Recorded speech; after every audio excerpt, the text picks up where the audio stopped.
Okay.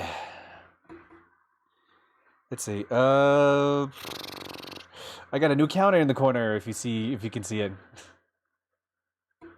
I got a new counter there. So I talked about it like 2 days ago, and since then the count's gone up by like 4. So I've watched that video. That's good. The thumbnail of the video that's in the corner, like 20. I've watched the video like 26 different reactions, and especially like my own. So I was like, that sounds funny. I think I'll make it. I'll just put it in the stream. It's like over the next few days, or like the next week, that it keeps showing up in my YouTube feed. I'm just gonna add a number to him. And that was like in the past. I went up. It went up 4 in the past day. That's how often I've watched that video. And they're usually like full hour-long commentaries. So 26 hours of nothing but that video. about 24 hours. Okay, what is up with this thing? Ugh. Okay, somehow I got it tongue-tied.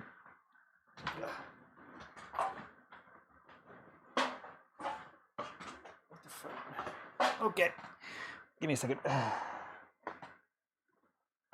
Where is it? Why are you giving me trouble right now? There you go. I hate when my freaking headphones get wrapped around my chair in some strange way. I can never tell what direction it's going in.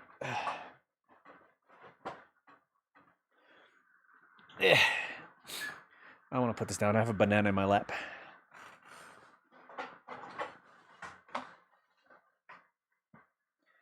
I got a banana from work today.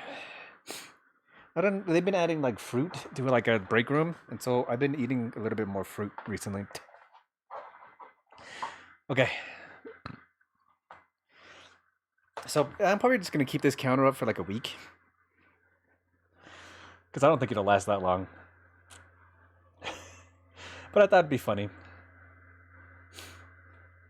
Actually, let me see if I can make that smaller. Oh, nope. Wait.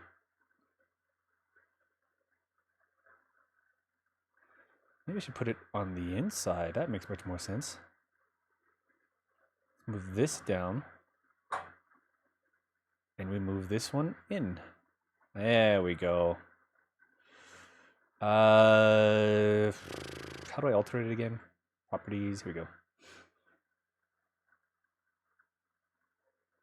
There we go.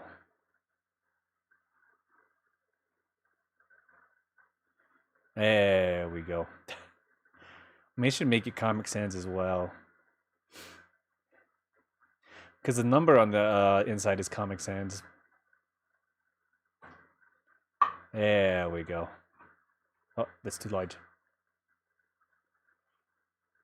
There we go.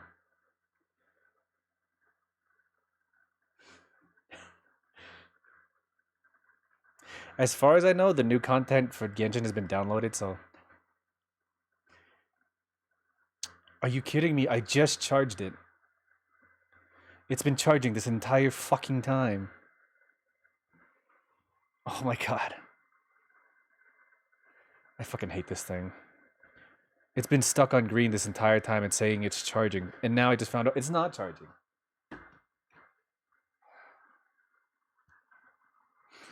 What do I fucking do sometimes?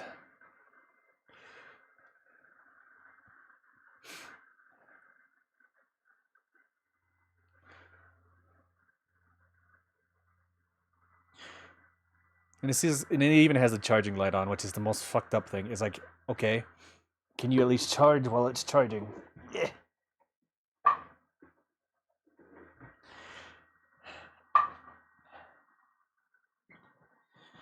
I fucking hate this controller. It's like the controller's not the problem. It's the fucking, I don't know, this charging stand. My cats have knocked over the stand multiple times. I don't know if it's just the stand that's the problem, or if it's the cable that's the problem, or if there's something else that's the problem. And I don't own a cord anymore. Because I've been relying on this freaking stand forever. It's only recently that it's been giving me problems. That's so fucked, man. So I did my dailies for ZZZ today.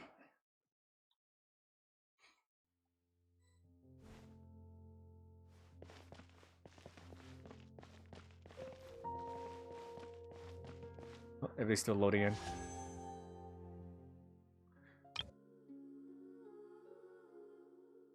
Verissa, Cornucopia of Contention.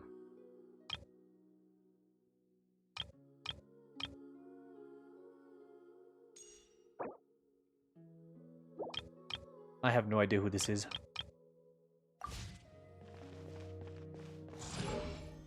Maybe if I played the story in the right order, I could understand what it is.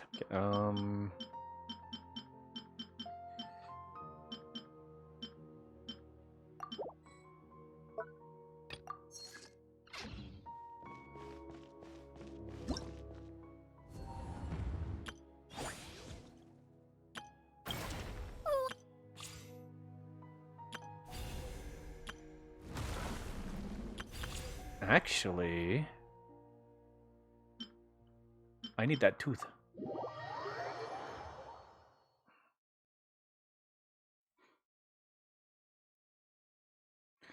See what this cornucopia person of convention is. See how they play.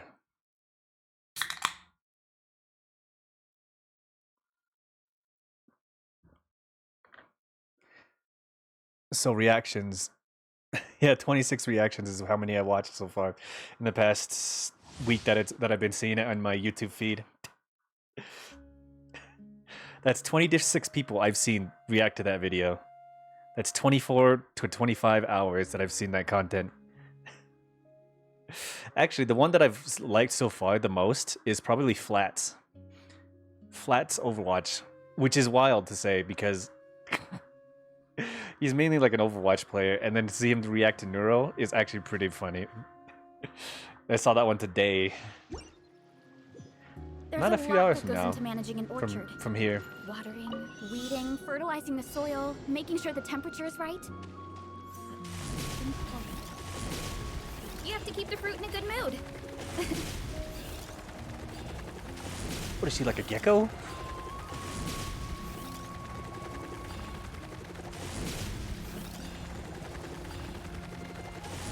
I just thought it'd be funny to add to the thing just to keep track.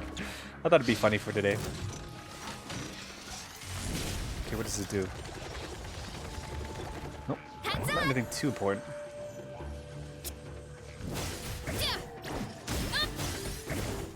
One fell swoop. Huh. Hero incoming. Hi.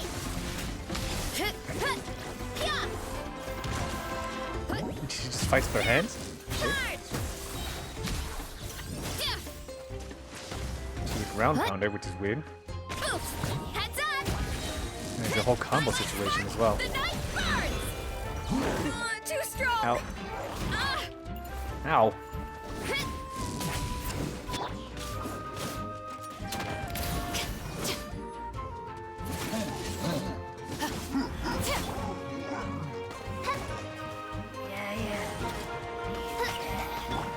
What am I? Okay. I'm so locked into freaking ZZZ that I don't know how to fight anymore.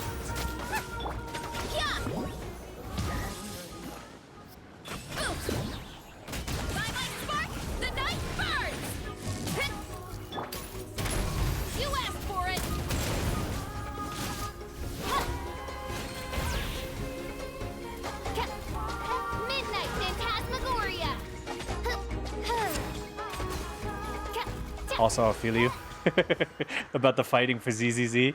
I'm so locked in. It feels a bit unnatural now.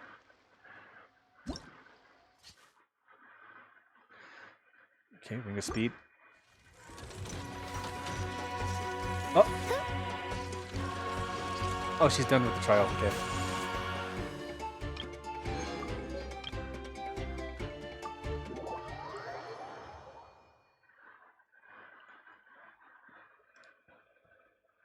You're locked into Xenoblade Chronicles X. I don't know. I think it's just because I've been playing so much ZZZ that the combat is kind of just like, it feels more natural.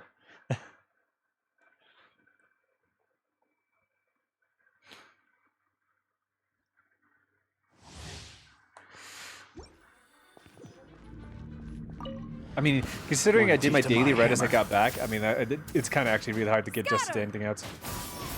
Seize the skies. No, my sword. Especially since I'm so used to now, like, actually using, like, the triggers to be able to, like, freaking... Teamwork is dreamwork.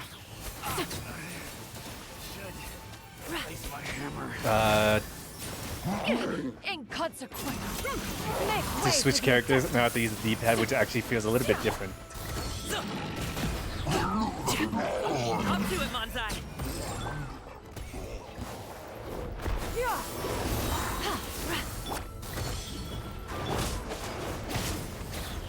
I'm going in. Seize the skies.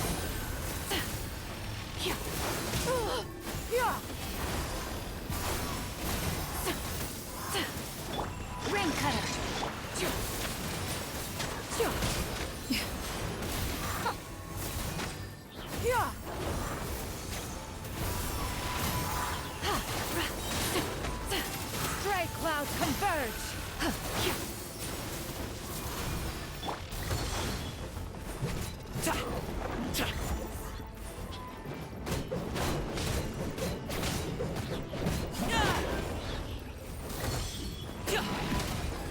Imagine switching PS5. Oh yeah, switching consistently. That seems pretty fucked up. Mini happy Make way for the Adeptus! Yeah! Scatter! Skyward! Let me read you a verse. Everybody stand back!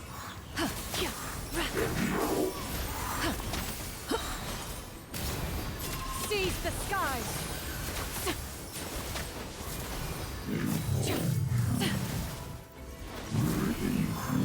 Yeah! Scatter! Yeah! I'm going in! No, my sword!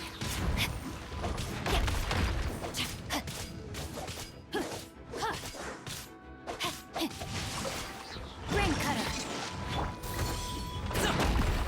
mighty mythical beast! Yeah! Scatter! Stray clouds converge!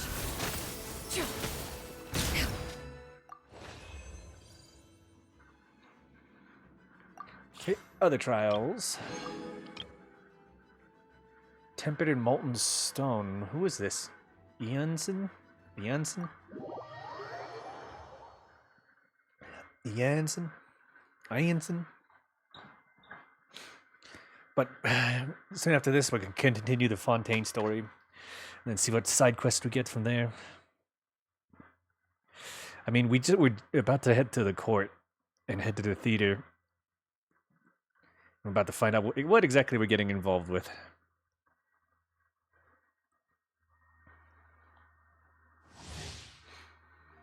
Yen's demands could cause her to enter the Night Soul's blessing state and move swiftly until she runs out of Night Soul points. While the Night Soul's blessing state will expand to switch her expression, Thunderbolt Mold temporarily gains increased movement speed when she. Okay.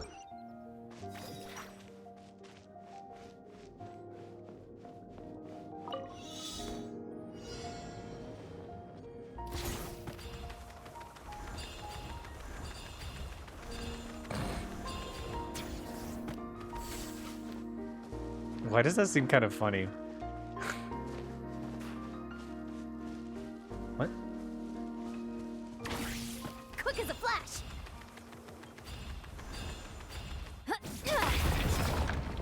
Oh, okay. I see.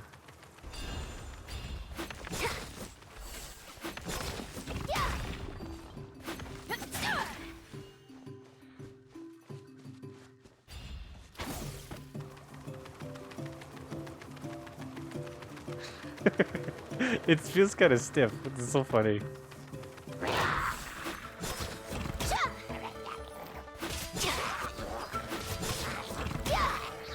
Can't see. Let's move!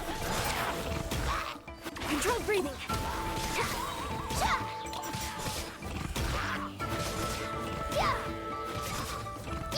It's like a dumbbell? What is that? It's like Meet the Flintstones. Ow. That's more like it. Ow. Start the clock! Quick as a flash!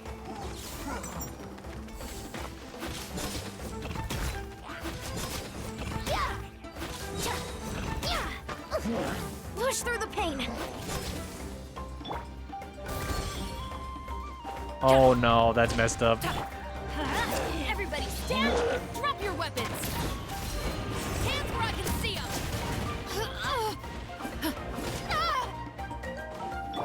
Controlled breathing! Let's move!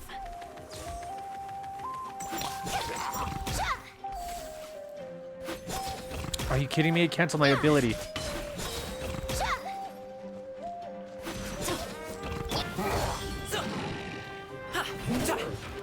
I'm going in!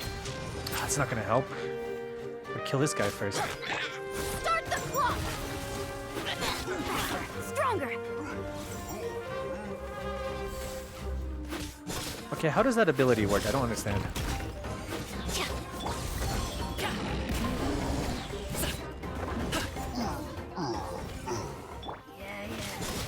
Let's move! Controlled breathing!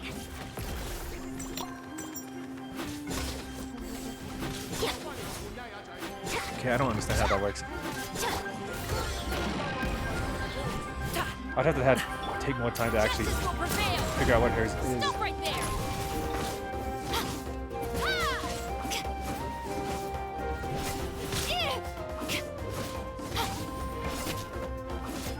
Everybody stand back.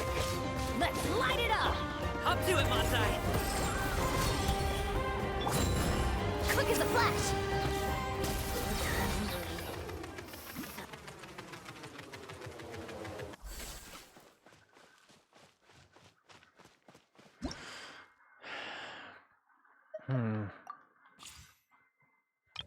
I don't get it. One day I will. Executor of Justice.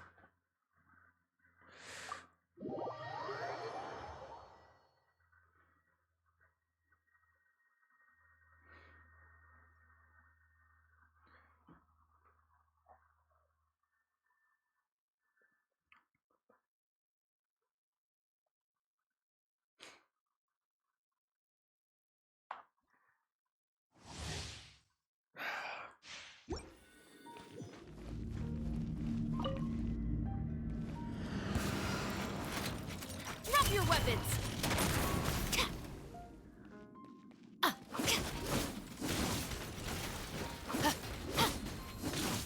Hands where I can see them. Okay, that's what that does. Blitz. Let's spark things up a Shadow Raven, let night fall. Supporting fire.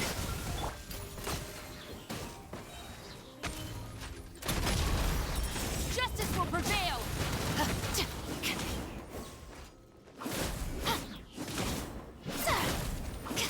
Okay.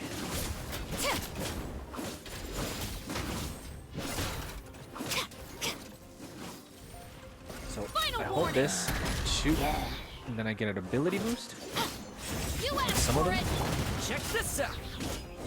I got you covered.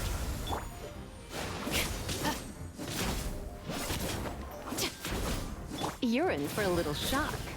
Try not to enjoy.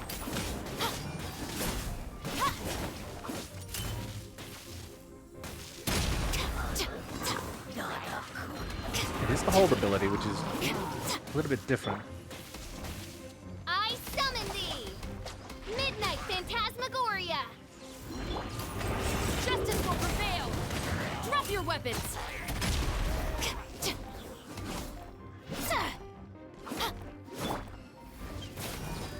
You? Fire it up. Supporting fire.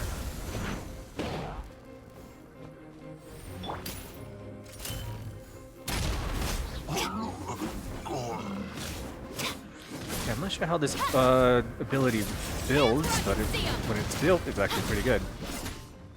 Wings of darkness. Come, sever night from day.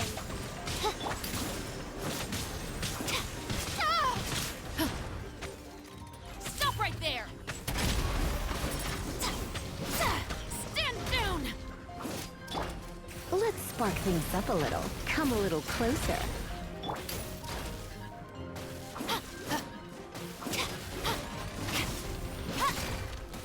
Final warning. You asked for it. Okay, I do understand it a little bit more. I'm not exactly sure when it triggers, but it does trigger. It's gaming. It's gaming. Have to go back to work tomorrow. Oh yeah, you've been on vacation most of the time. Your week of Xenoblade Chronicles X is ending soon.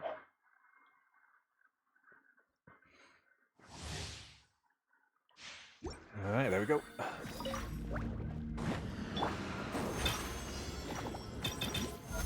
Surprise! Zuh! Mighty mythical beast. Not now.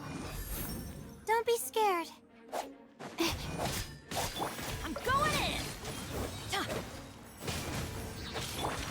Step on up! Let the magic begin!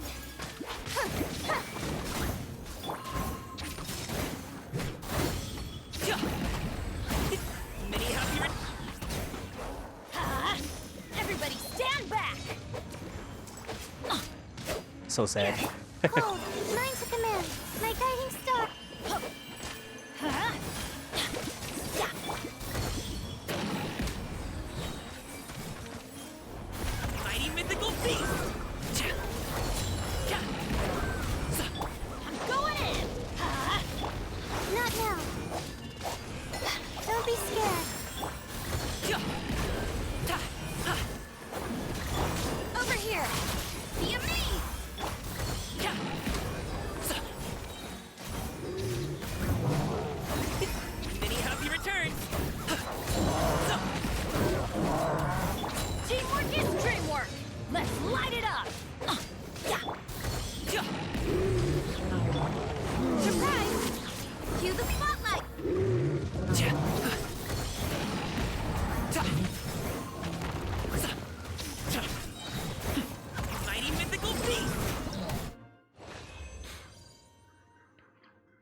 that's it.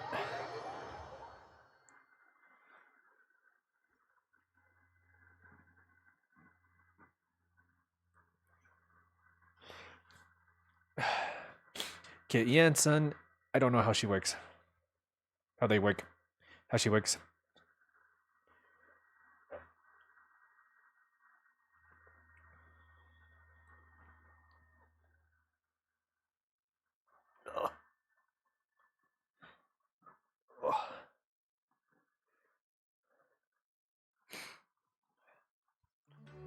Okay,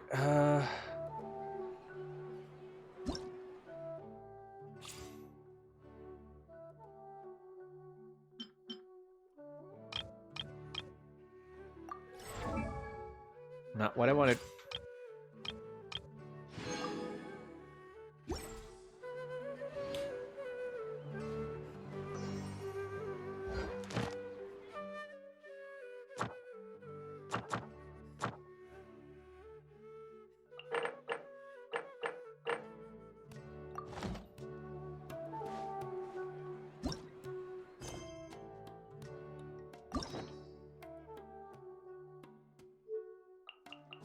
Oh, this thing again. Just reminds you to do hangouts later.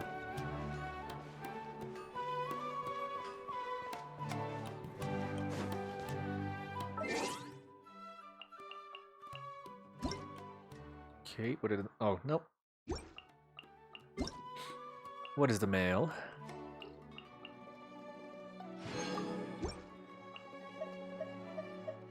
Okay, good. Inventory. What am I sitting at?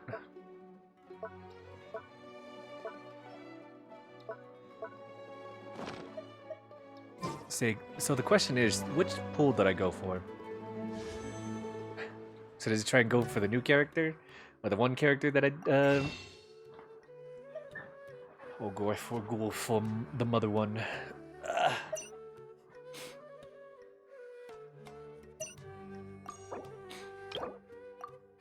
Oh. Well, we might as well go for the new character, see how that goes. Where am I sitting at? Oh, we have enough for a 10 pull. Come on, come on, come on, come on, come on, come on. Go 10 pull.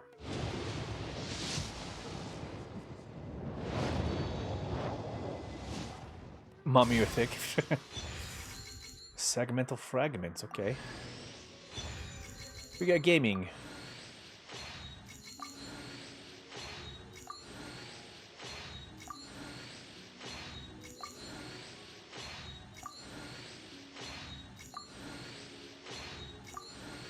Is it just gaming? Damn.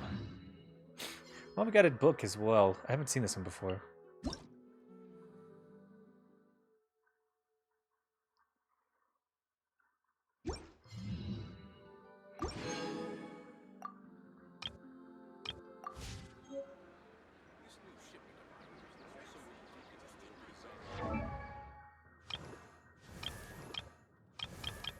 Yeah, he's still very much at the back.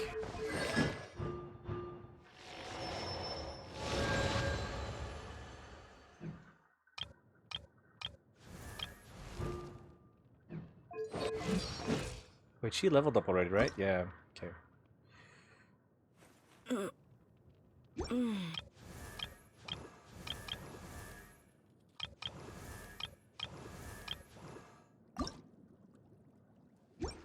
He needs 4 of those and face masks. One.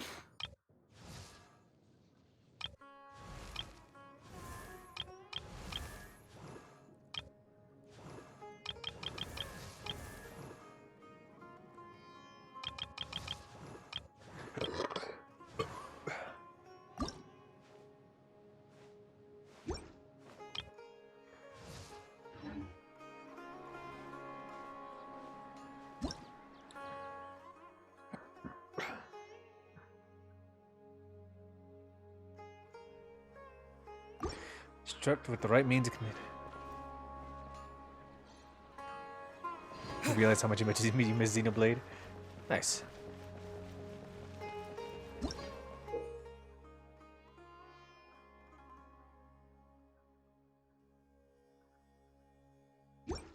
What?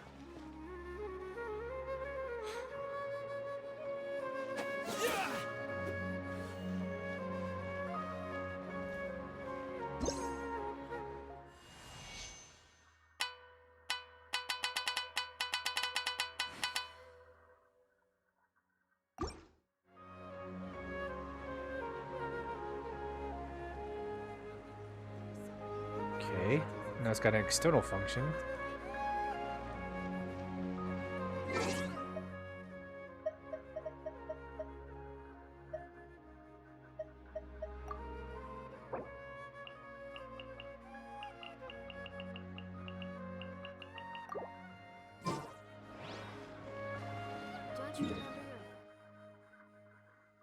Alright, let's go to Fontaine.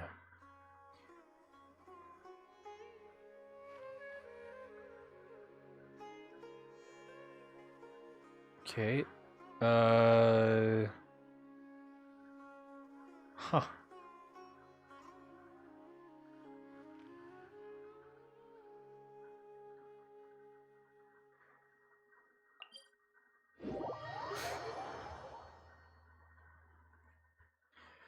Alright, hopefully they can figure out how to get to this freaking aqua bus.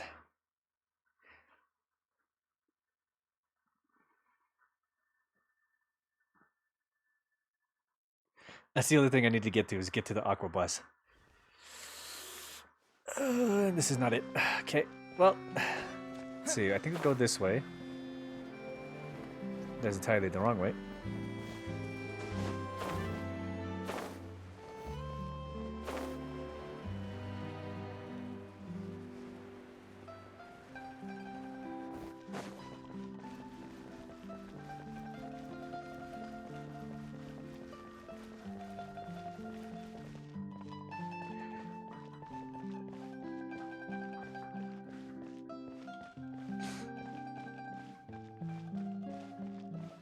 Incomplete build.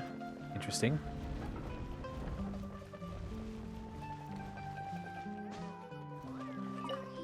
Sylvie.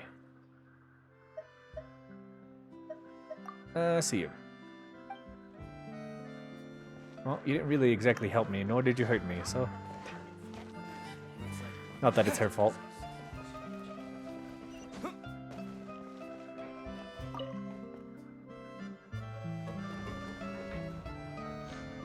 I picked the wrong one.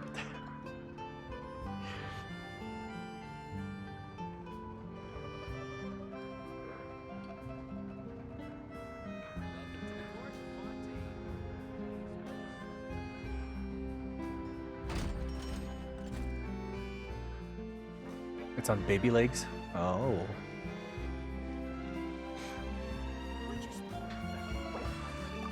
Oh. Nope. Nope.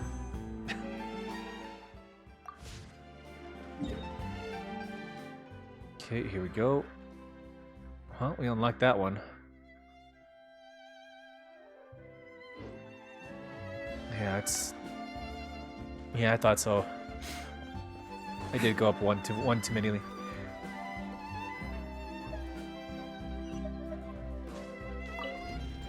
Go the Navia line. Okay. Here we go. Now we wait for the aqua bus, right?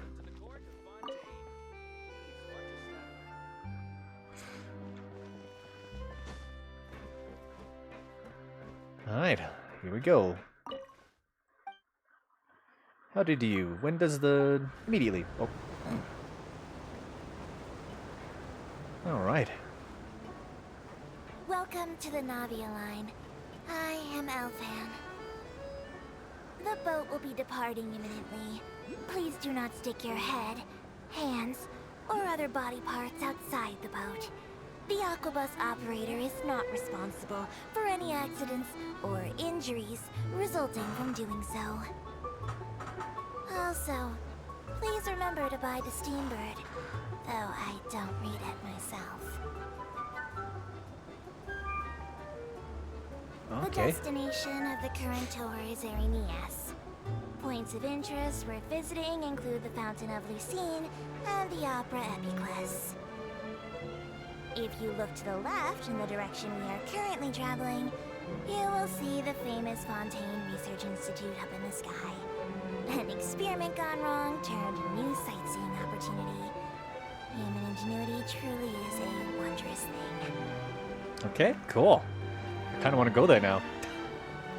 A failed research facility. Nice. God. Without all the trees and the hills and everything in the way, Sumeru looks a lot smaller than Fontaine. We are now Probably because there's so much approaching our open final area. destination. Please be sure to bring all your personal belongings with you as you disembark.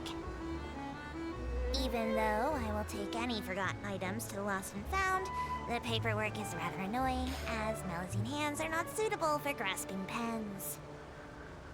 Okay. Please be careful when disembarking. It has been my honor to be your tour guide this trip. Thank you.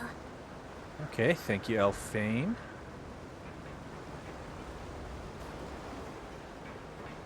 Doing a glorious parking job as I fall into the water.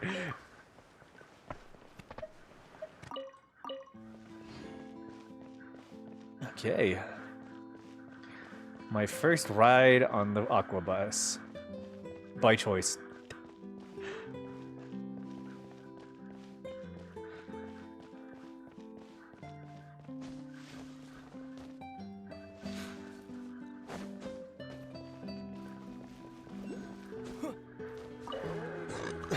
Marcotte.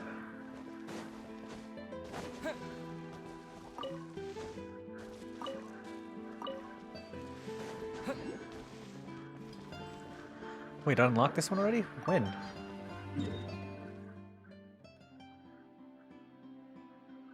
Oh, we're just running backwards. Okay, wait.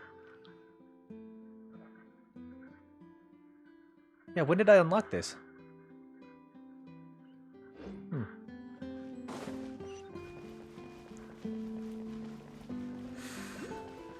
Okay, we need to go one more Aqua Bus. There's actually a Hydroculus over this way.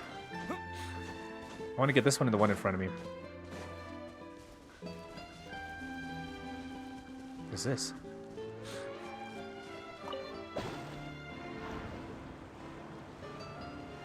Oh, it's like the fish thing all over again.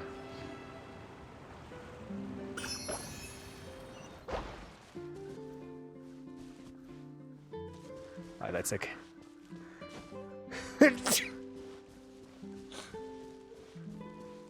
You love the fashion gear? Yeah, you talking about Xenoblade, right?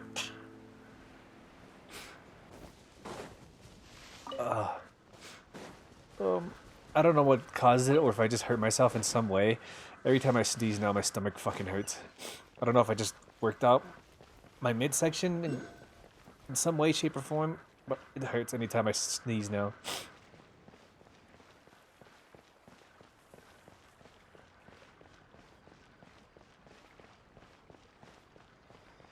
What's this?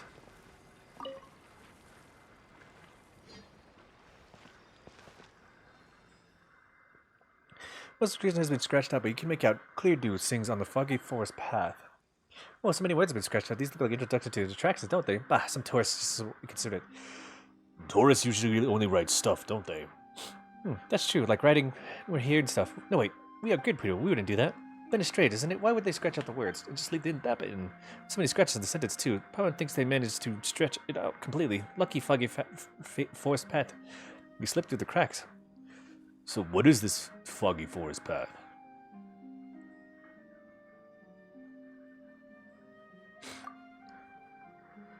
Do they mean the forest paths are super foggy? Probably feels like checking it out, you know? It sounds like the sort of thing that might lead to the secret treasures, doesn't it? That's how it is in the books anyway. From which stall did you get that book from? Hey, Paimon doesn't just eat all day. Paimon has a strong feeling that there's treasure hidden in the foggy forest path, and that's why it was covered up. Never mind. It's treasure hunting time with your best friend Paimon and the super treasure detecting senses.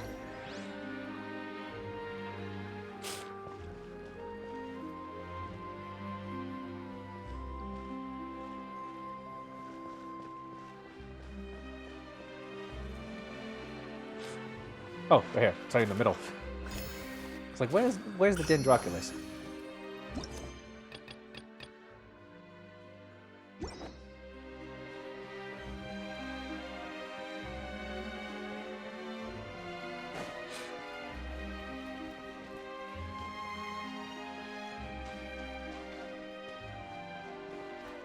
Dog?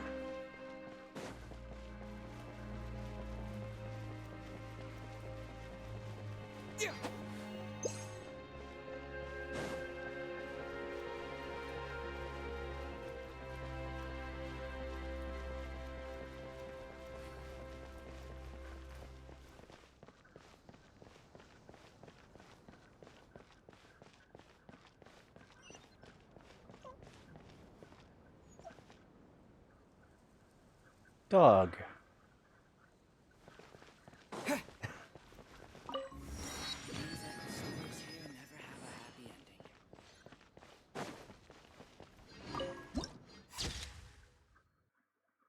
Erin's whirling dance to the archive. Okay, this is where we're supposed to meet Lynette.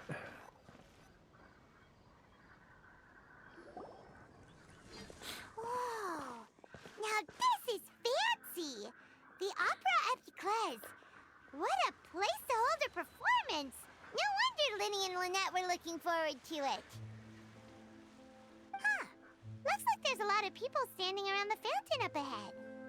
Oh, Archon, please bless us with a bright and healthy child. We pray. I don't know why you always feel the need to ask so much. I'll be happy as long as our child is healthy and lives a peaceful life.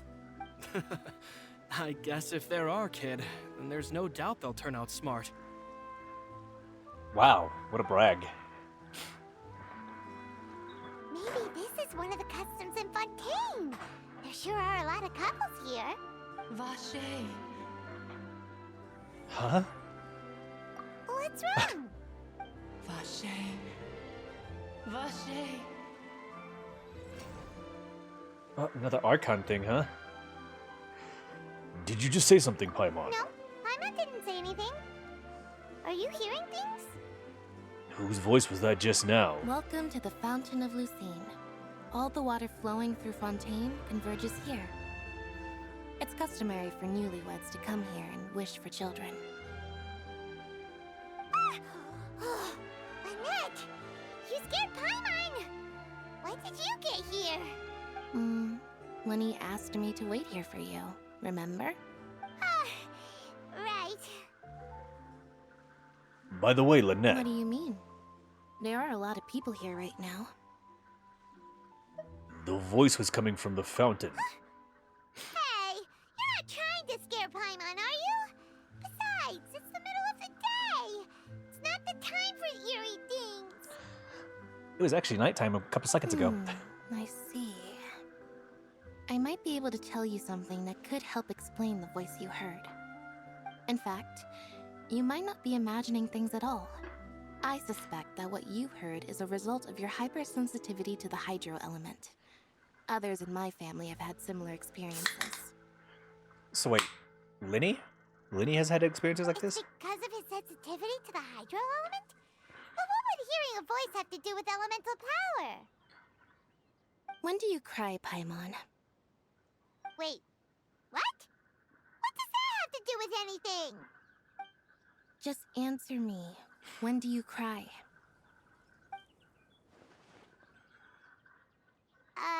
When Paimon's really sad? Oh, and when Paimon's super happy. Oh, and also when Paimon's really, really scared. Then you should understand that tears contain your most intense emotions. Like I just mentioned, the Fountain of Lucine is where all the flowing water in Fontaine converges. Even the tears that fall to the ground will eventually gather here. Tears that fall. So maybe what you heard was the intense emotion coming from someone's tears. I would say this, but we've been through some shit. That's an interesting explanation. So, what did the voice say? It seemed to be calling out someone's name. Huh. If you were hearing their emotions, then Paimon wonders what happened to them. Rather than worrying about them, we should worry about my brother first. Don't let that calm look of his fool you. He tends to get pretty nervous just before a performance. So chatting with Linny might help him relax a little before he goes on stage. Oh, right. That makes sense. Let's go in and see Linny. Ow! My stomach. Oh. Ow. Ow. I hope that goes away soon.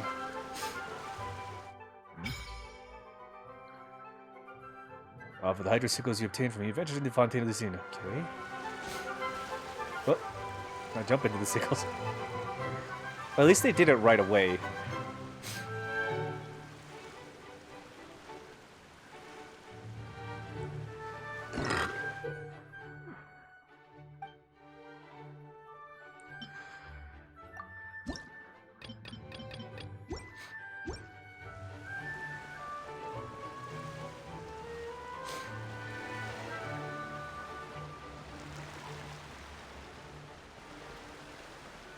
Okay, where is he at?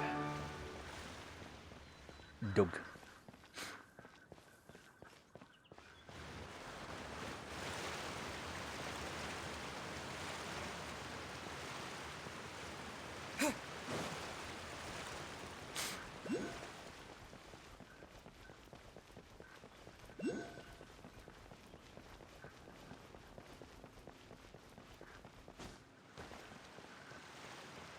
Okay. Nothing around here. I thought there'd be something, but we have time to explore, I guess. I'll explore on my own.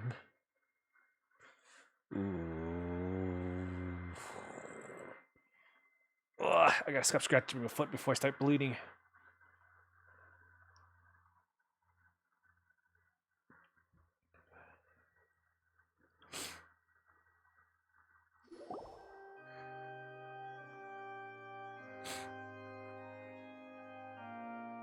Ah, Traveler and Paimon.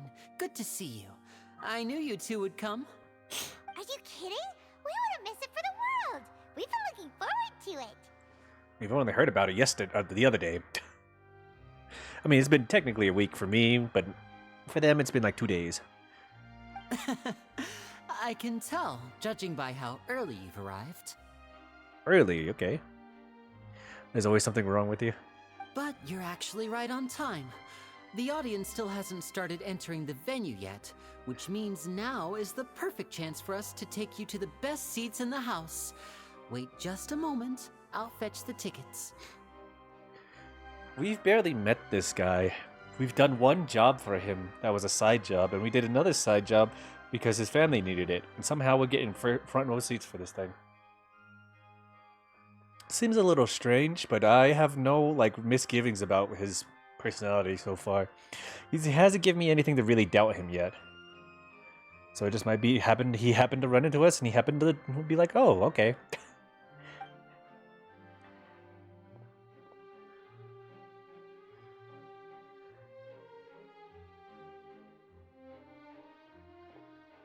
The Opera House has assigned seating, so you always have to make reservations.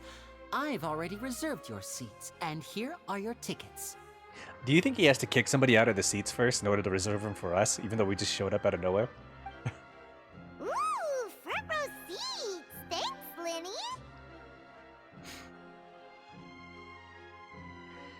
His name is Lenny, but it...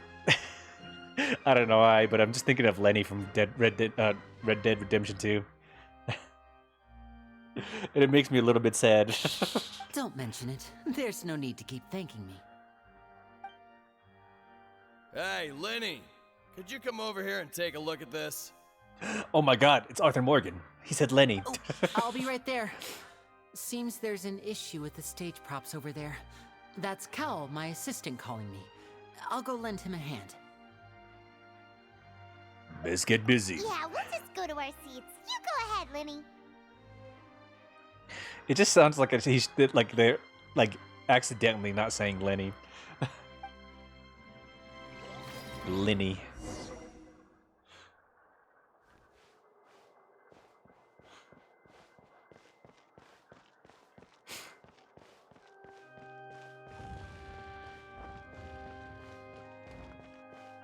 Okay, this is the first time I've been in here.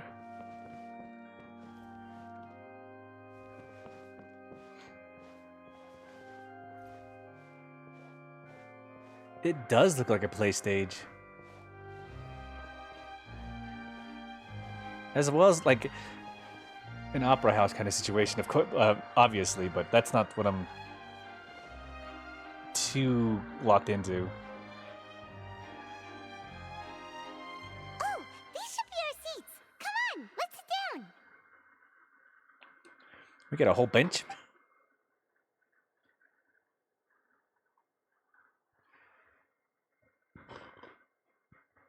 Huh.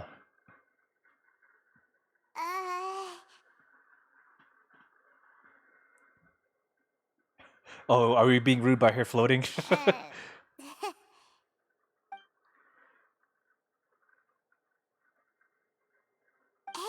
Traveler. Maybe we should strike up a conversation with the person next to us. Since our sitting together and the rest of the place is practically empty still. It's kinda awkward if we don't say anything. I mean, these chairs are like 10 feet apart. I don't know if striking a conversation would be fine. Isn't that usually your job? You little... Of course you put this on Paimon. I'm just chilling. Look. Excuse me. I did not realize you felt awkward. I am terribly sorry. I would be perfectly happy to chat with you if that is what you would like. Okay. Well, he seems okay so far. So you heard all of that, did ya? Boy, you sure have good ears. Paimon thought she was keeping her voice down. Auditric Mécaniste d'Analyse Cardinal? Who is this man? Wait, I have never that's seen him not it. before. Sorry. Paimon's the one who was being rude, talking under her breath like that. So let's talk, but, what should we talk about? That gapping between the seats is so uncomfortable. But at the same time, it's a very empty theater, so it might be different. Oh, Paimon's got it. You're also here early and sitting in the front. Are you a friend of Linny's too? A friend, you say? Well, if Mr. Linney would like to be my friend, I would be more than happy to reciprocate. Huh? So, okay, well, is he just attending for the great theater appreciation or something? Oh, so you're not friends with Linny then? Oh, this is getting more awkward by the second. Paimon nearly forgot to make her introduction. Nice to meet you. Paimon is Paimon, and this is the Traveler. We just arrived in Fontaine. Paimon is an idiot. Well, she's making it more awkward by pointing how awkward it is. It is an honor to meet you two. I have heard of your deeds across Teyvat. Ah, okay. It was not all me. I am innocent, and it all happened naturally. And as required by proper etiquette, I will also introduce myself. I am... Oh, Monsieur Nervillet. What an honor it is to have you here to see my show. Well, I guess he doesn't have to really introduce himself. Monsieur Nouvelette. Ah, Mr. Linney. I should say it is in fact an honor for me to see your performance in person. Wait, Nervilette? Could he be... I saw you all chatting just now, but it seems you still don't know who Monsieur Nervillet is. That is a fact. I do not know this man. I have not seen him dance to the song Auditrice Mécanique d'Analyse Cardinal. Allow me to introduce you to Fontaine's Chief Justice. That seat is always reserved for him. It wouldn't be too much to say that he's the symbol of justice and honesty here in Fontaine. So wouldn't he have one of the best seats in the house if he just sat up there? But then again, it's from the back, so maybe he wants to see it from the front. And just like, I just want to chill for the day. Whoa! Sorry for being so rude just now. Paimon had no idea you were such an important person. No offense taken. Being Chief Justice is merely what I do for work. Nearly every person has their usual reserved seat, so I'm not so special, really. Huh, is that so? And by the way, I should probably let you know, even though I would prefer not to. Okay, what is up with that glare? There's someone sitting up there in the VIP seats that has been striking a pose for quite a while now. Is she gonna say something? I believe she is trying to give you a most elegant and impressive first impression. Oh, she's trying to intimidate us and with her stature. So I think you should take notice of her sooner rather than later. Otherwise, she may become flustered. Oh, can I get a choice? Can I sit back down?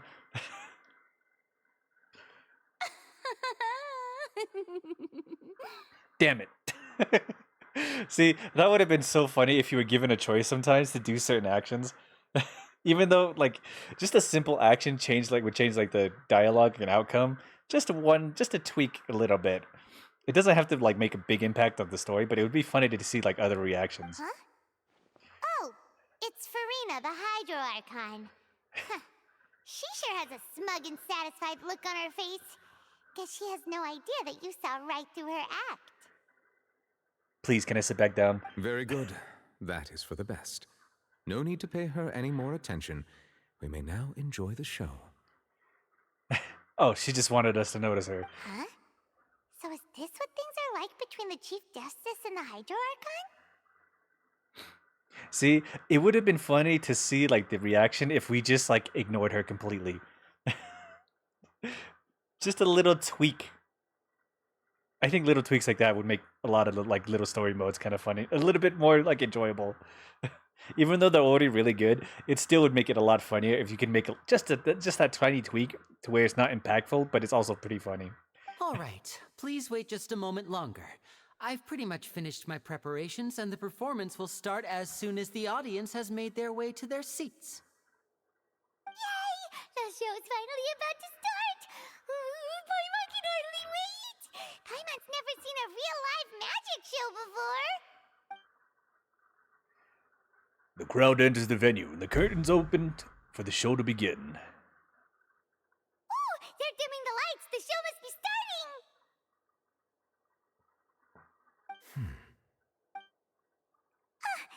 Sorry. Paimon will try to stay quiet. Welcome, one and all, to the Opera Epiclese. I am the star of today's show, Lyney. What is Lenny doing on the stage? And over here is my sister, Lynette, who will be working as my wonderful assistant. Please, let's give her a warm welcome. Duct tape for Paimon. Hello, everyone. I know she may seem to be a little sleepy right now, but that's just a sign that she's nervous. Whatever. Oh, she didn't like that. Now, some of you may be thinking, two vision holders who can freely manipulate elemental powers performing magic is not true magic at all.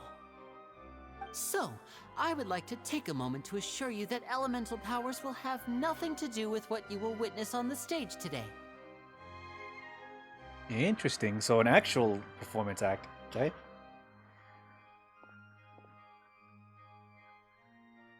Both Lynette and myself have removed our visions for the show. That way, even the gods won't be able to help us. Okay. Oh, good point. That's what makes the show real magic. Now, without further ado, let the show begin. Lynette will now exit the stage to make some preparations. I know you might miss her, but don't worry. She'll be coming right back on stage momentarily. Perhaps in an unexpected way. I'm sure she'll be stealing the spotlight soon enough. Oh, and before I forget, there's one more thing I should say. Okay, I thought that light was gonna be something, but no, it's just a dust particle, like a light particle. You never know what can happen in the blink of an eye.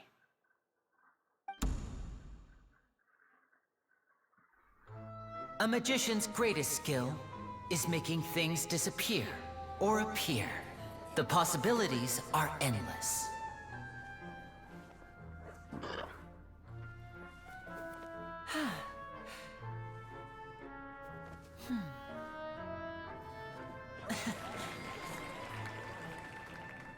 Huh?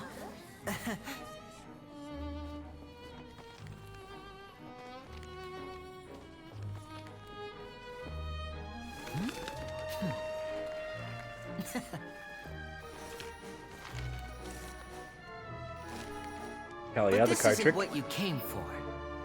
These little tricks, you've seen them all before.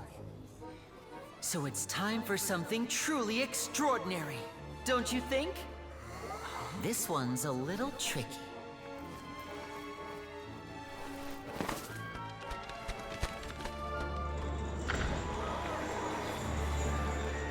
Using this water tank, I shall make my sister vanish completely, right before your very eyes.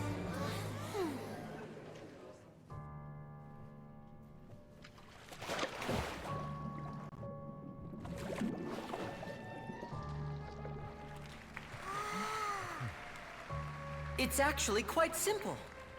She'll just turn into air bubbles and float right out of the top.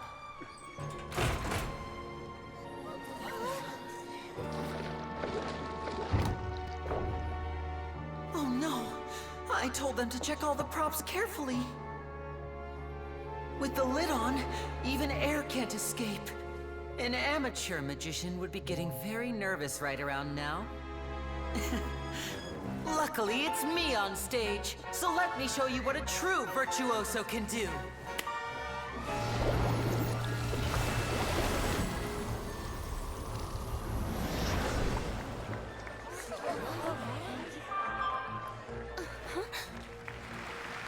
Lynette, are you still there?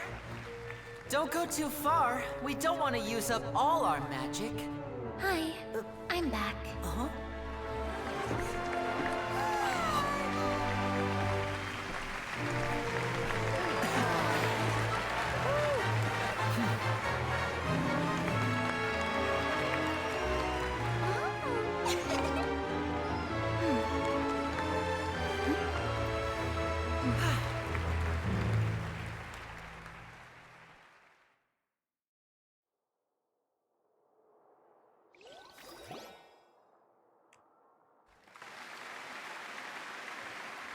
Whoa!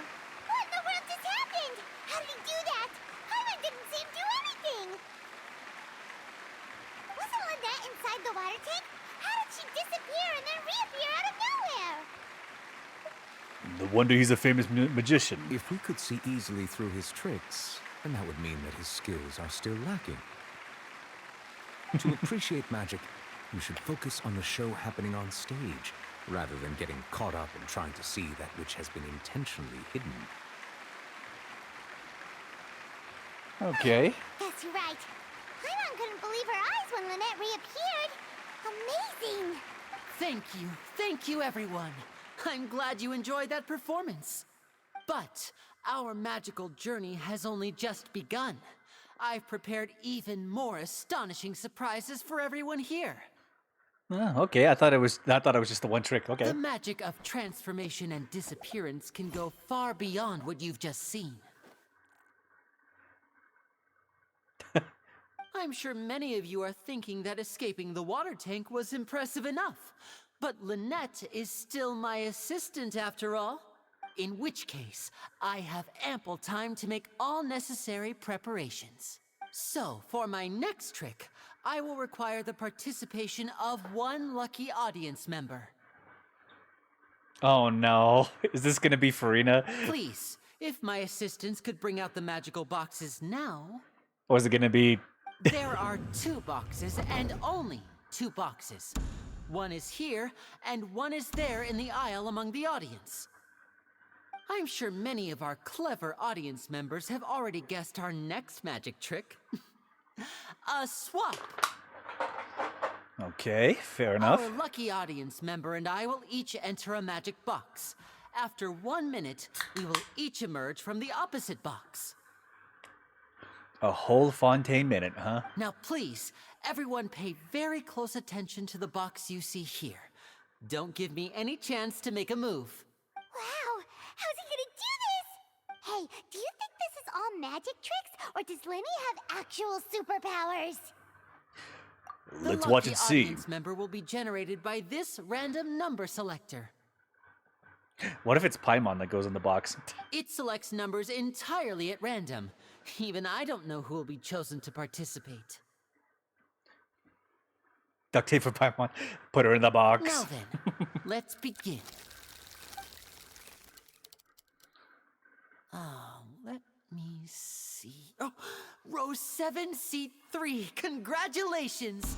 You now have the chance to experience magic firsthand for an entire minute. Please, come forward. My assistant will take you beside the magic box. I'm sorry, it might be a little cramped inside, but no need to feel nervous. We've carefully arranged everything for you to be as comfortable as possible. You don't need to do anything, but no matter what strange things may happen, don't come out of the box. If the magic is interrupted, who knows where you might end up? You might even find yourself in the Fortress of Meropide. Oh, okay. All right. Before I enter the magic box, there is one more thing I need to ask the audience to do. Could you all give me a countdown?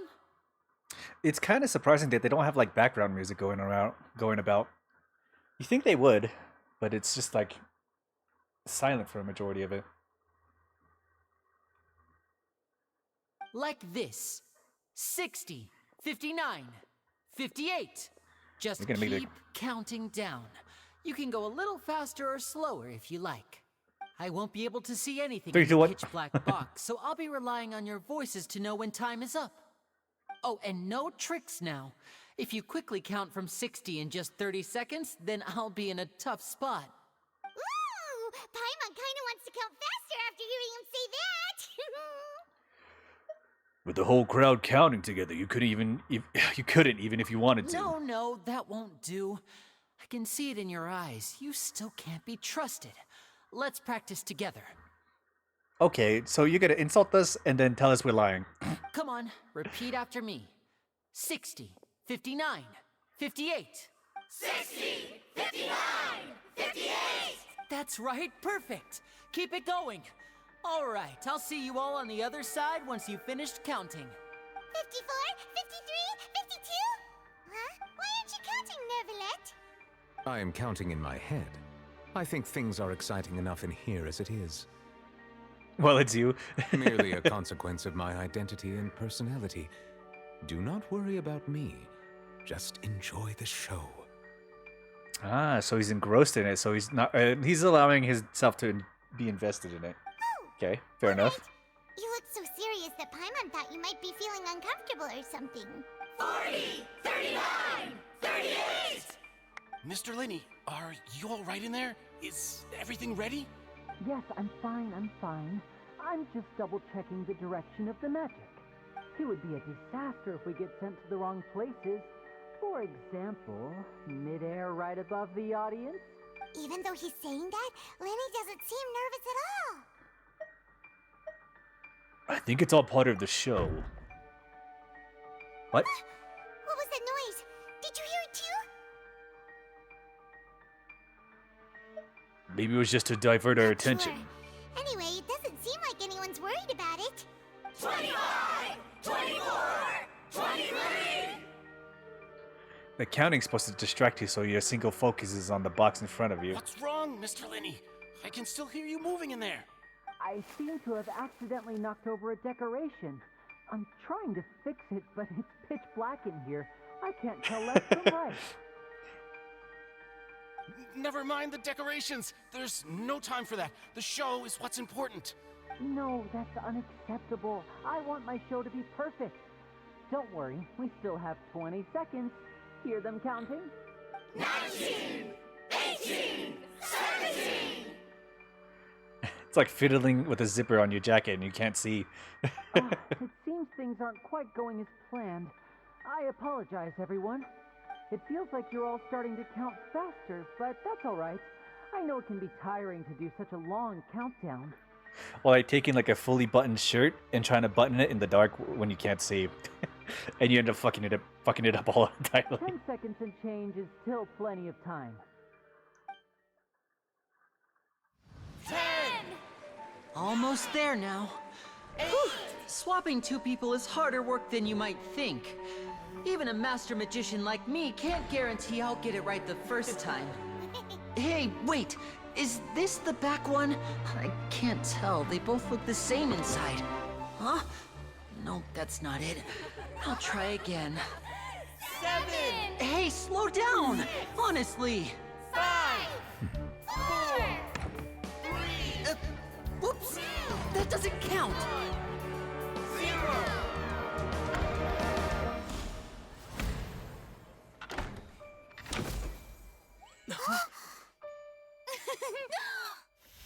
Ta-da!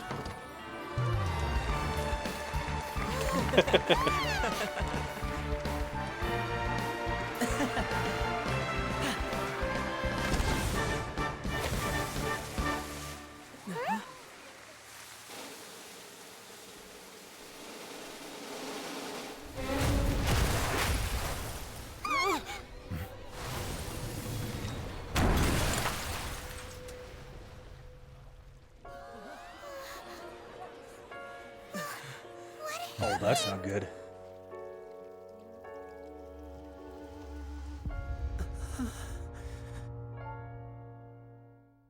Okay, that's really not good. Huh?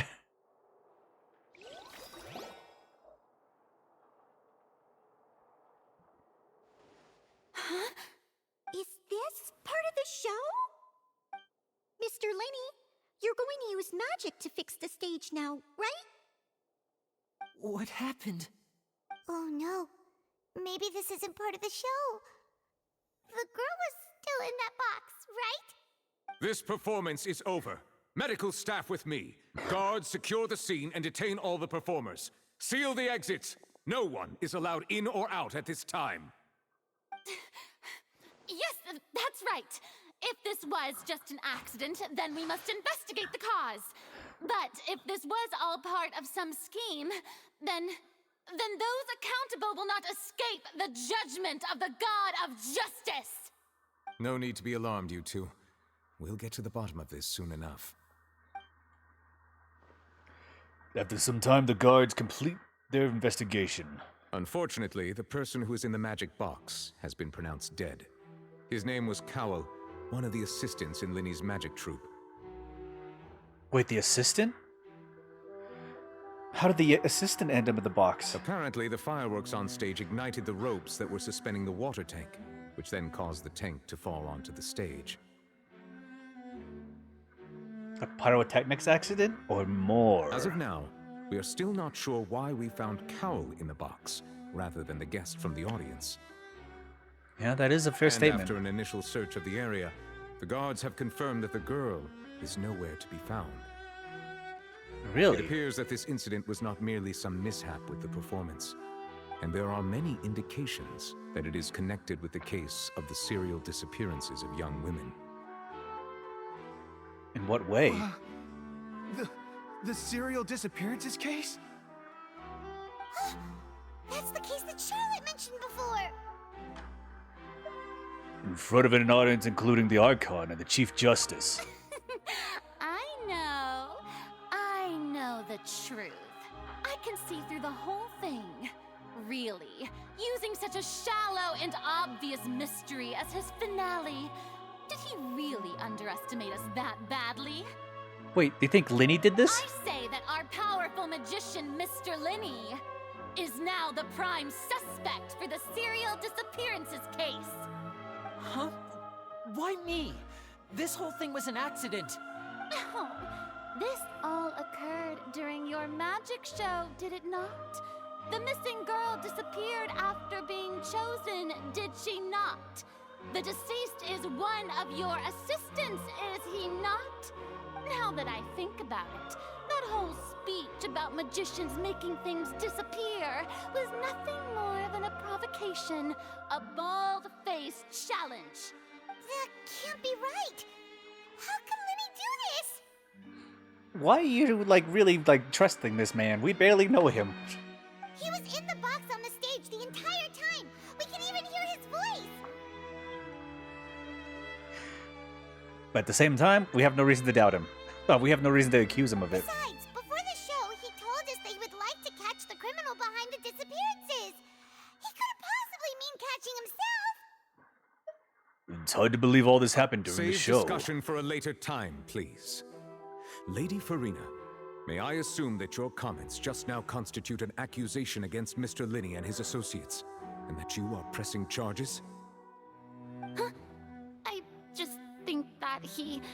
Well, I think it might be a little early to talk about formally pressing charges. But what Lady Farina said just now makes perfect sense. Looks like she's gonna personally deliver justice. Oh no.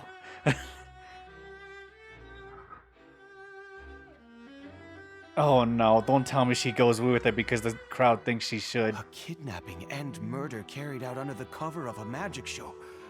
Lady Farina said it all. Oh no, now she's gonna have to put it forward. Because the justice system is done like an performance as well. Oh no.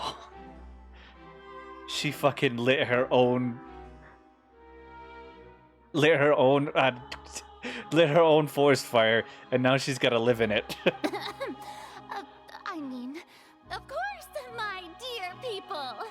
But what excites me even more than the obvious truth before our eyes is the opponent I'll be facing. And now she's got to deal with the copium. She gaslit herself into getting part of this accusation. No, she gaslit the audience to back this accusation. That's fucked up. This is her fault, 100%. That's right. I mean you, Traveler. You'll support Lenny, won't you? After all, he was the one who helped you the first time we met. Like you do sometimes. Some of them are my fault. Other than that, it's the RNG gods. Well, like a lot of the personally self-executed ones are usually because I'm too stubborn to stop it. But other times it's just RNG. I trust Lenny. Then there's no problem at all. You know, the Traveler and I already had a duel the first time we met. Like the light skill trident. I'd let the freaking words misrepresent me. Because I paid attention to how it was written and then followed it exactly. Only to find out it's in an entirely different place. But with Lenny's help, our little duel ended in a draw. But draws really are the most boring possible outcome. So, no more draws. Between the two of us, there must be a clear winner and loser. And what better place to hold such a riveting showdown and decide the true victor than here, on the grandest of stages, the Opera Epiclese. What the fuck is up with this charger right now? I've been charging my phone with it forever now, and now it's having problems charging my phone.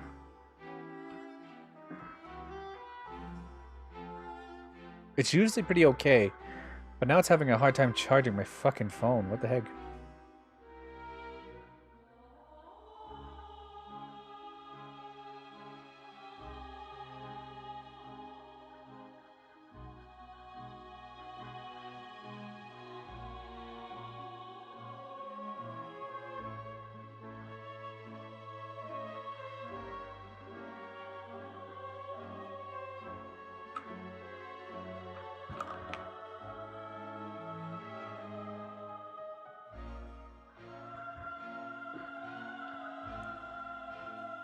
Okay, there it goes, and... Okay, now it's charging. It wasn't a draw. She obviously lost last time. I understand. Charges have now been pressed, and as such, a trial is in order. Well, Traveler, seems Lady Furina has set you in her sights. But putting her dramatic rhetoric aside for a moment, I would like to ask you, are you willing to act as Mr. Lenny's attorney and defend him in this case? Oh, God. Yes, I am. The trial will be held a day from now in the Opera House. Both sides may investigate the scene to build their cases and search for the truth. Lenny and his troupe are all potential suspects and shall remain within the Opera House. The audience may begin to leave in an orderly fashion once they have been cleared by the guards. A day isn't that long. Let's see what kind of case this big shot Outlander can build in such a short amount of time. I'm really quite looking forward to hearing it. Everyone is dismissed and the audience begins to leave along with Furina and Neuvillette.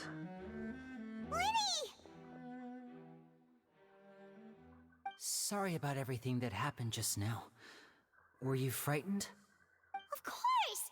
Who wouldn't be scared after witnessing an accident like that? I was totally okay with it. Yeah, I'm a little shaken up myself. A little shocked, but other than that, I'm good. How could this happen? And poor Cal. I know you already claimed that you would defend me, but now it's just us talking. Tell me, do you think I could possibly be the murderer? We hardly know you, so it's hard to say. Understand. Even I'm not sure what happened, so I can only imagine how difficult it is for you to grasp the situation. I'm sure everyone sees me as the biggest suspect at this point. But if you ask me, the whole thing is mysteries layered upon mysteries, such that all that's left is confusion. I don't know whether what happened there on the stage was purely an accident or not, and I don't know why poor Cal was in the box. As for how that girl chosen from the audience could suddenly disappear, I'm afraid I don't have any answers either. If someone tampered with my performance, then we need to figure out what they did. Even a skilled and knowledgeable magician like myself couldn't pull all that off in just 1 minute. But there's no denying what happened. Which is precisely why we need to investigate. As this book says, the impossible could not have happened.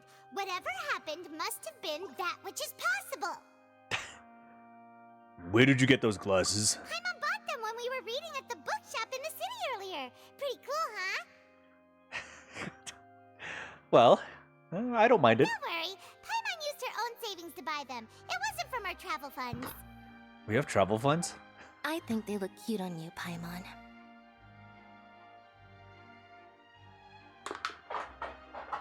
You have good taste, Lynette. That's the right attitude. Feeling depressed isn't going to help me now. I need to get back to my normal self.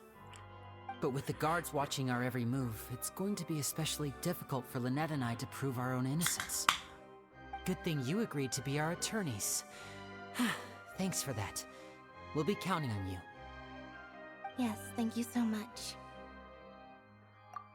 I won't let you down. Oh, since we're going to start investigating, Paimon has a question first. Where did Lynette go during the performance?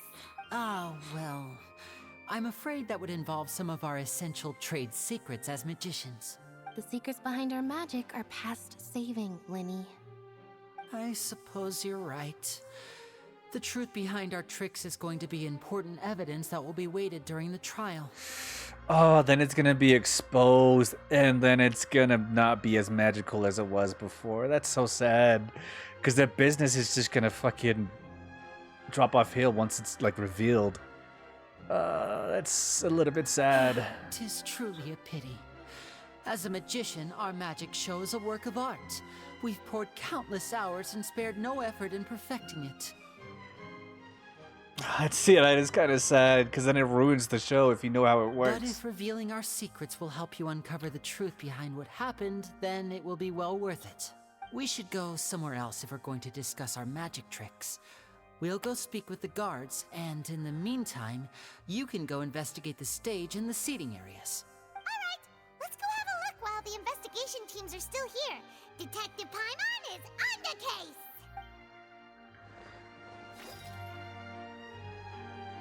Okay, we need to inspect the pyrotechnics. Hello, officer.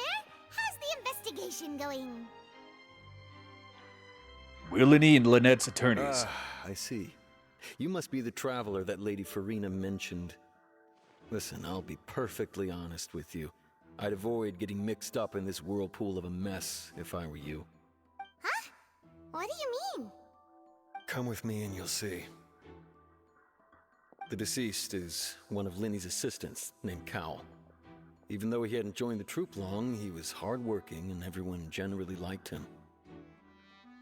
Oh, this man actually really knows a lot about the troupe. Okay. The assistants are usually in charge of setting up and inspecting the props, as well as assisting with the show and keeping the crowd engaged. As you probably saw when you were in the audience, the water tank suddenly fell and smashed the box with Cowl inside it. But This what is was the Cal real mystery. inside? We've already searched the scene and were unable to find any traces of the girl. However, if you look carefully, the box was positioned directly under the water tank. The ropes holding the tank were then burned by the pyrotechnics on stage, causing them to snap. All these factors lining up so perfectly makes it hard to see this as a mere accident. If anything, the more logical explanation is that the whole incident was intentionally planned, and Linny is the most likely person to have access to all these areas. Okay, the one factor that's bothering me is the pyrotechnics. Wouldn't that normally be set in the back area rather than on the, like in front of the pyrotechnics? Because you couldn't see the rope from the stage side, so why would it be put near the fire and the pyrotechnics? Because all the pyrotechnics are happening in the front of the stage. So why would it be put there? That doesn't seem... That's got to be sabotage in some way. But he doesn't have a motive. Are you both good friends of his?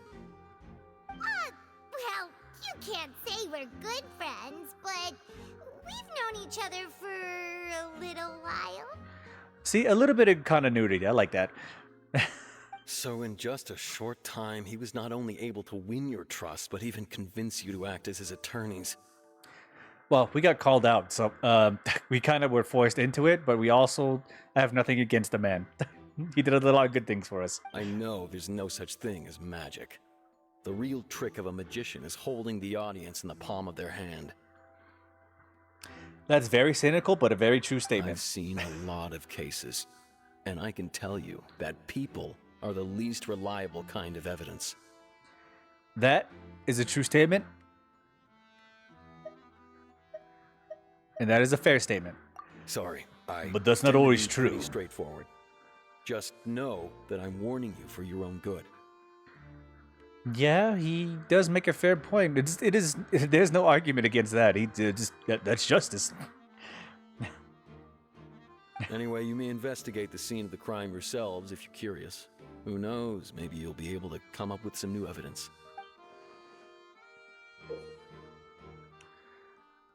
Oh, we got a book now. Okay.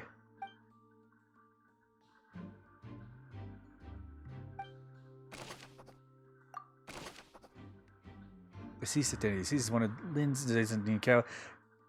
He was well trusted by his colleagues. His job was setting up and inspecting the process, was assisting with the show and keeping the crowd engaged. Okay. I actually gonna have to like read a lot of the information now. No, I don't care about that. I want to investigate this first. So this is the rope that broke and caused the water tank to fall. It's burned on one side but cut on the other. What? The rope looks pretty durable. How can it be burned through so quickly by fireworks?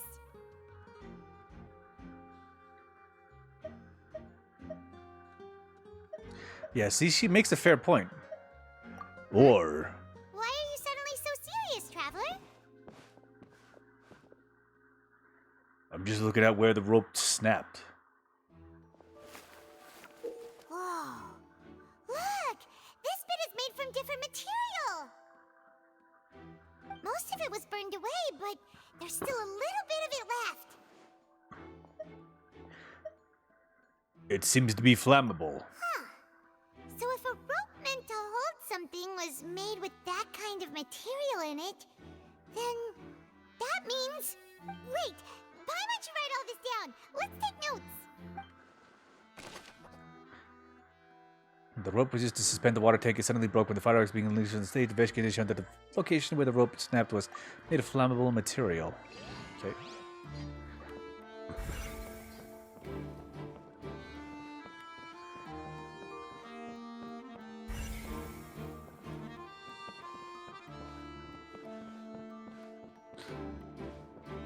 Quentin. Oh. The investigation team has some new findings. Turns out there's an issue with the random number selector after all. See, I told you. What if the machine picked some big guy's seat? You think the murderer would have still made his move then? Sorry to interrupt, but we're helping Linny and Lynette with their side of the investigation. What were you saying about the number selector? There's something wrong with it? You're trying to help them? That'll be a tall order. Linny used the machine to pick a random member of the audience during his performance, right? The lucky girl that later disappeared. Tell me about the machine, don't tell me about the facts. We thought there might be a serious problem with the machine, so we had it taken away for further inspection. Okay, here we go. Turns out that the seat number it picked wasn't random at all. The machine picks that same number every time. I'm sure you already know that you have to make a reservation in advance to get a seat, regardless of whether it's a trial or some performance. In other words, Linny knew who would be sitting where from the very beginning. Okay. That much checks out. Linny reserved our seats for us, too. Bet you see why I was saying it'd be tough to make a case for Linny. Thanks. Sorry to bother you. Even though it's bad for Linny's case, Paimon had better write it down. Choosing looking at the lines of the goods, I found that they're generally exactly known no matter what. Clearly someone has tampered with it. Okay.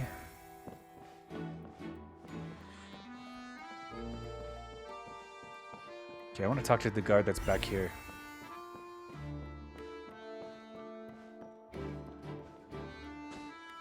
Oh, Maurice. Hello there. What are you investigating? Oh, this location has also been cordoned off because the Magic Troupe members are currently considered prime suspects. The investigation team is still collecting evidence. The seats were all booked in advance, so we were able to deduce the missing woman's identity by checking the guest list. Sure, Could you tell us who not she like is? This is confidential information. We will publish it later anyway when we petition the public to help us find the missing person. Her name is Halsey. She's a painter from Fontaine who's made a bit of a name for herself.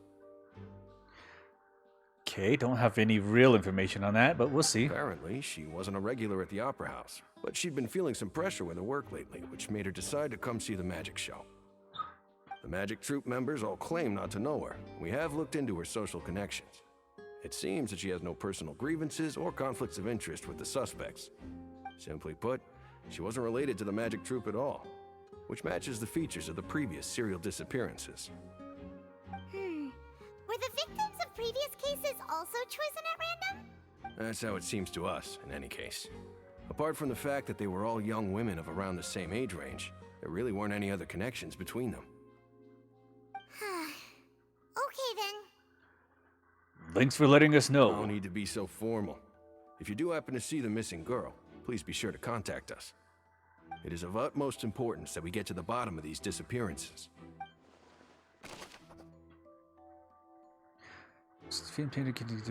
Okay. She has no connections, but it does fall in line with a lot of the serial disappearance cases. However, that's not real information that can tie to this. If there's no motive or relation to the thing, there should be no reason for them to target some random person. But also, there's no reason for it to be given any leeway to why they should be suspects. I mean, if there's no connecting matter, it's just like random speculation that it could be related to them. But we need more information.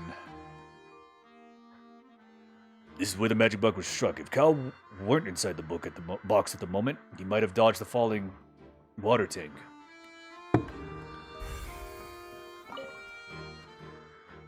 The broken magic box was left on the scene after the guards completed their investigation. Looking at it now, the water tank must have struck it really hard.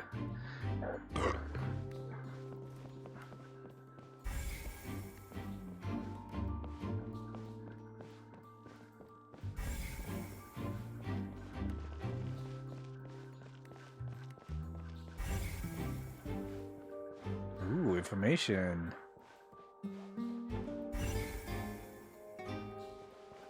We got two. Seal the door. You sealed the door. Throw it into the fire. I see that you're investigating the area. Well, it just so happens that I'm interested too. If you find any new and interesting leads, be sure to share them with me, alright? Okay, you're sketchy as fuck. We don't have too many thoughts yet. Then why don't I tell you my hypothesis first? The way I see it. And I'll start it with that loud thud. That could have been something, yeah. Thud? Oh, you mean the sound that happened during the countdown? Yes, exactly. It wasn't terribly loud, but I suspect that most people heard it. It's just that everyone was awaiting the results of Linny's trick with bated breath, so no one paid it much mind. But now that the incident has happened, the thud has become an important clue. In what way? That makes sense. So, what of it? I'm of the opinion that it may have been the sound of Linny's accomplice. Lynette, perhaps. Jumping atop the water tank or something like that. That is all just fucking speculation. When the pyrotechnics went off, she cut the rope, sending the water tank crashing down. But wasn't the noise we heard too loud for that? Perhaps the balance wasn't right, leading to a particularly rough landing. Then wouldn't the water tank have started to swing a bit in that case? That's true. I suppose I must reconsider. That does remind Paimon, though. What was with that sound? Yeah, there was no real explanation for that sound.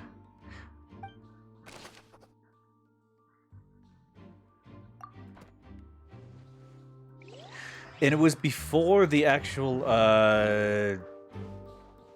pyrotechnics actually took off.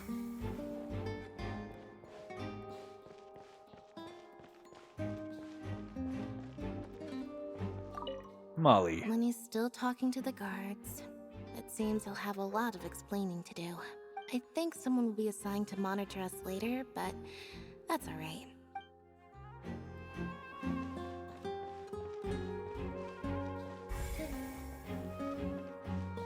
Okay. I don't want to approach the chair too early yet. Okay, let's examine the box. Looked like an ordinary box, but Lenny somehow moved instantly from the stage to being inside of it. How did he do that?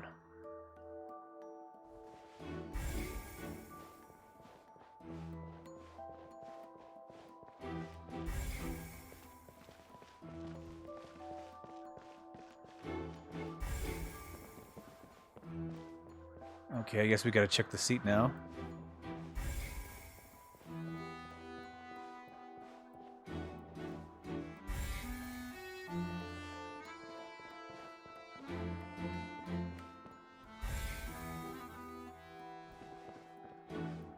Wait, what?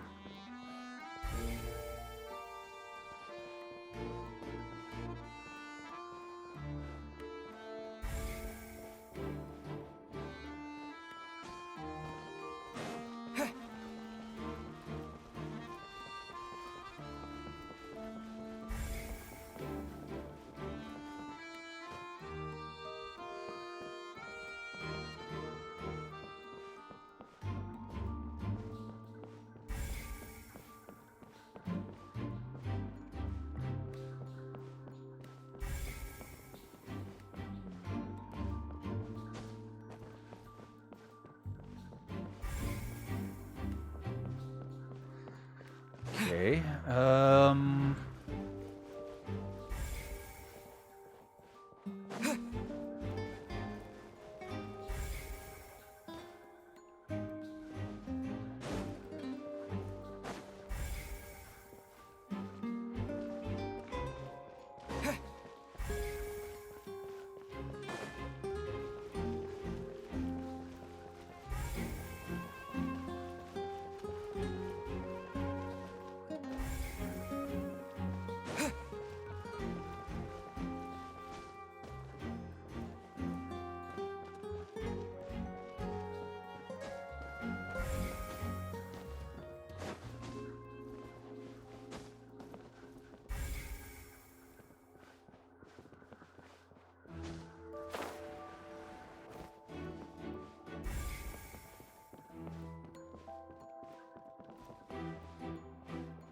wait, hold on.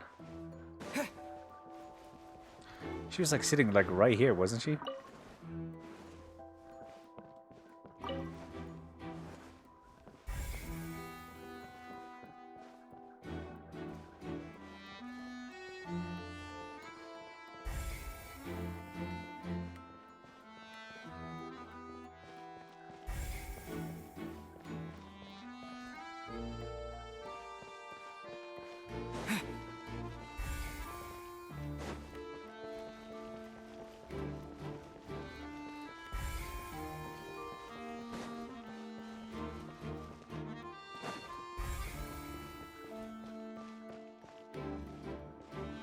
Okay,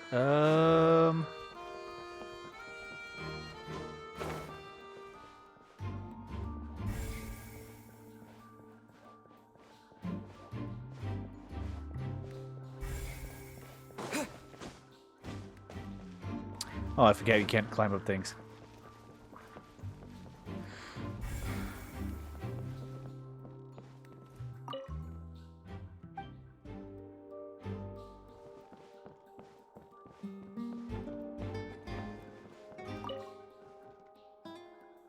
Go ahead, have a look around. Can we talk to that guy, and this one?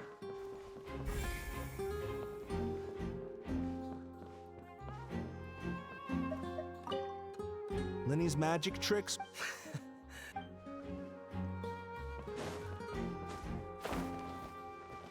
I feel like this guy should be involved, but he's not saying anything to me.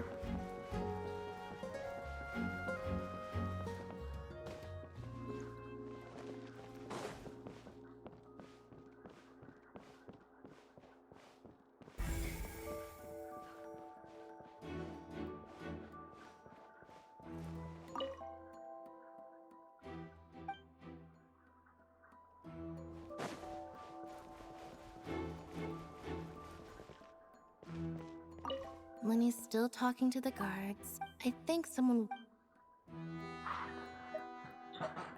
Lenny's still talking to the guards.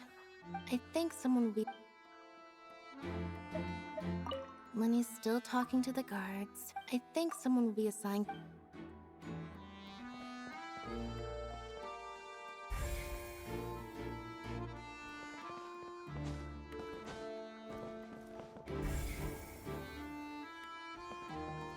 Okay, there's gotta be another clue here.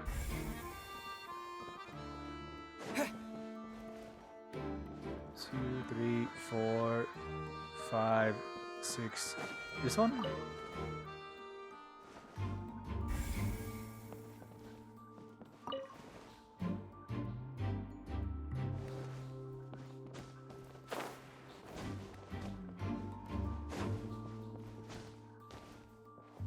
Two, 3, 4, 5, 6, 7, 8, 9, 10, 11, 12, 13.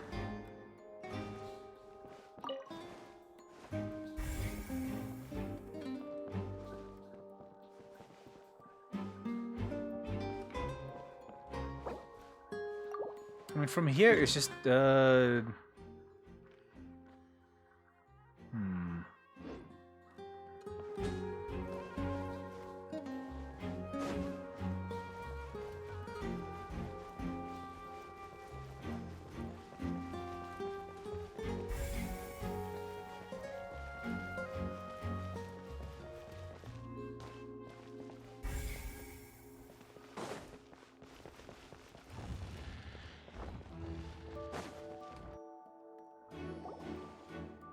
Hey, you!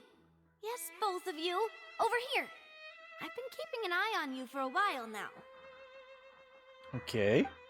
Huh? You mean us? That's right.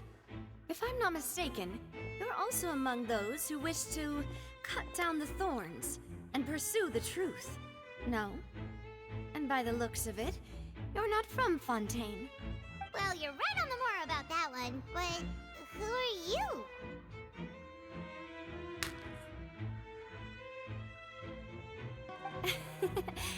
Have you never heard of the Spina di Rosula? The what? From mediating disputes and providing protection to solving conundrums, you name it, Spina di Rosula does it. And I, Navia, have the honor of being its renowned president. Okay, is this an attorney shop? An attorney store? Attorney chief office? Though those who play by our rules call me boss. I'm Silver, her attendant. Pleased to meet you.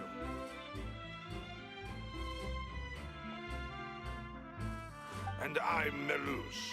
Demoiselle's various daily needs and affairs are under my purview.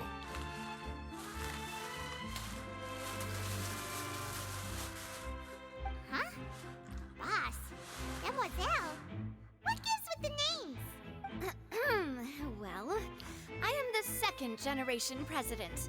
Melus and the others are still used to my previous title. second generation My president. apologies, demoiselle. Should you prefer, boss, I will endeavor to use that instead. No, no need. You don't have to call me boss. Just Navia is fine. Okay, if Huh? you say so. Not that we're members of Spina di Rasula anyway. All merely trifling details. Never mind. Now, back to the situation at hand. So, you want to investigate as well? That's right. I've always kept an eye on the serial disappearance cases. My interest stems from a matter back from my father's time. Judging from the look of things, I find Linny an unlikely mastermind. Okay, why? Really? We think so too. That's why we're looking for clues now. Well, he happened to be nice to us. I think we're just paying back the kindness. But how did you come to that conclusion? Intuition, naturally. My unparalleled intuition. Okay. Marina sure was quick to point the finger at Linny without any decisive evidence whatsoever, wasn't she?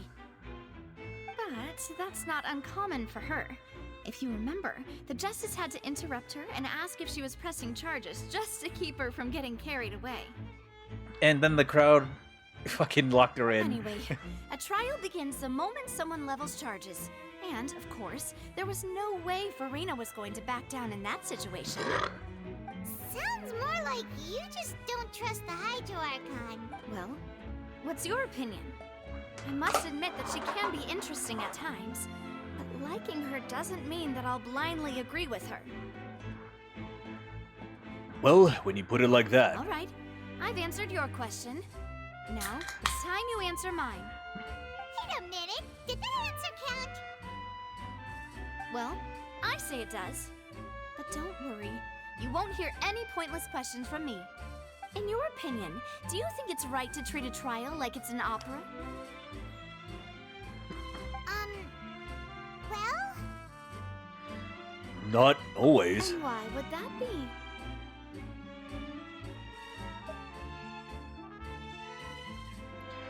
Something serious like a trial should be treated like entertainment. See, Silver and Malus? I told you they'd be different. Most astute of you, demoiselle. I too think that the Traveler's response was most excellent. No matter how wonderful the script or how fervent the audience's expectations may be, the trials that go on stage here must be based in fact. And if that can be done, boss, then... All right, that's quite enough, Malus. Anyway, I like your answer. You pass with flying colors. I pass what? Now, I need to make some preparations, following which our joint investigation shall commence. You two shall be my assistants. Huh? Wait! Since when did we become assistants? Oh, well, I can be the assistant, sure. Or your companion, if you like. I'm really not that fussy. Uh-huh. That's more like it.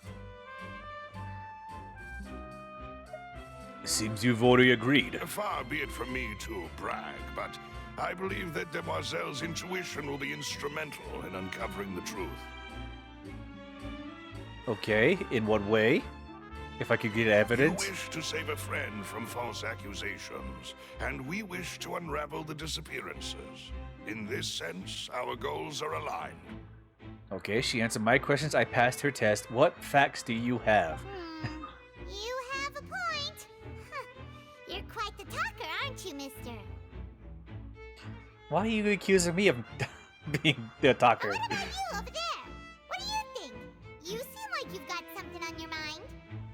I have nothing to add. Alright, you're a lot of help. Alrighty then. We'll be making some preparations first. Just be sure to let us know if they start revealing Linny's tricks. Oh, she doesn't want to know Linny's tricks. She wants to keep the magic. As soon as she learns the facts, she's gonna hate herself. Alright, Melis, tell me what you know. Speaking of that, I think magic shows would be very popular in Poisson. I can see that. Maybe I should try to learn some magic. If I could make things disappear, cleaning my room would be a cinch. You need not worry about such things, demoiselle. That falls under my duties. Oh, right.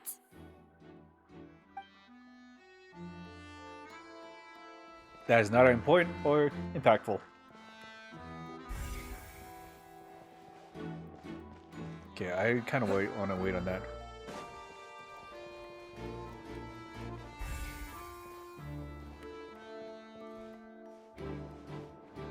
I don't think that's very important, but we might as well see what it is.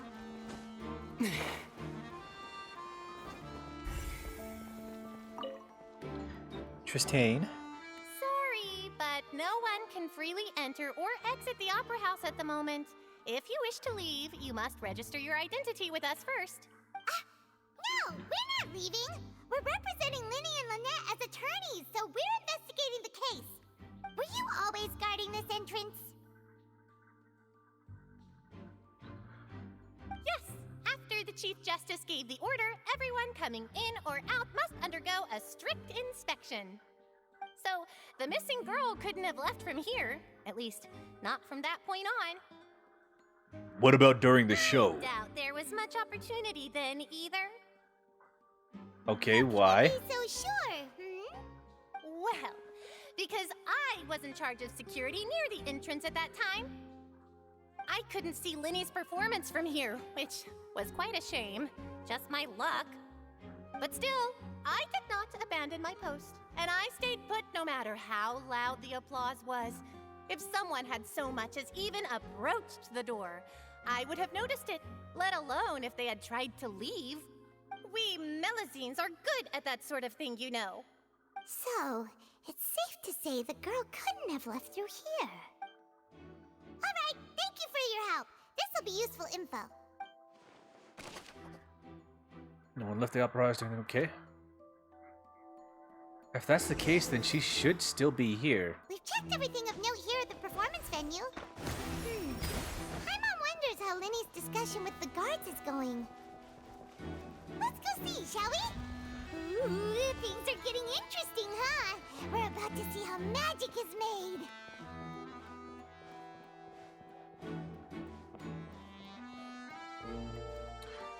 Okay, yeah, this would make not too much difference if I went up here anyway. Okay. Understood. Then I will be going with you. Just so you're aware, I will be monitoring your actions and making notes as necessary. Very good. Thanks for being so agreeable. I'd pull a rose out of my hat as a gift for you if I could. You may spare the pleasantries. I'm just doing my job. Okay, Molly seems very straightforward, which I... Who's this? Okay, she followed us without asking. Navia, what are you doing? Me? I'm Spina di Rosula's guardian angel. If you've got a problem, I've got the firepower. Sorry, I got a little carried away there. Call me Navia. I'm a partner of theirs, and we'll be helping investigate this whole situation. And these are my companions. Would you mind if they join as well? Fine by me. Oh, new helpers? I would be most grateful. Yeah, I don't think Linny would actually argue against this. He'd be like, oh, people want to help. Okay. Well, let's just say we're tagging along. It's not every day you get to see the secrets behind magic performed on such a large scale. Oh, it's not that she didn't want to know why. It's that she wants to learn why. I appreciate your kind interest. Come with me. We'll be heading below stage. Oh, is she getting chicken out? Tell me she chickens out. Huh? Below stage? Yes, a world of secrets is hidden beneath this magic box, prepared specifically for this switcheroo trick. Tell me she chickens out. Tell me she chickens out. Tell me she chickens out. But before I reveal everything, you should have a look first.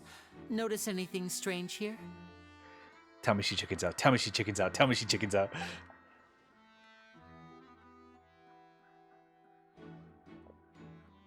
I'm not trying to be dramatic. Remembering the details of a trick will help you understand the methods used to perform it more easily. Tell me she chickens out. Tell me she chickens out. Tell me she chickens out. Weren't there balloons and other decorations here? Where did all that go? Ah, good eye. That said, you're still far from discovering the answer. The back of the door isn't the same. The back? You mean the inside of the door? What's different about it? Paimon didn't notice anything. Very good indeed. I thought you might not be able to catch that, given that you were sitting in the first row. The back of this door was patterned. Those patterns are now gone, replaced by a smooth wooden board. So, if you put 2 and 2 together, what do you get? There's another box inside this one. Exactly. All right, let's go. I'll tell you how it works as we head down.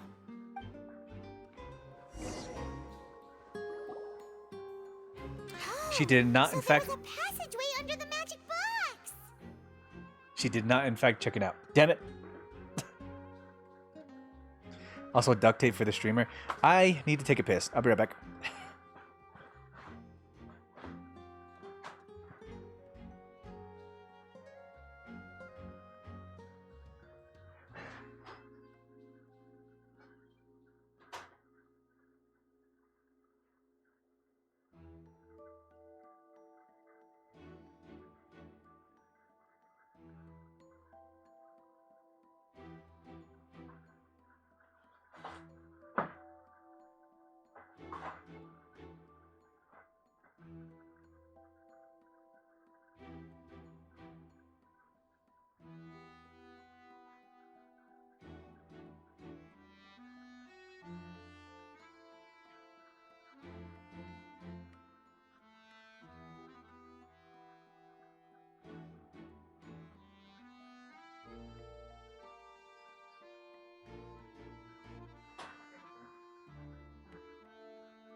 For the Paimon-like streamer? What the fuck?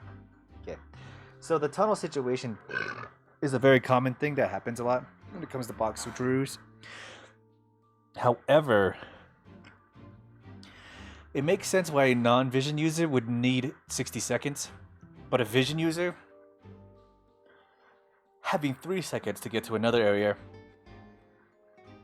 makes more plausible sense in some way, but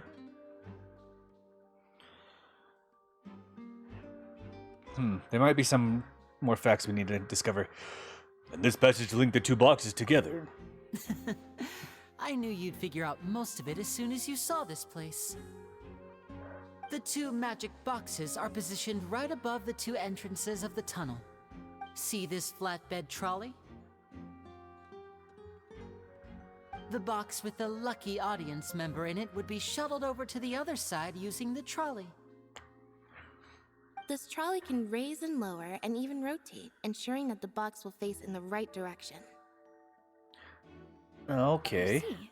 So that's the purpose of the box inside another box. Precisely. The inner box would descend after the audience member was put inside and be moved along the trolley, all while the outer box would remain on stage as if nothing had ever changed.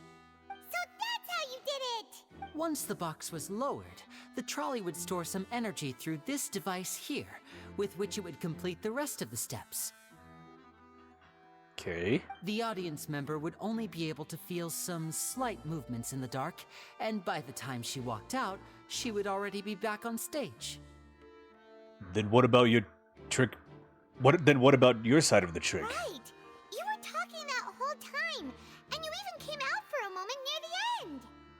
Ah, yes. A phonograph operated by Lynette was used to achieve that effect. A phonograph? My assistant and I had already scripted our conversation beforehand. When the countdown began, I had already gone to the opposite box via a tunnel using that ladder. And what about Lynette? Where was she? I was in the mezzanine space in the back of the box. Mezzanine? Oh, interesting! That's more of like, what's the mezzanine? That's how we were able to coordinate Linny's lines with the assistant. And by the way, I was the one who walked out of the box at the end. Wait, she disguised herself? I mean, we are twins. All it takes is a change of clothes, and no one can tell who's who. But she has longer hair. She has a tattoo on her left face. And Wait, hold on. that's my favorite part of this trick. Only Lynette and I can perform it. So that's how it all worked! Wow! Every detail you revealed was more amazing than the last! It's no wonder she wandered off stage for so long. She had to put on all the makeup, had to get herself dressed up, and made her look like Linny. Lynette would briefly walk out of the box and then go back in, jumping into the tunnel and escaping before the box on the trolley could finish ascending. And then I walk out of the other box in the audience area, and the trick would be complete. The operative word here being would. But as you saw, Cal was in the box, not our audience member. She, on the other hand, mysteriously vanished. Well, she would have still been in the box then. Which means... Okay, how did... Somebody had to kidnap her from the box. And put Cal in that area. We really don't know how that happened. If not for that interlude, this would have been an astonishing trick. I probably never would have figured out how you pulled it off. And yet, to think that someone was able to use this magic trick to commit a crime. Could we have a look around? I think we can come up with some more leads. This is the scene of the crime, so Linny and Lynette are not permitted to stay here. I'll escort them back up. Yes, of course. No need to be so strict now. I won't disappear into thin air, you know. Thanks, everyone. We're counting on you. Okay.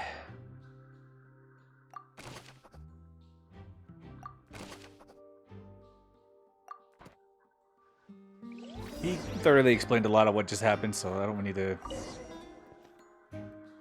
Should be the control device for the trolley. It seems to be operated automatically. Operate automatically? What do you...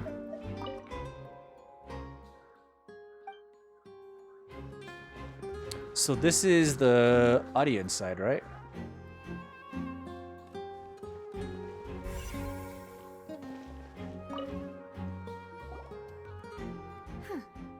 What's this? Is that a grappling hook? Looks like a hook tied to the end of a rope. Huh? There's all kinds of odds and ends here. Linny didn't mention this earlier. It was a prop for a different trick. But why would it have been left here? Whatever it is, let's make a note of it first.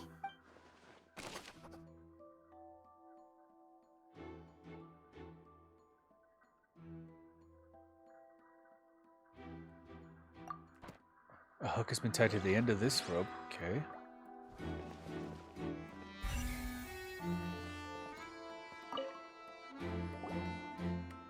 The floor is wet. Please be careful not to slip. Speaking of which, why would there be water here? Maybe it was for a trick. Paimon knows! It's one of those tricks where you pour water into a jug and then flip the jug over only for the water to disappear? And here's a broken vase. Huh. Did the trolley knock it down while moving? That can't be.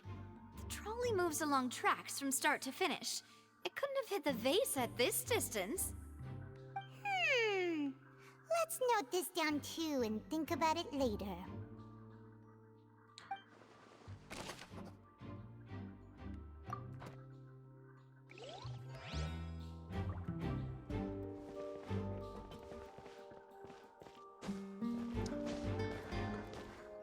Okay, this is very mysterious.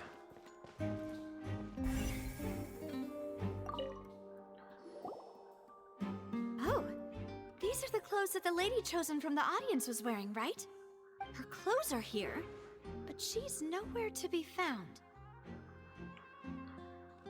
Linny didn't mention the guest having a wardrobe change. Right. And do you really need to do that if you're kidnapping them? Ugh, this is so confusing. Paimon doesn't want to be a detective anymore.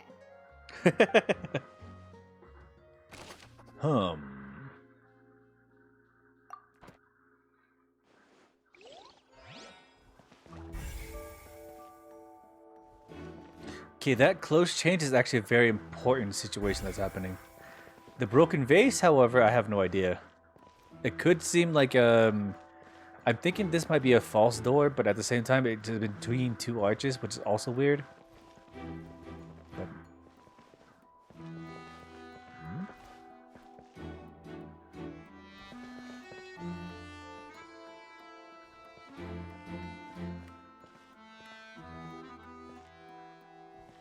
Okay,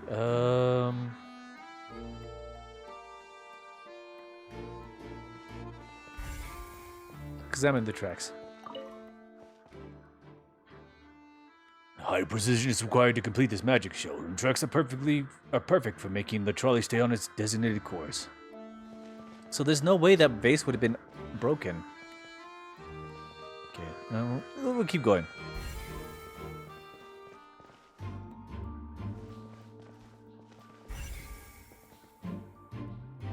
Okay, a bunch of costume changes. What is this? All kinds of private costumes are haphazardly stuffed inside.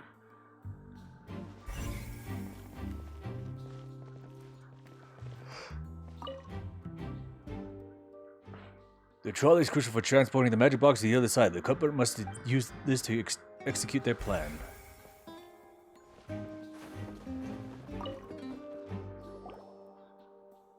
What is this place? Looks like a vent. It seems someone could fit through here. Huh. Could this have been the suspect's escape route? Alone, perhaps. But if they had to pull another person with them, the space would be too narrow. But there are no other ways in or out of here.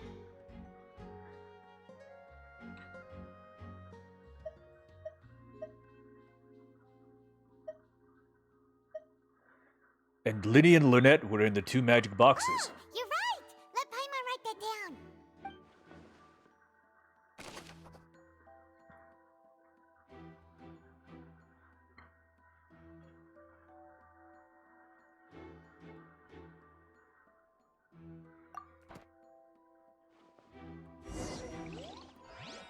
Seems we're...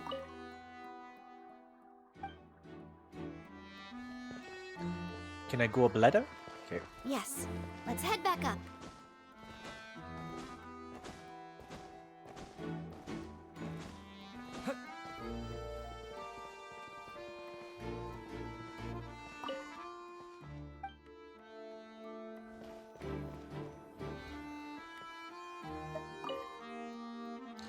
Alright, we head back up.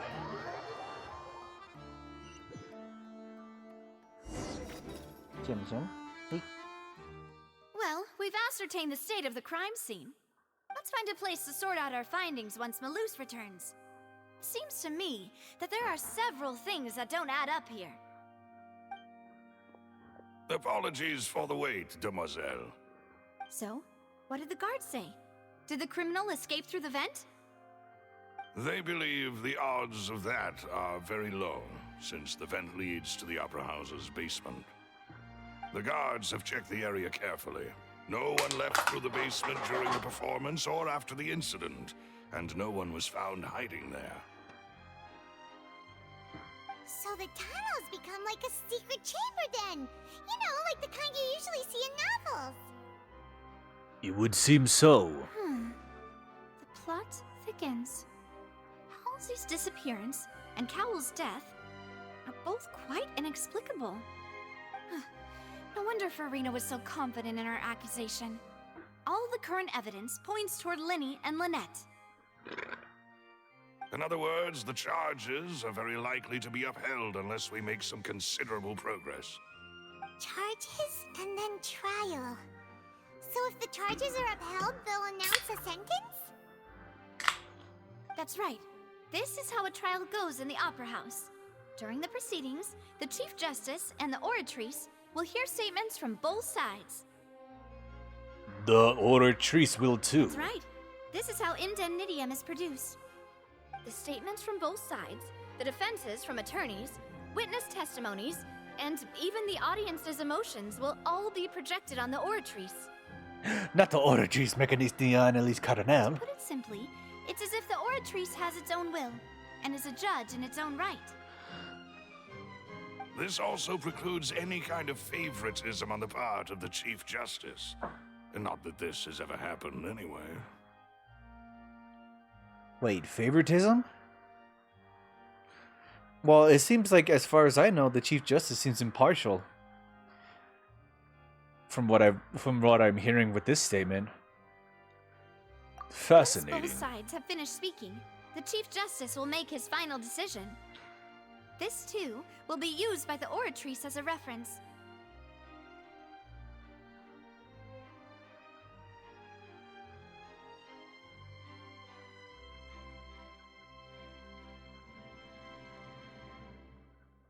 I heard that resistance for saying oratrice mécanique de l'analyse cardinal. Then, finally, the oratrice will be consulted by officials. The result it returns is the will of justice itself. Wait, what? The oratrice has the final say, even though the Chief Justice made it like an impartial point, and is entirely based on the will of justice?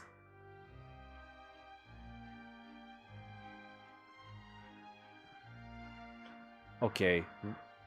Huh? So that machine is the one that actually decides? I thought Neuvillette called the shots. Yeah, I would have been fine with Neuvillette calling the shots based on the oratrice's feelings. In practice, there is very little difference. Both have always come to the same judgment. Which is why people have great faith in the Chief Justice. Oh, okay, I see. What is this? What if there's discrepancies? Yes, the guards also asked me to convey that none of us will be allowed to leave this place before the trial. We gotta sleep in the trial room? Because we've chosen to act as the twins' proxies. That makes us persons related to the case. Oh, you guys can't leave, but I can. They're concerned that we might be colluding with outside parties, or that we might find outside help to disrupt the case. Sammy Sam. Sammy Sam wants some pets. Hi, Sammy Sam. Look at this fuzzy boy. He's a very fuzzy boy. Oh, look at those big eyes. Look at the fuzzy eyes. Sammy Sam.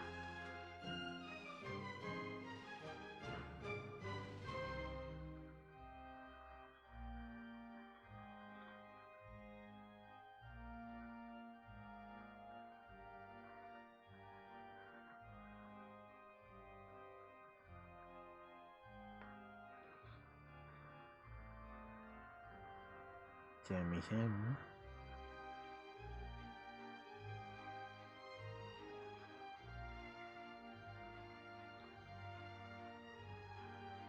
Flattery Sam.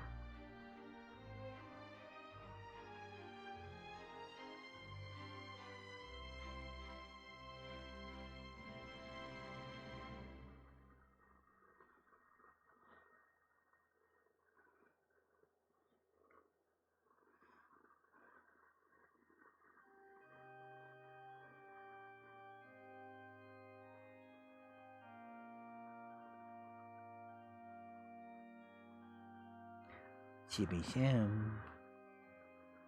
Chim Cham Shablam. Who's a very fuzzy boy?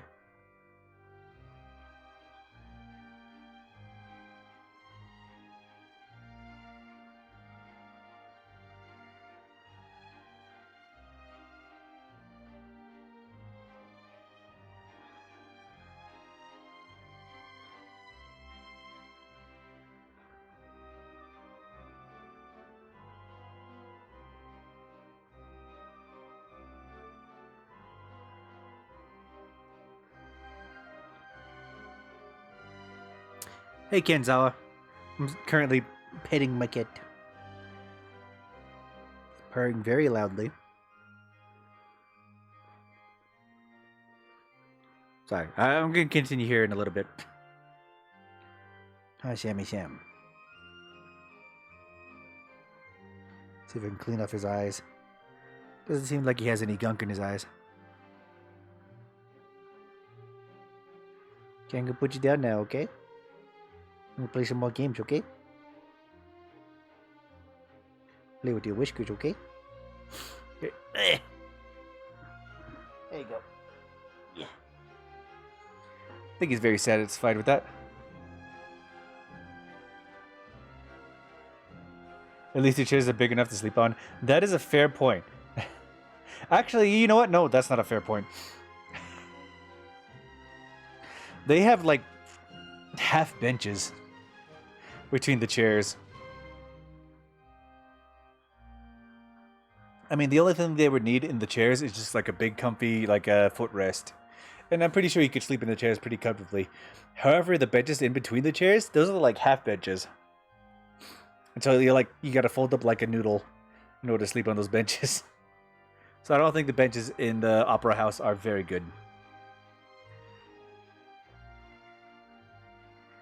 That's all hardwood. And I think you'd fold up like a noodle in order to sleep on those benches.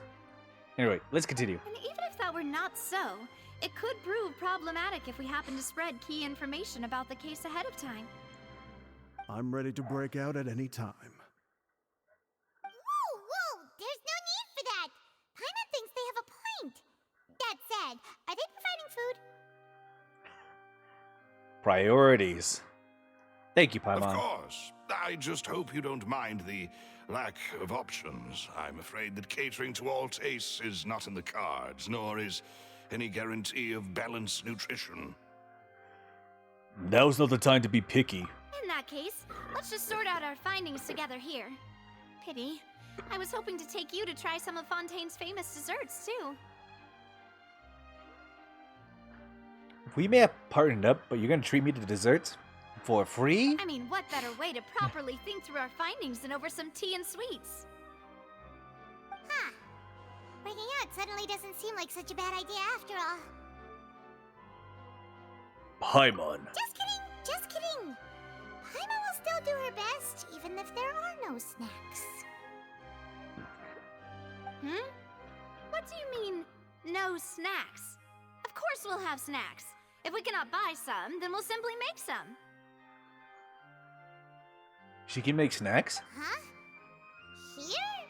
But how? Understood, demoiselle. Everyone, please come with me. Oh, Melis is gonna make some snacks. Wait,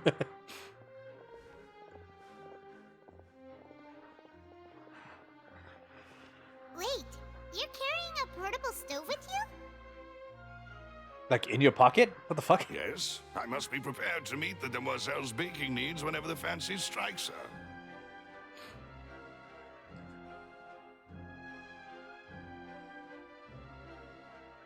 Okay. I have eggs, sugar, and almonds at the ready. In like your pocket or in like a backpack? Where are you carrying these eggs? Where'd you get the sugar? And how did you not get it on your clothes? And as for almonds, is that like a pocket, like a breast pocket situation? Like a back pocket situation? Where do you store almonds securely? Good work, you two. Then I'll get to it. Please sit tight for a moment. You'll get to taste my awesome snacks soon enough.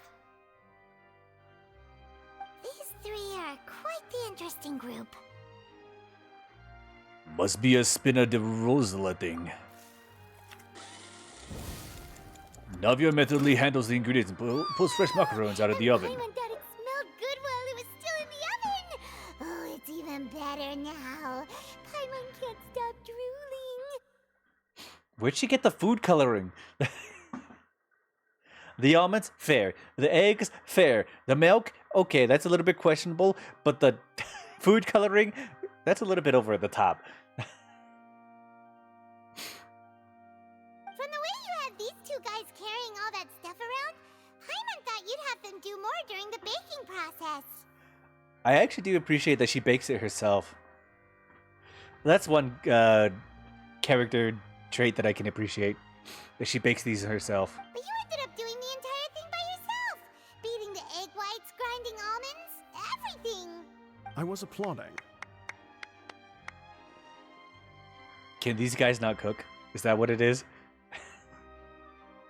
Or does she have some backstory where she actually cooks for the family because she wanted to?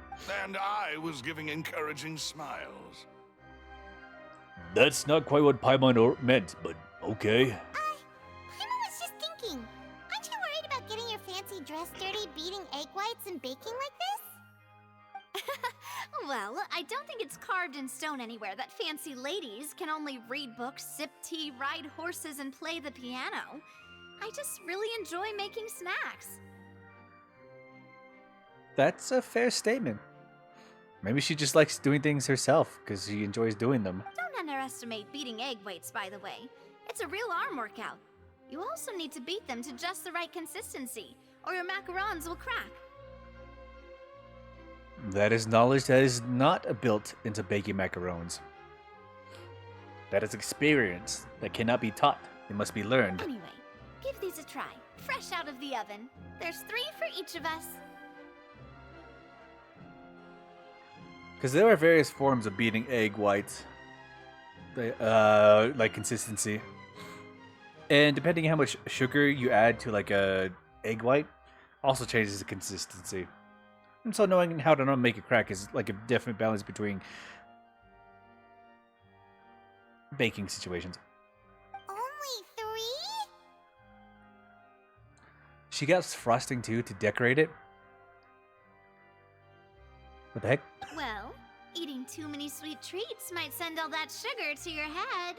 You wouldn't be able to think clearly about the case on a sugar rush, would you?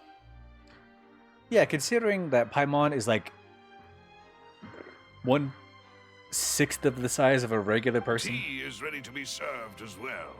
This is Demoiselle's favorite, strong black tea with a floral fragrance that clears the mind and lifts the spirit.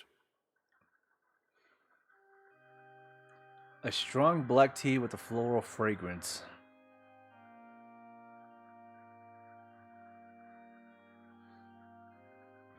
Uh-huh.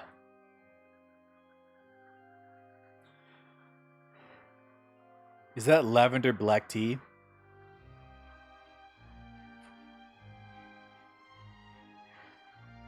It's like black tea with lavender inside of it. Because the only explanation that you can give for clears the mind and lifts the spirits is usually how people describe what lavender does. I fucking hate lavender.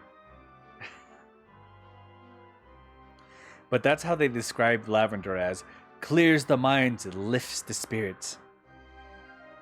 A floral fragrance. That's usually how lavender is described as.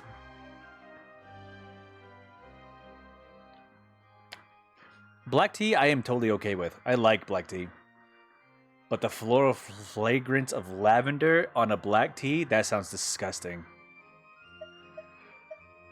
Why did you take a break as well? No need for concern. I'm merely doing as I should.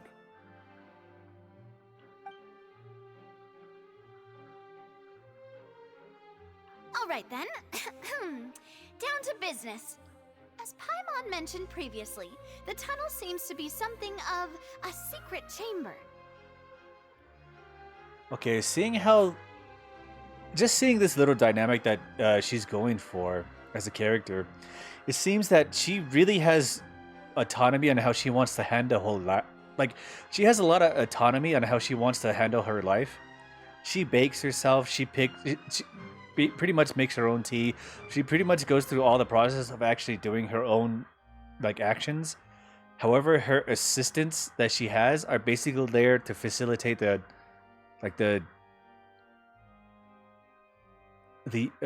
physical monetary needs. Like, they don't interrupt her actions. They don't try to put themselves forward and try to do the actions for her other than cleaning her room. But everything else that she does is entirely on her own. And she tries to... It looks like she just... Like, everything is built on her doing her own thing. She has autonomy in that way, other than cleaning for herself. But everything else is basically provided for her. And she's just given the tools to, like, work with that. That's what I'm taking for this situation. Because it looks like even though they're now cleaning up after her and like taking care of the little and small minute stuff that people would need to do, but everything else that every other action that she's been doing has been her entire effort put forward. Anyway, enough yapping. However, we can assume that Linny and Lynette were not alone within it. Some criminal also occupied its sealed confines. The magician twins could have committed the crimes, of course, but they lack any logical motive. Oh, yeah, but the motive between the other disappearances are also unrelated to this. So it seems very fair that this charge was put in prospect simply because it was also unrelated. Exactly! Why would they do such a thing right when everyone was watching? We're left with the two other people, the missing girl and then the deceased. The flower vase and the thud we heard during the performance could indicate some altercation between Halsey and the criminal in the tunnel. Oh. Because he was still making noise off of the box string. So he might have improvised the sounds that he was making. Because he would have definitely been locked in the box and he couldn't see what's going on. So the thud... Well, it was a thud, not a shatter.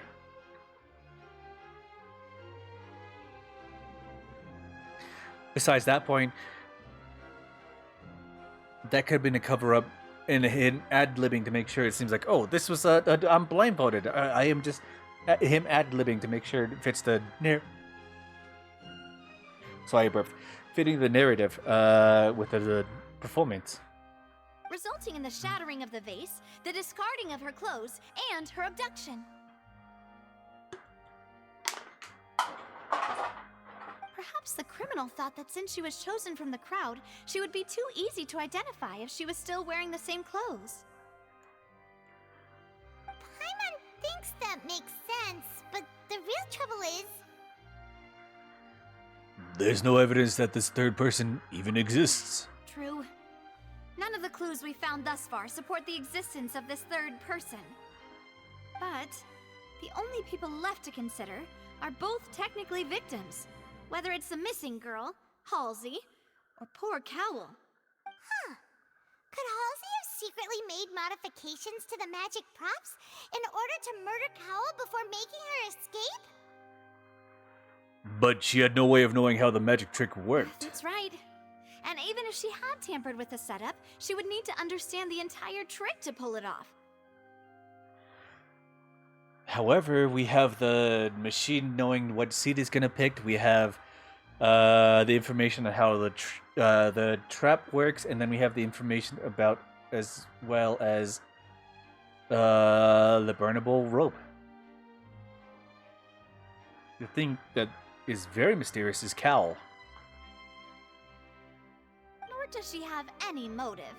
The guard said that she has never had any dealings with the Magic Troop's members. Which is a very true statement from what we've read from the investigation journal. Actually, can I present this news?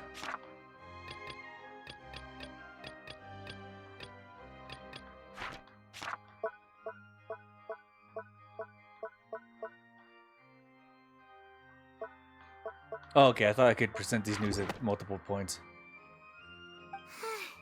Were we not thorough enough in our search?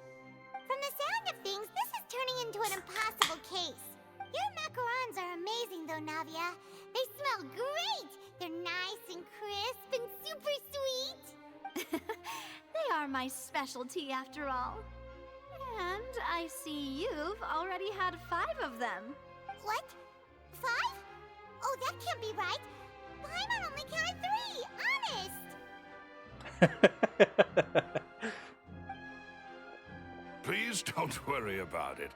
At my age, a few less sweets might actually be a good thing. They're being nice. And with that kindness being shown toward me, I need to take a piss.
You know, with this very limited interaction that I've had with Navia, the one thing I want to state forward is I'm really building my own story mind on how I view her as a character. And for me, it feels like she has these two assistants, basically butlers, that like serve her as like a very high wealthy character. However, I feel like with how she treats herself and like in her own self character is that she holds herself very pridefully in what in her stature, but also like does everything herself. Like she learns these processes and learns how to do these things and learns to like do a lot of the abilities and stuff from the ground up. And I think she holds a lot of pride in how she puts the effort for that. And I think she appreciates that the most, is effort and work. And that's why she holds herself in such, well, in this like prideful regard, but not, it's built entirely on effort and her own merit. And then she wanted to learn this all of herself, even though a lot of this could have been done for her with just automatically with her stature. But she wanted to learn all of this herself, and then she did. And these two are kind of basically like her helpers in that. I don't know. Maybe I'm just overthinking it. We'll see. We got story modes to go on. But I think that's how I kind of see it, is that she really wants to work at this stuff to make sure she knows it earnestly and understands it and holds herself in high regard and try to maybe, I don't know, teach other people. I don't know the exact reason why she does this, but it seems like there's a very solidified reason to why. I just think it's very based on that she wants this stuff. She wants to know this stuff. Anyway. No! Being greedy is one thing, but Paimon knows how to count. Besides, Paimon knows that if she ate too many, then others wouldn't have enough.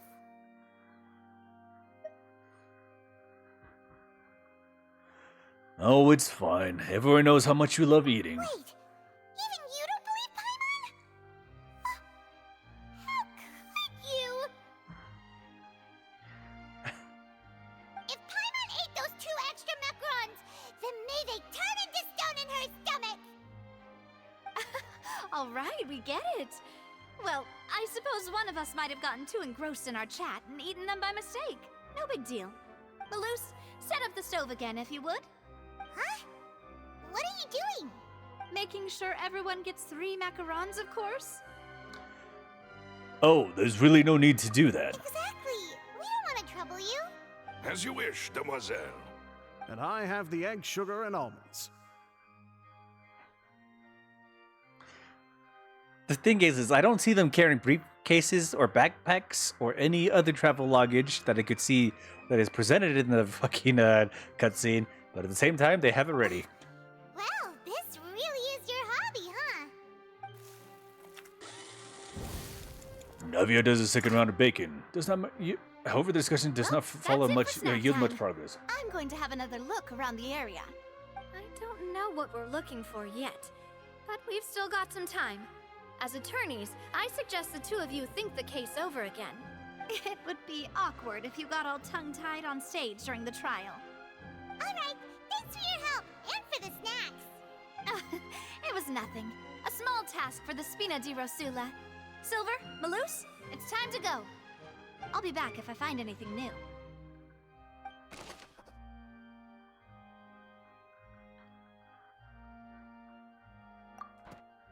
Seems very low too. Alright, it's time to put our heads together. We've got to get our defense ready for the trial. Oh, it's probably gonna be a long and difficult case. There's no point in worrying about that now. We just need to prepare. Here, take Paimon's notes. They should help you review the situation.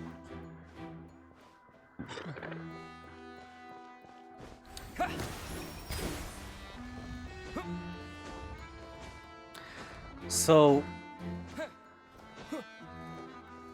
the most questionable factor in this situation is motive. In the serial disappearance cases, there is no motive for a lot of the female disappearances.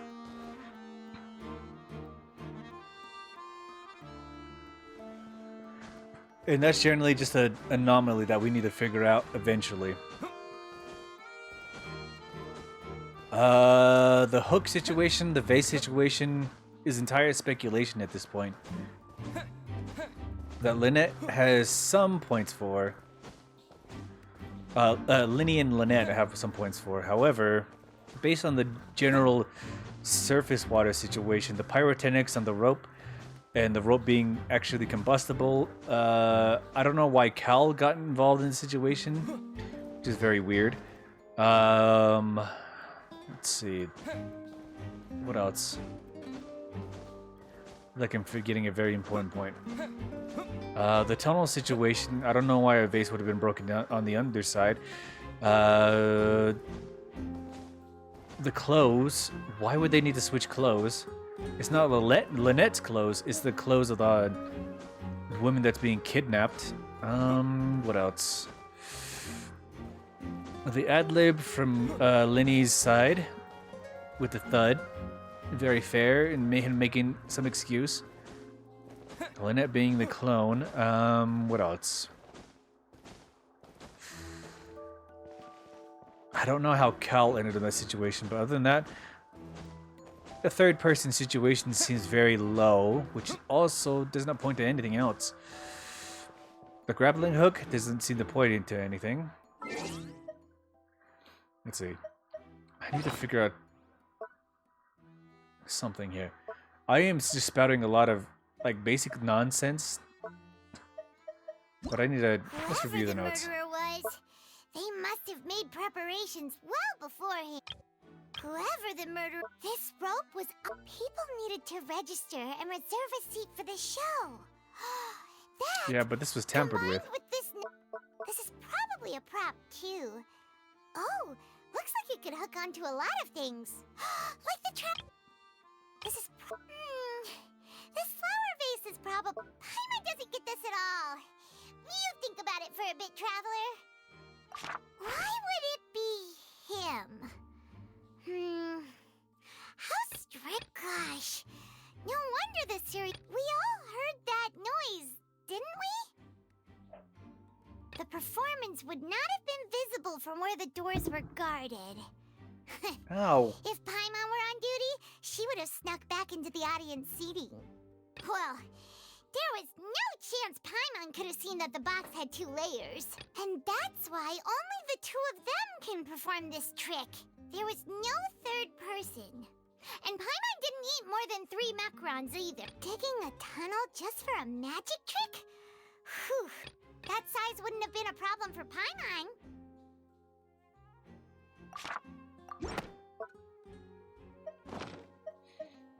Okay, well, we got really no new information other than basic stuff like that. I think we just gotta wait for the trial to see what information is put forward.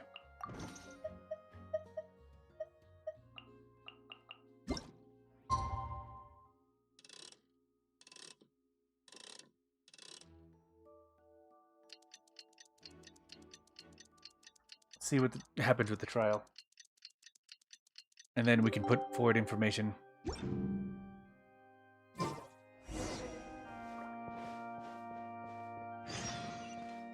Hopefully we're able to add stuff for like information and stuff like that. Oh, I don't care about that shit. Quests.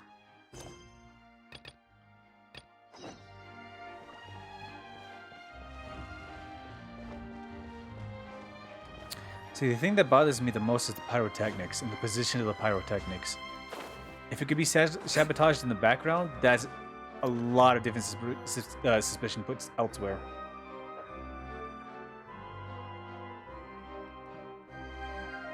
What do we do? The whole situation is so confusing. But let's take things step by step. Plan. Impossible things don't just happen. We'll get to the truth one way or another. Just relax. Even if everyone else suspects Lenny and Lynette, at least we will be supporting them from the stands. That is not entirely helpful, but it does bring confidence. Besides, I doubt Farina understands any more about what happened than we do. Uh-oh. Thanks, Navia. Well, we'll be going then. Best of luck to you.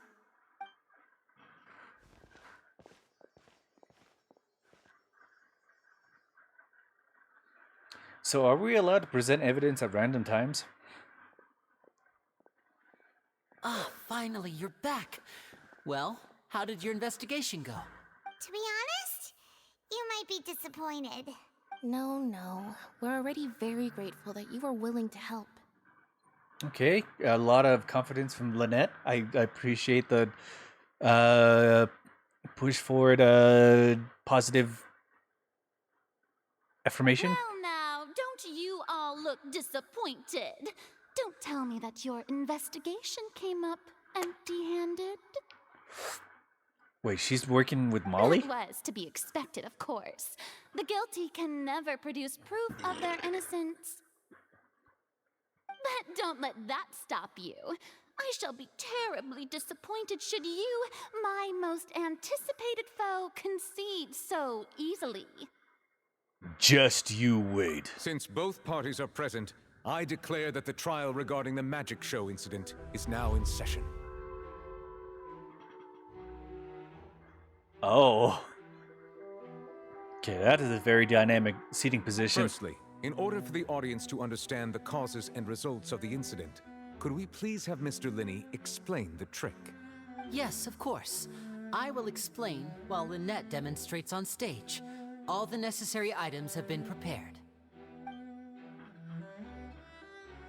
Linney clearly reveals the Thank you, details of the Mr. magic trick. Linney. Everyone In now that case, I understands. take your statement to be that you ran to and remained hidden within the magic box in the audience stands once the trick began, and thus could not have committed the crime. Is this correct? Yes, that's correct, Your Honor. In that case, I call upon the prosecution. Lady Farina, do you wish to refute his statement in any way? Why, of course I do. Allow me to take the first shot and break this case wide open. Mr. Linney is clearly lying. In what way, Farina? There Huh? is no way you could have been in the box the whole time if you were to abduct Halsey and murder Cowell. In fact, I'd say you were hardly in that tunnel at all. Okay, in what way? That is simply your hypothesis based on the presumption that I'm guilty. Oh, is that so? And if I may ask, what did you hear while you were inside your box? The roaring countdown of the crowd, of course. That's how I kept track of the time and built anticipation for the finale. Why is the soundtrack? This soundtrack reminds me of fucking Full Metal Alchemist Brotherhood. Like somebody's about to die. Some big real revealing fact is gonna happen, and somebody's dead, and just. Why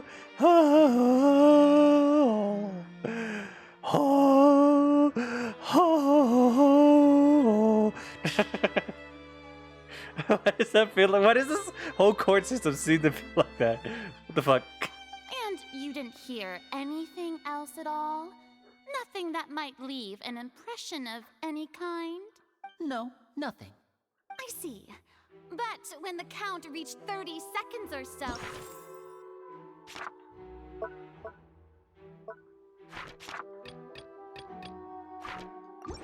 there was a thud. One so loud that I believe practically everyone heard it. Huh? Hey, hang on. Something's not right here. Wait, yeah, why does Liddy not hear it? Even though he mentioned it. How could Liddy not know about that I'm sound? sure he could have heard a noise that loud from inside the box.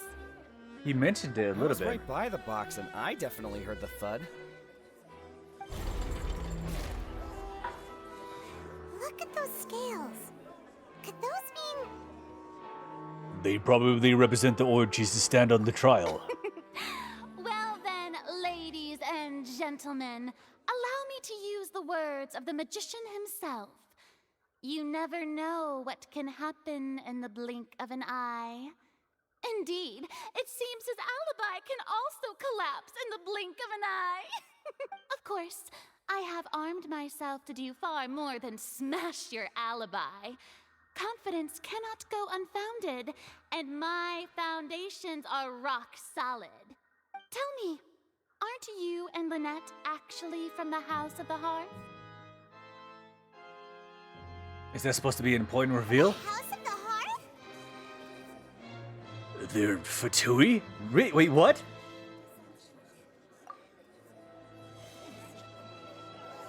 No wonder they did something like this. The Fatui?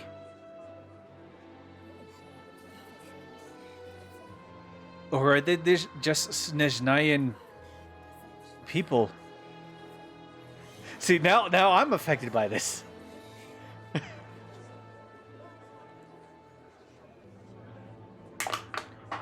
I'm protecting the Fatui? What? Child's a weird situation to go with. But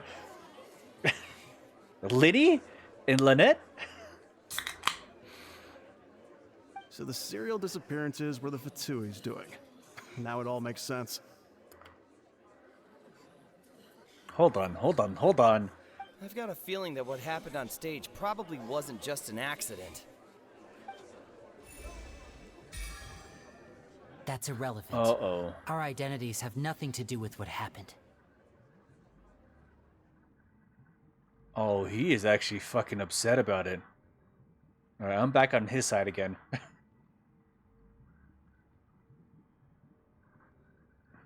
Because honestly, that's the first time I've seen him actually abhorrent about some information that he's learned.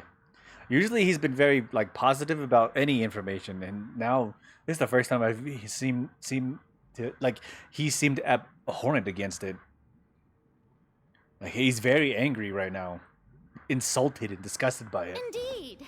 Then perhaps you could tell us everything that happened during that 1 minute. Your first priority is to prove yourself innocent after all. I'm sure there is little that needs to be kept secret now. Unless your script already has holes in it. The Outlander is speechless. My, oh my, don't they look flabbergasted? Now comes the infighting and discord, I suppose. This was almost too easy. Wait, what? Hold on. Is our connection with the Hydro Archon, with the Hydro Element, actually giving her, her innermost thoughts to us? Good thing I made all those preparations. Seems the all-nighter I pulled last night is really paying off. Wait, is the Hydro Element leaking her real thoughts to us? Hey, Lyney, why didn't you tell us this before? Lyney and Lynette are Fatui. Order! Mr. Linney, allow me to re-establish the facts. Lady Farina has raised 2 points. First, when the thud was heard in the Opera House, you were neither in the box nor the tunnel. Second, you and Ms. Lynette are both members of the House of the Hearth.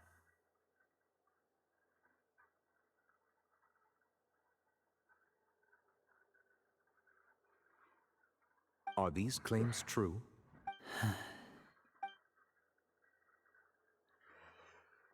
There's no doubt about a musician's ability to con others, given how Linney has concealed his identity. This could all have been set up beforehand.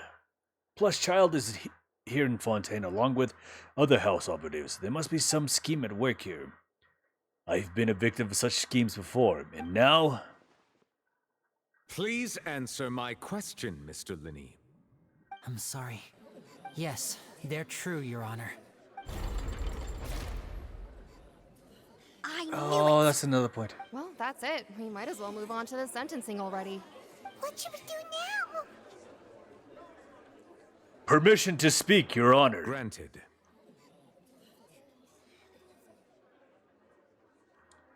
My client has withheld some key In that information. case, what is your request?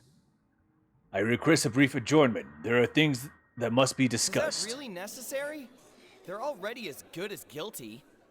The defendant deceived their own attorneys. What is there left to discuss? Order! Order, I say! Yeah, this is new learned information. We didn't know they were part of the Fatui, nor did we learn that they were, well, part of the Hearth. We need more information. Your request is reasonable, and we shall adjourn. This trial will reconvene in 1 hour. So you would stick to Mr. Linney's defense even after knowing what you do now? You certainly have more professionalism than I thought. This is new information. We need new allies. Because for now, it's just a lot of hearsay. In that case, my dear audience, let's allow the joy of victory to steep for a little while longer.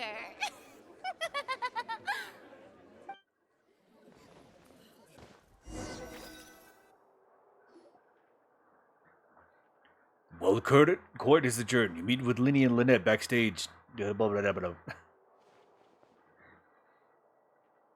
Well, Oh, yeah. This is awkward. I didn't think the Hydro Archon would dig all that up. What seed are they?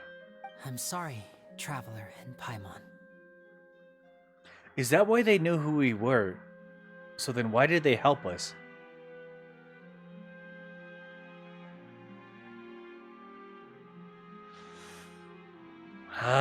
Lenny and Lynette, I wanted to trust you for a second there.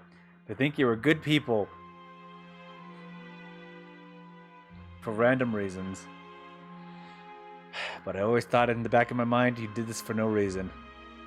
And that bothered me for a little bit. Yeah, sorry. Paimon doesn't know where to start. We trusted you two. Don't throw in we.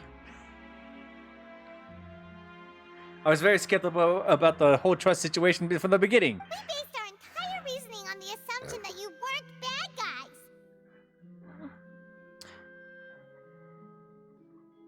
I've been very flip-floppy about that. Not to set the wrong tone or anything, but Paimon's really mad. I am upset. I am not mad. I'm very sorry. I know you're angry, and reasonably so, but please, let me explain. I am not angry. I am upset. That you didn't tell me. I know you've clashed with the Fatui several times before. I wouldn't be surprised if just hearing the word is enough to make you upset. Well, the only Fatui that I've met that has been on my side was the one in the chasm, who I actually did really like. The Siren mage that was in the chasm, I actually really liked her. She was very selfishly contained, but also that story was like, I am not an enemy. Oh, this happened on my bed. My bad. And she's like, okay, well, I'm sorry. And then she took responsibility for it. It's like, okay, I just wanted to find my my friend. And it's like, okay. That's probably the one Fatui. Well, that's the second most Fatui that I actually like. Besides Child. I can't hate him. I can't hate Child. But our organization is very, very large, and the Harbingers have very different personalities and goals. Right now, we want to save people. As many as we can.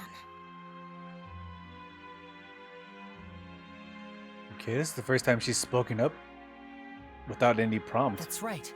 I'm sure we're on the same page when it comes to this nation and the disaster that its people might face. Well, hold on. I knew if it weren't for our respective identities, we could become good friends. So that's why he hid it away from us. That's why I didn't wish to flat out lie to you, but chose to hide some details instead.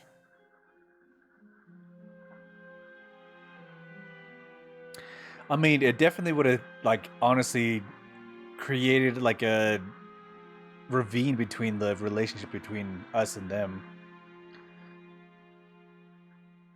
Because they're trying to do something good, some good action. But, I mean, how many times have you been fucking fucked over by the Fatui? 3, 4 nations? Why would we trust the Fanuri? Why would we trust Shneshnayan operatives? The truth is very important, but being completely transparent about everything would see us spending more effort than we need to. But how can we know this isn't all just another lie? Right. So, you be the judge. Heck, if I were you, I fear that I'd even struggle to trust me at this point. You met a Fatus who works as a magician, a trickster by trade. All by coincidence, too. But still, I'm asking you to trust me. I am no criminal. At least, not in this case. Okay, what evidence do you have to point for that? Please forgive us. That is not something I'm willing to do yet. Unless you have some important information that I need to know that I can tie it to the case. Well, you both say that, but...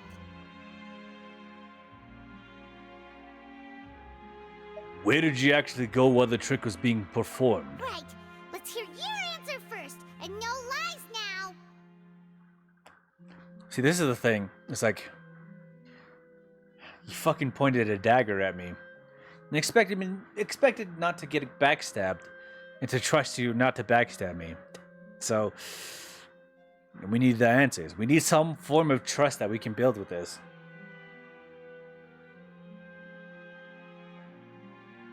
Of course. I'll answer any question you ask.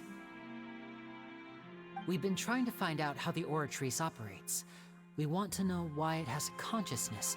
Why can it deliver sentences accurately?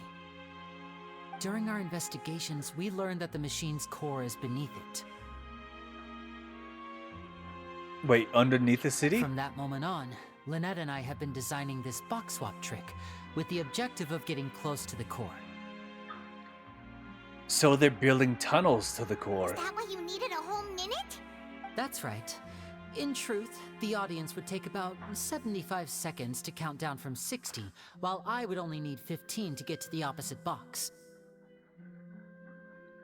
Is that how far the transit is? So, after jumping into the tunnel, I accessed the Opera House basement via the vent, and went to investigate the room in which the core is stored. That air vent was created during the construction of the tunnel specifically to execute this step. And what did you find? Well, nothing. As soon as I reached that room and was about to investigate, I heard someone's voice. Which should have been impossible, of course. I was quite certain that I was the only one in the room. That voice seemed to recognize me and tried to speak to me. I chose to err on the side of caution and retreated the way I came. On the way back, I saw the broken vase and the clothes on the ground, but the countdown was almost finished, so there wasn't time to give it any thought. Okay, this is all hearsay then. After that, the homicide occurred just as you saw. Well, that explains why you didn't hear the thud. But why do you want to understand how the Oratrice operates? Because of that prophecy I told you about, of course. We must know all we can about this nation's secrets in order to deal with that prophesized crisis. Okay, the rising waters, of course. That's the only way we can save everyone.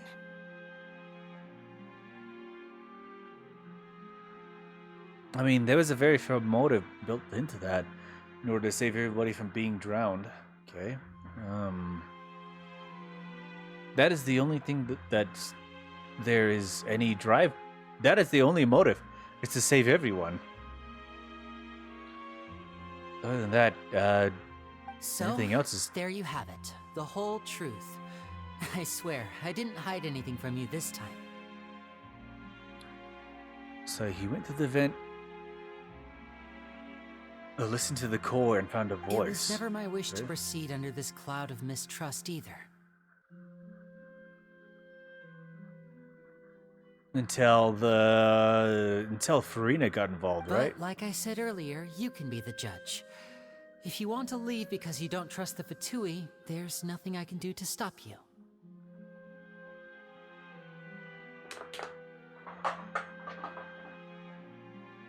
Well, Traveler, you decide. Paimon will follow your lead however you choose.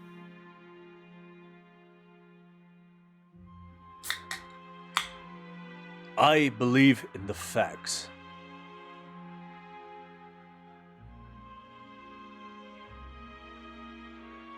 I will defend you from these charges. Thank you.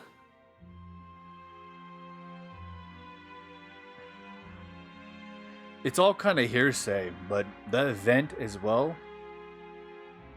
The fact that he didn't hear the thud.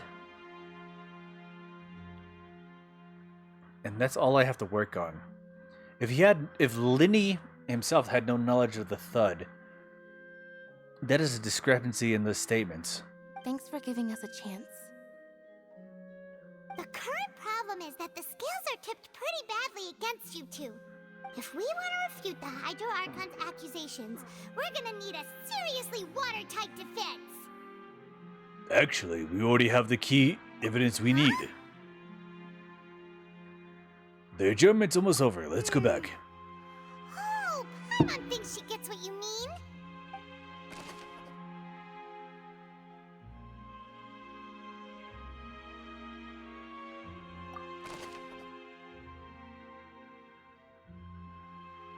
See, the voice is not something we need to bring about, but the broken vase.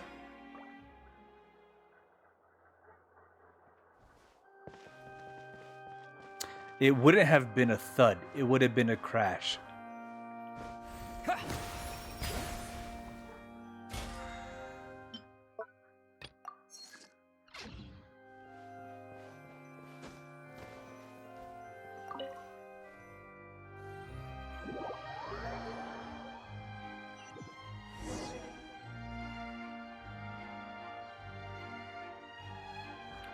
The brief adjournment ends and the nail-biting trial reconvenes. Both parties have returned to their positions. Let us continue the trial. When last we left off, Mr. Linney acknowledged the new evidence presented by Lady Farina as fact. Therefore, Lady Farina may continue stating her reconstruction of the events.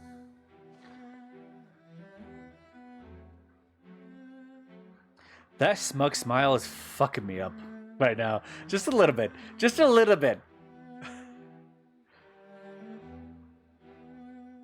I know it's not smug, but it does feel very smug in this camera angle. Ugh, that took long enough. Now then, if everyone would lend me their attention. At this stage, let's revisit that scene from Linny's perspective. Okay, there's the smugness.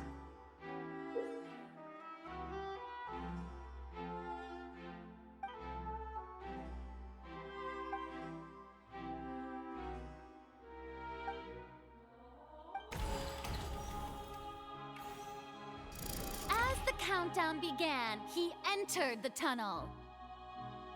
When the flatbed trolley passed, he opened the box and got into an altercation with Halsey, which caused the loud thud. He did not realize that this sound could be heard by everyone in the opera house, which is why he claimed earlier that he could not hear the sound. Finally, he used the vase to knock her out, before making her change clothes to prevent others from recognizing her. Okay, these are very far accusations. At this time, Cowell arrived in the tunnel, having heard that strange noise, and caught Linny red-handed. So Linny proceeded to knock him out too before stuffing him into that box. So then there would have been a second thud. Afterward, Linny passed the unconscious Halsey to his accomplice through the magic box in the audience stands, before operating the devices such that Cowell's death would be ruled an accident. And there you have it. That's the truth behind what happened.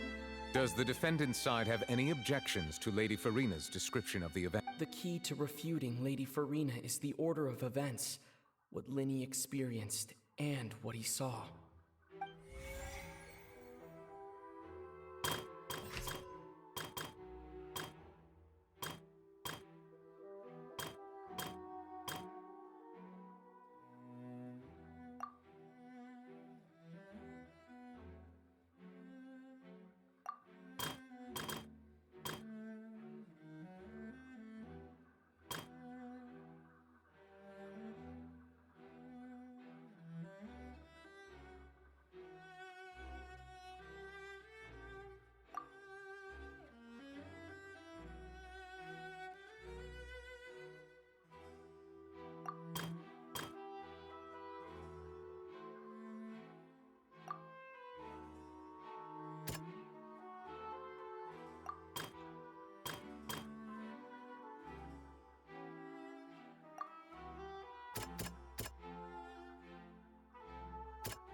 See.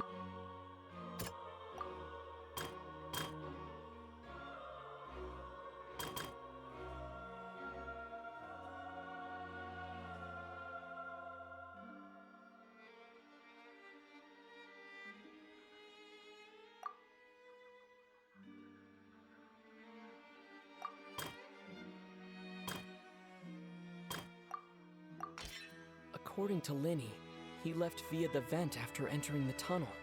He couldn't have had that altercation with Halsey.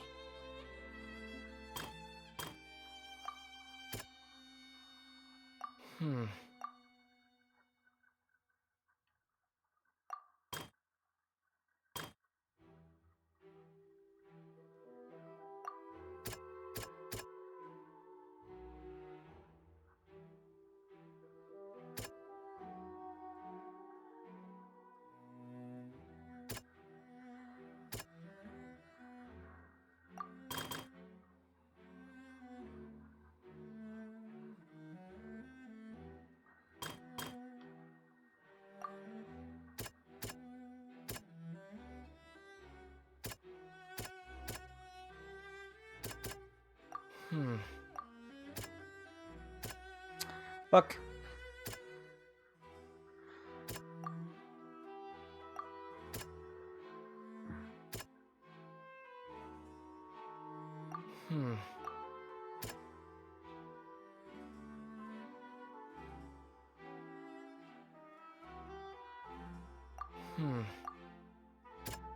Really?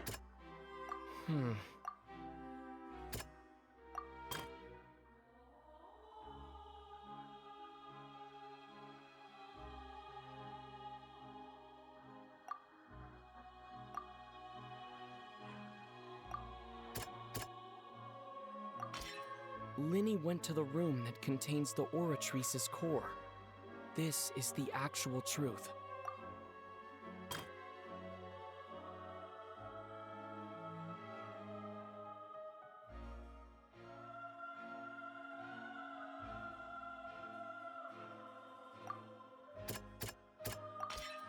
Linny did not take part in the underground altercation.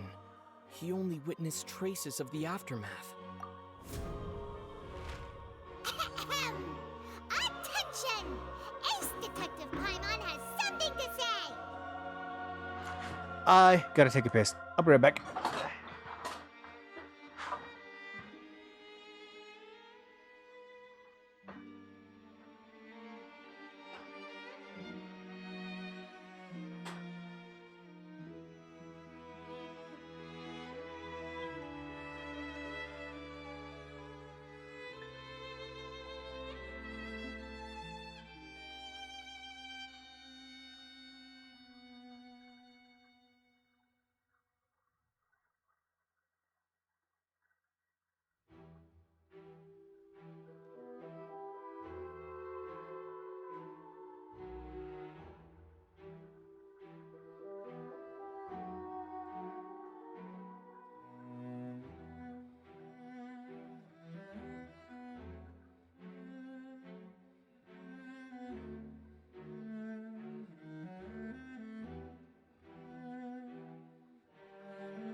Here we go. Here we go. Here we go. Here we go. Here we go. The next clues. When the countdown started, Lenny did indeed go into the tunnel. But he immediately used a vent to access the Opera House basement, which is where the underground core of the Oratrice is stored. Once he reached that area, he heard a voice in what should have been an empty room. Since he felt something was amiss, he returned immediately. The crime scene had already developed by the time he reached the tunnel again, and in order to complete the magic trick, he did not remain there for any length of time. Finally, he reached the surface, and that was when the accident happened from his point of view. Therefore, he's innocent.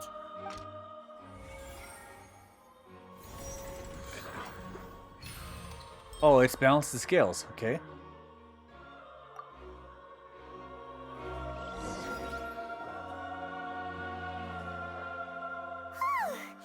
Paimon did it! Paimon actually managed to say all that! Wasn't it awesome? In other words, you believe that he knew nothing of the incident? That's right! Moreover, I believe my opposition's reasoning is flawed. My reasoning?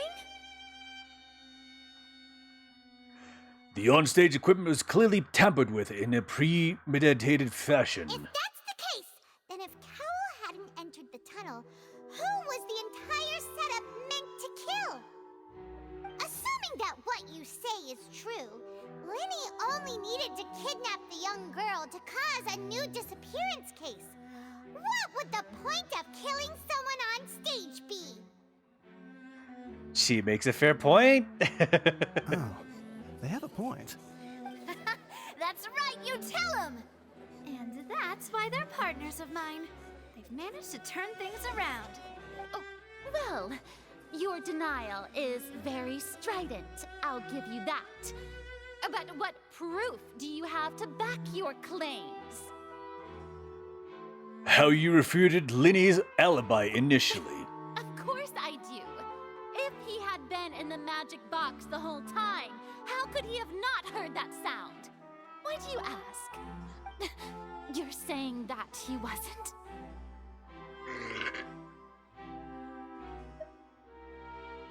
Your claim has also become a critical clue.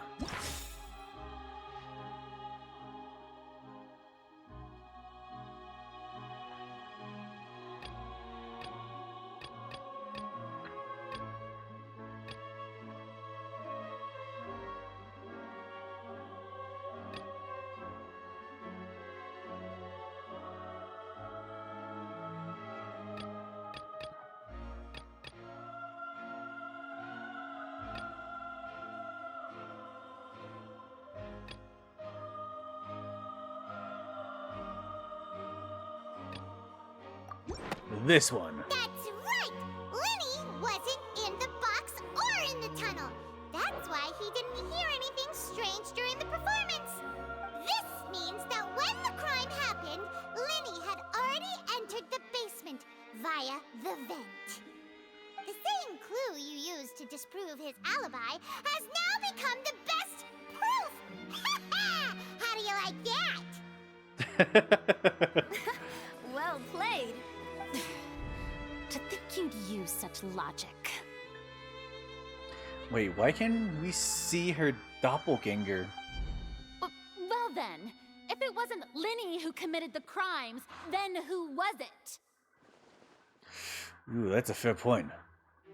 The murderer was...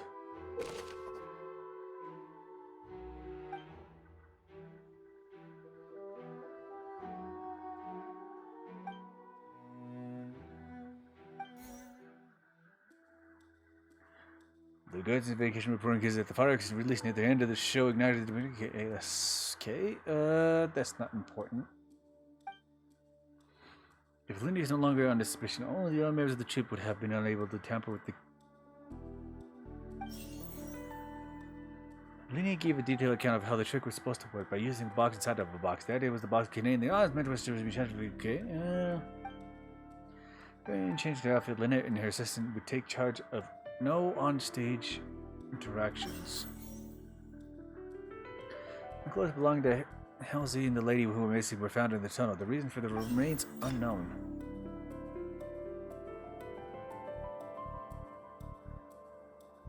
The deceased's name is Cowell, Linny's assistant. He would have been able to tamper with the equipment. Yeah, but why would he end up dead? Halsey is the missing person and an ordinary audience member. Or did she have her own scheme all along? Could there have been a third person involved? Is that really a possibility? I mean, that's definitely how you would go.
Select clue.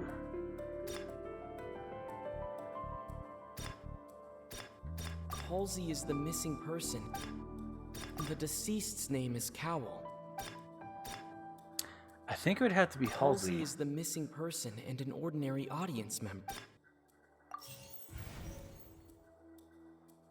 Really? The deceased's name is Cowell. Is he part of the plot? Huh? That can't be right. Are you serious? The killer was, in fact, Cowell, the deceased! Oh, is that so? How interesting! Let's hear your reasoning then. Yeah, see, I would definitely blame the victim more than the person who died. What I must do next is recreate the truth. What Cowell did, and how he went from would-be perpetrator to victim.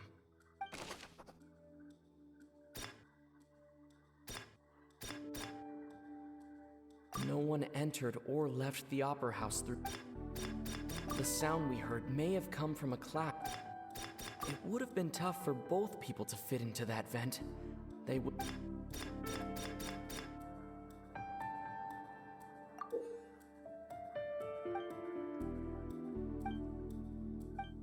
No one entered or left the Opera House through its entrances. So where would the criminal have won? The deceased's name is Cowell, Linny. Halsey's clothing was in the tunnel. The sound we heard may have come from a clash between the missing Halsey and...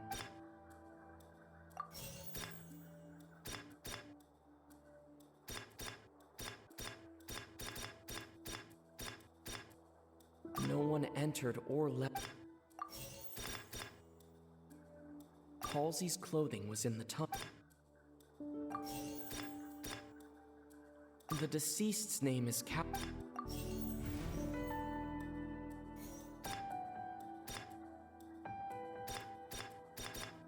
It would have been tough for both people to fit into... No one entered or left. It would have been tough for both people to...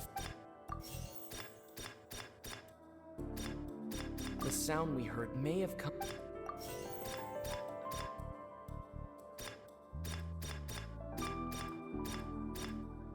sound we heard may have come...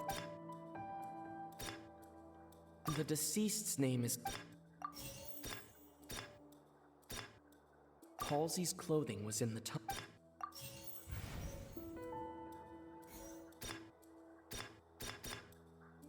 No one entered or left.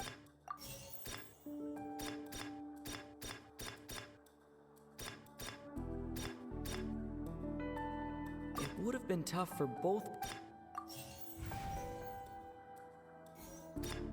Wait, what? Linny was not in the tunnel at that... No one entered or left.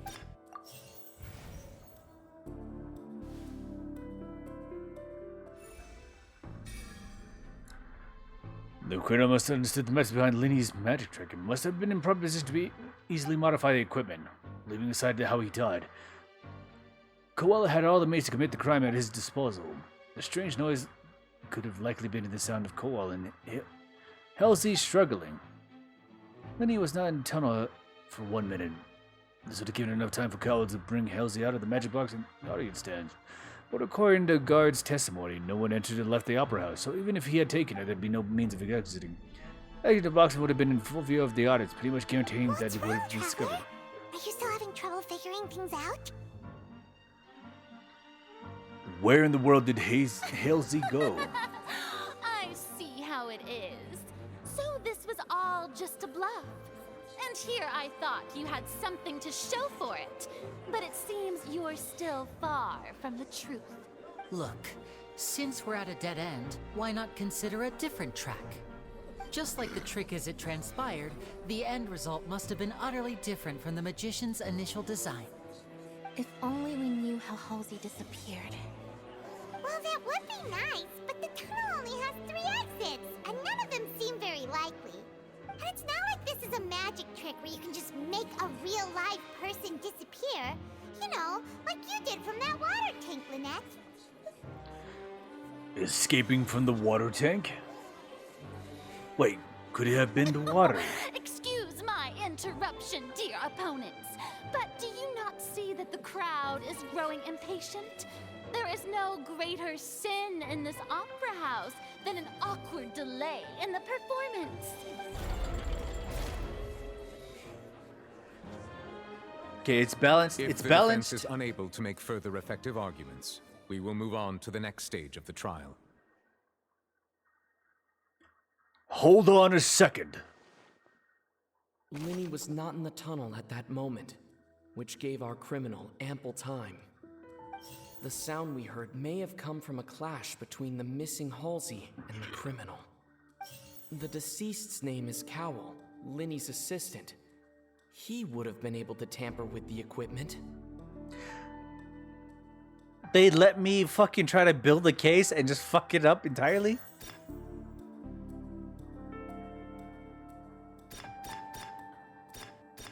Halsey's clothing was in the tunnel.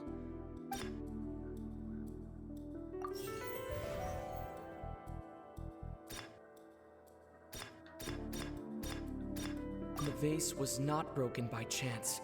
It was used to...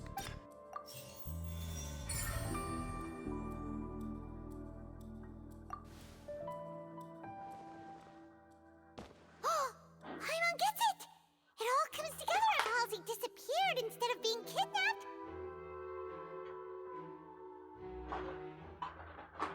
Lynette escaped from the water tank, vanishing gradually and leaving only clothes behind. If there's a similar method where a person could be transformed into water...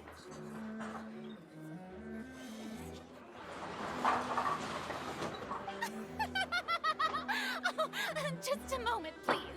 I do hope you know how preposterous you sound at the moment. How could a person ever be transformed into water? This is reality we're talking about here, not some magic trick. I request that we examine Cowell's personal effects. Must we really? I should think that of anyone. Your friend Linny already knows this truth very well. Oh, he's got a little bit of a smirk on his Magic face. tricks are ultimately just illusions and misdirection. But Halsey's disappearance is very real. We're talking about two completely different things. Are we Even now? so, I trust the traveler's judgment. Okay.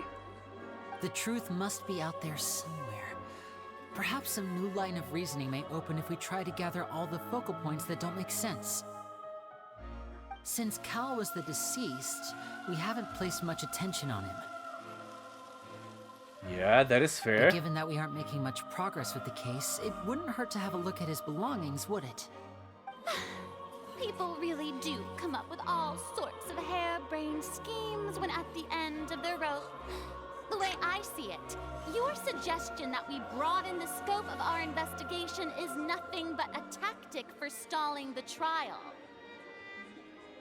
Fair statement. Nevertheless, I believe that this is a reasonable request on the part of an attorney. Since the trial does indeed appear to be at an impasse, I believe that additional evidence may help us make more progress. Guards, please step into the lounge and examine the personal effects of the deceased, Cowell. After some time, a guard returns with news. We are still examining the items, but we have already made critical progress that we feel must be shared with everyone post-haste. Okay, I'm a little bit afraid, but We let's go. discovered several test tubes of fluid within Cowell's baggage, each labeled separately. Okay, that is not a lot of evidence, but it's The information. notebook in his backpack claims that these fluids are water from the primordial sea. Is this important? The primordial sea. Is this related to the prophecy that we've been hearing about? The note's contents also indicate that Cowell belonged to an organization that sells illegal drugs and that he had an accomplice. Drugs? The notebook has many entries concerning safe usage of these fluids, in which the keyword dissolve appears many times. One of these tubes was labeled Opera Epiclese, along with yesterday's date. It is empty. The notes also state that these dissolution properties work exclusively on people from Fontaine. It's likely that Halsey was chosen as some sort of test subject. What?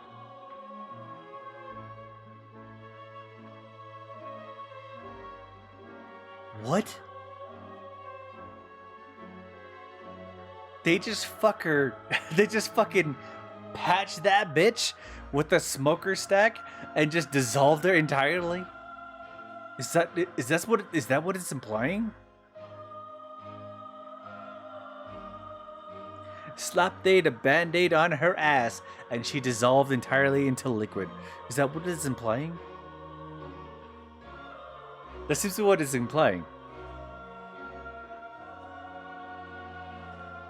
And they calculate it to a chemical personalization? As such, we believe that the defense's hypothesis is, in fact, supported by sufficient evidence.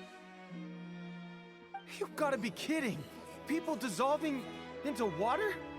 Could something so ridiculous actually be true? Wait a moment. This reminds me of a certain prophecy, but it's just a coincidence, isn't it? Huh.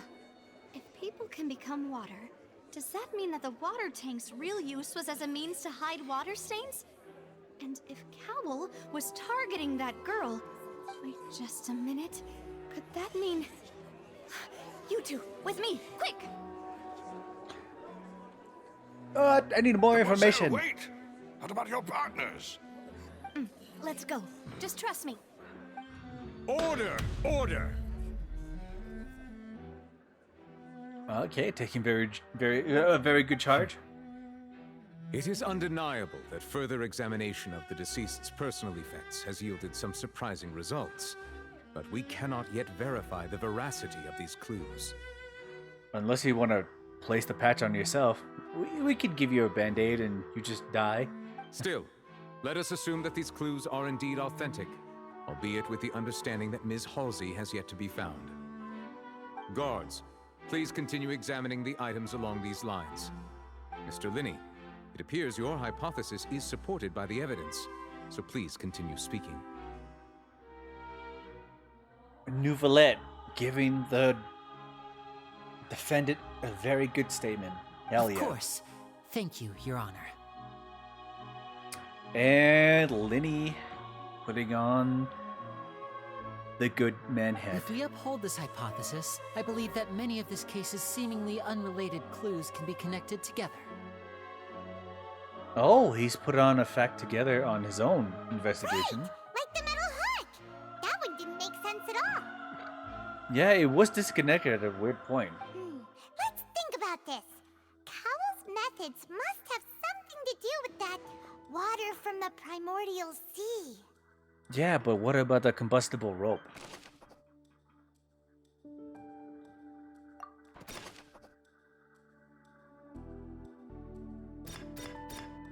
The water from the primordial sea. Now it seems like the hook rope was not meant for another magic trick. The deceased's name is Cowell.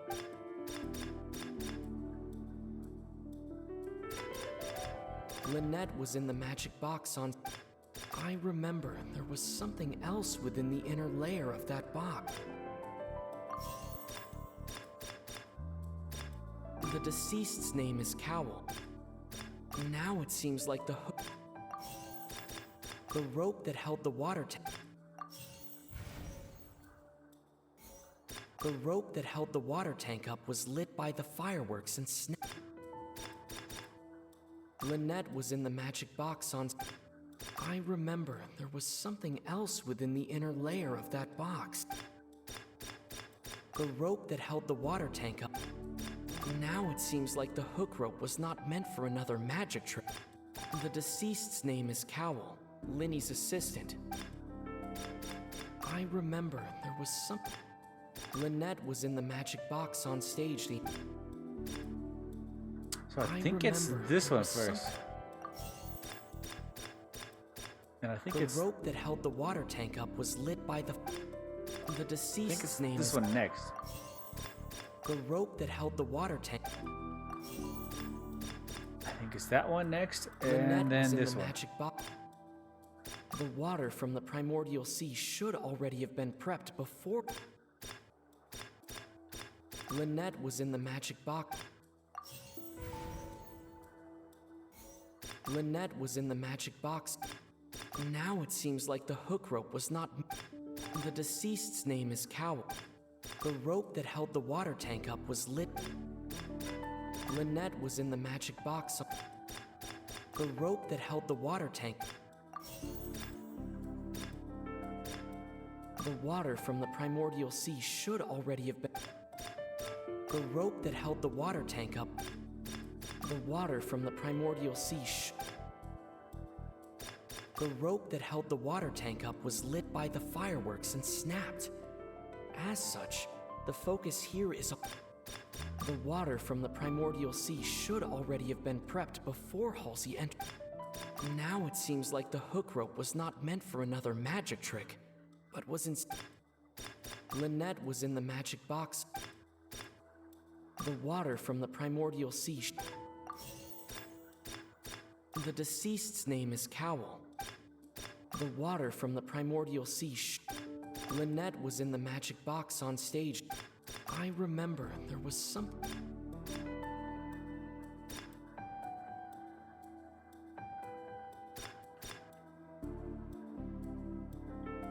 Lynette was in the magic box on stage the entire time. Did she have something to do with this? The water from the primordial sea... The deceased's name is Cowell. Lynette was in the magic box. I remember there was something else. Now it seems like the hook rope was not... The deceased's name is Cowell. I remember there was something... Now it seems like the hook rope was...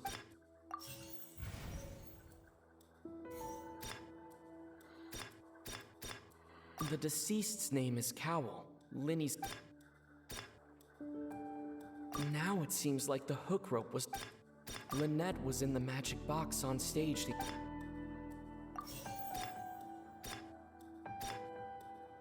The rope that held the water tank up. The water from the primordial... The deceased's name is... I remember there was some... The deceased's name is... I remember there was some... The deceased's name is Cap...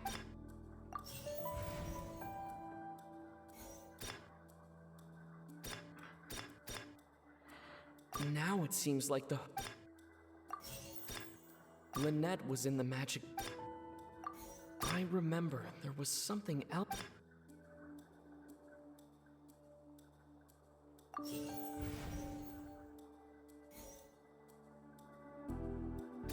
The deceased's name is...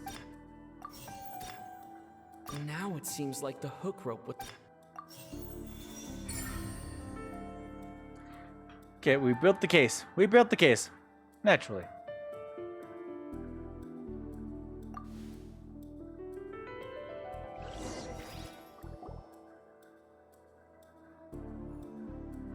Ahem. It's Ace Detective Paimon's time to shine again! Okay, Paimon. In the original plan, Cowl would tamper with the water tank rope, and the number selector securing his target. When the magic box containing Halsey was lowered, the metal hook would retract gradually and pierce the balloon at the top of the box. When the balloon attached to the box popped, the water from the primordial seed inside it would pour down and dissolve Halsey. Afterward, Cowl would enter the tunnel and break the flower vase to conceal the water inside the tunnel, with the remaining evidence being covered up by the water tank on stage. But he encountered something unexpected in the tunnel, and wound up being fatally hit by the same water tank he meant to use to cover his tracks. Huh. That does make sense. That actually links together a lot of the more confusing pieces of evidence.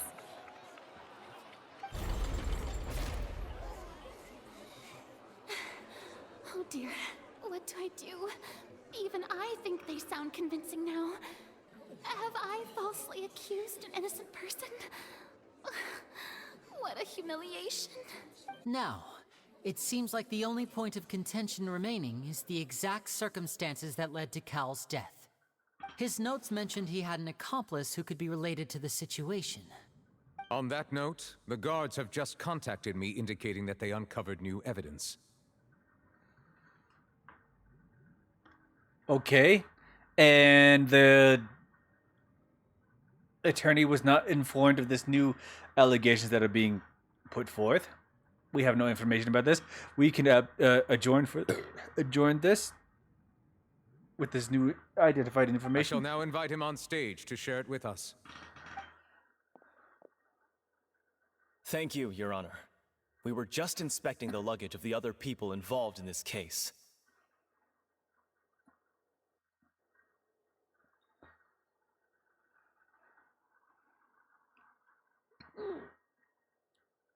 Sorry.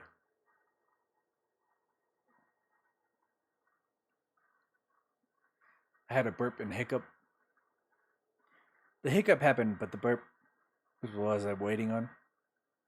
This man is entirely biased. This is the entirely biased witness.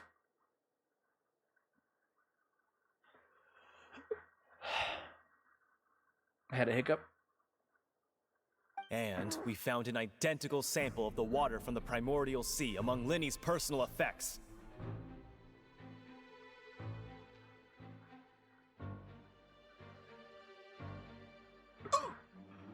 What?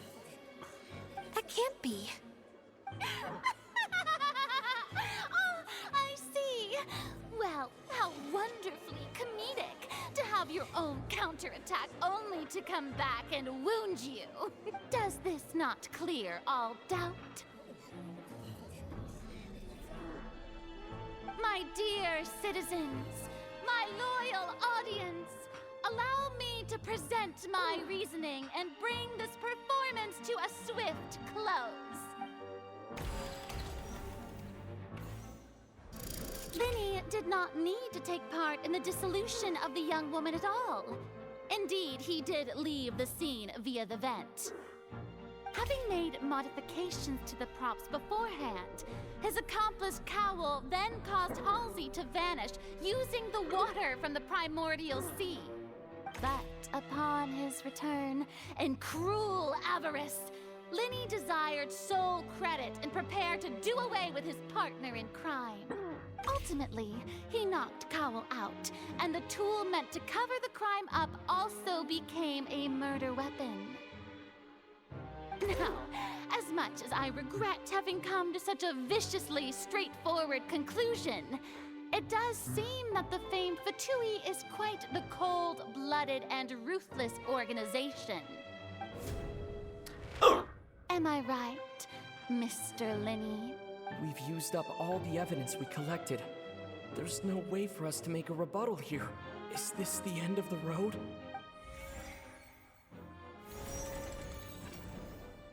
Oh no! Paimon can't think of anything either. It doesn't look like there's any way around this. Seems using the water as new evidence was too good a move. Why did this have to happen now? I think we've all seen enough now, and we have ample witnesses to my flawless reasoning. I believe this is indeed the finale. Now then, my good, noble Chief Justice, should we not, in your view, move... Excuse me, everyone, but I must interject. Navia coming in for a save. Here we go. Alley-ooping it. Let's go. Miss, I must ask you not to shout and to respect the ongoing legal proceedings. Oh, come on. Don't be hasty. I have a good reason for interrupting, you know. Now, would anyone here like to take a little break from all this debate and see a little magic? I'll show you an amazing trick.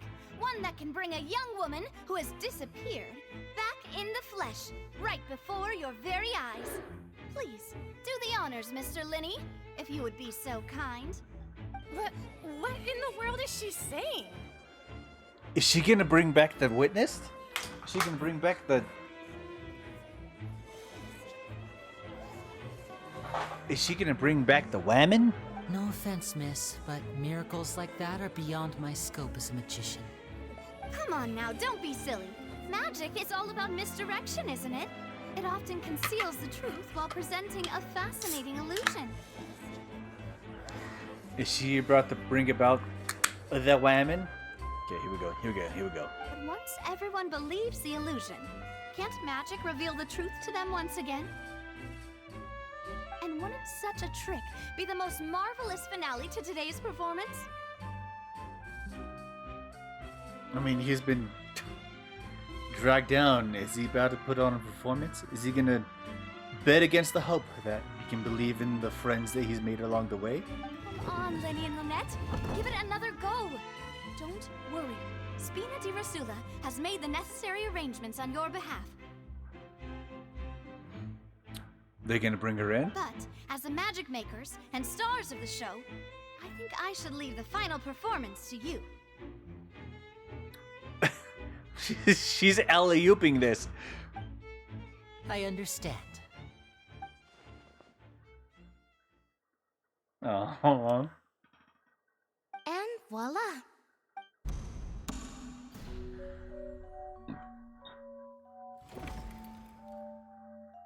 And she's here. Sorry for the interruption.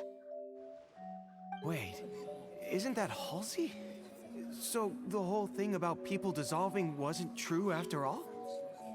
To be clear, I'm only here because this person told me that if I testified, the merit of doing so would lessen my sentence.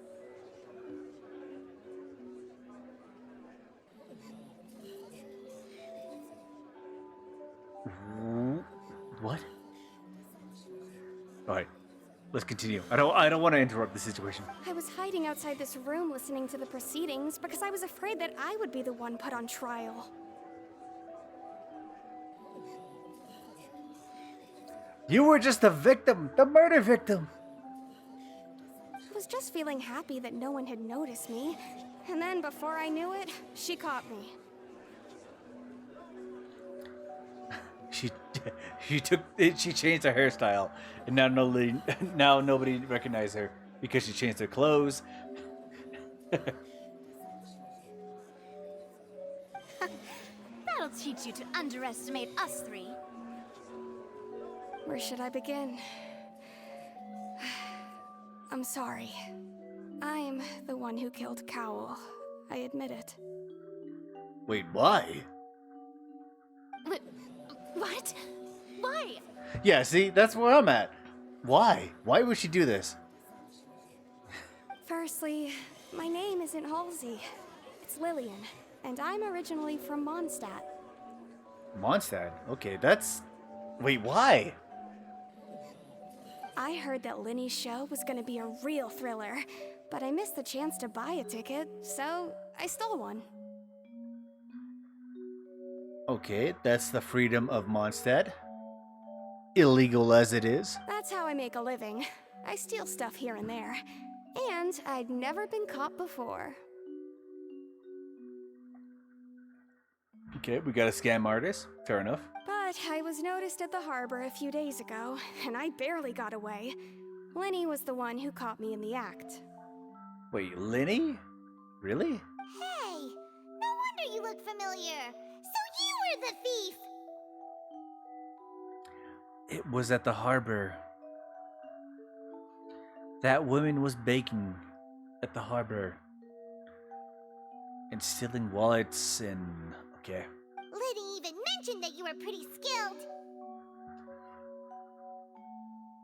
Well, and I thought that would have been the end of it, but then the number selector chose me. Okay, so why would she murder somebody for that? He even mentioned the Fortress of Meripede. That's a prison, isn't it? So you can imagine how shocked I was. I thought he was onto me for sure. No, this... No. There's something more to this. So I played along with the show while looking for an opening to flee, but then I got water poured on me for no reason, and then someone jumped into the tunnel to nab me. I wasn't going to take that lying down, so I knocked him out and stuffed him into the box.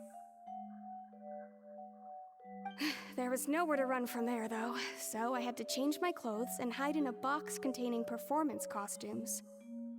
I slipped out after the first guard arrived at the scene and continued hiding inside the opera house. Can a person even hide in there?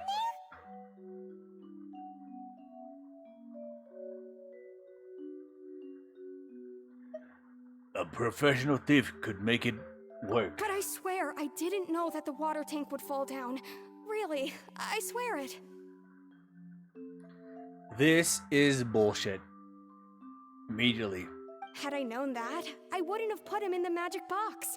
I may be a thief, but I'm no killer. That's too many coincidences locking in. Well, that makes everything pretty clear now, doesn't it?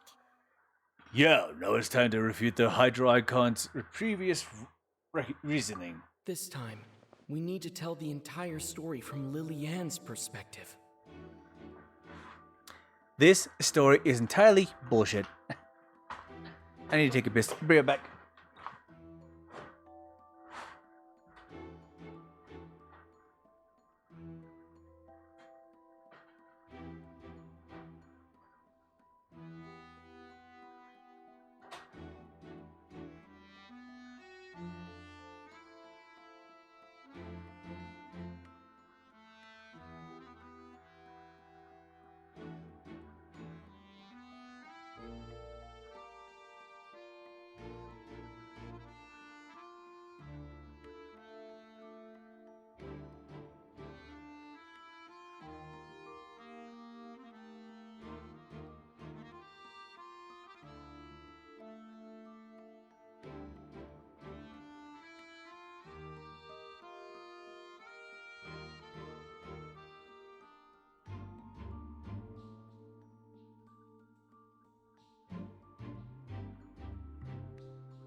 knocked Cal out?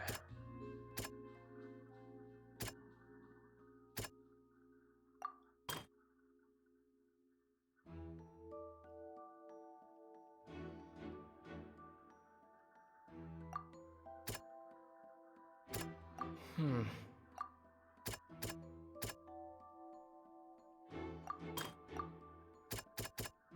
Hmm.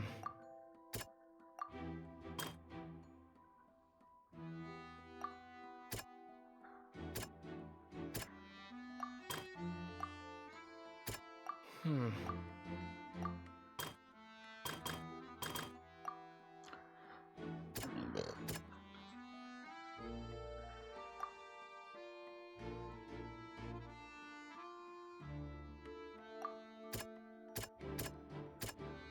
Hmm. Hmm.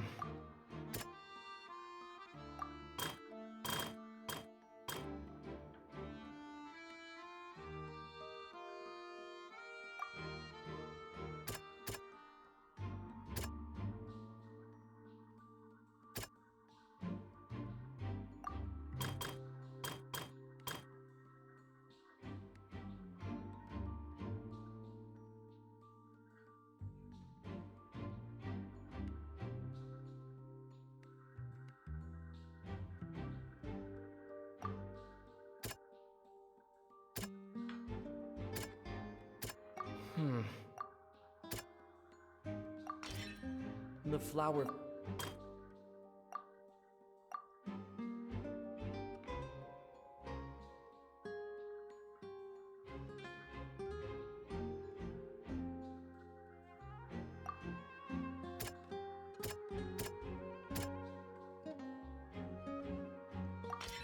Lillian was afraid that she would be recognized if she left, so she changed clothes and hid, biding her time. Just what one might expect of an experienced thief.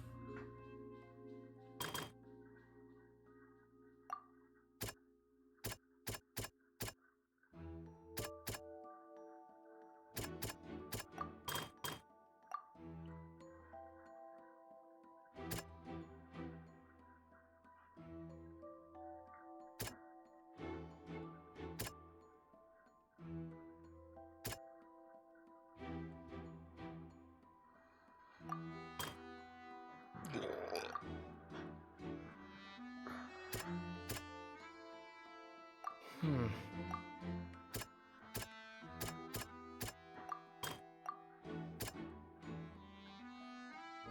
Hmm.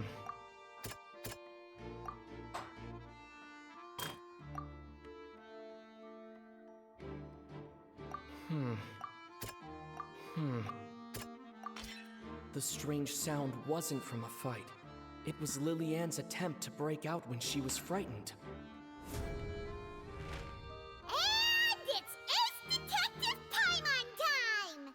Having been selected out of the blue, Lillian panicked. Her panic only intensified after she entered the tunnel and had water poured on her head. So she kicked the door open, producing the thud we all heard. Ooh. Hearing the commotion, Cowell leapt into the tunnel, only to discover that Lillian had not dissolved. He did not know that Lillian was not from Fontaine, but was a thief who made her way in by stealing a ticket.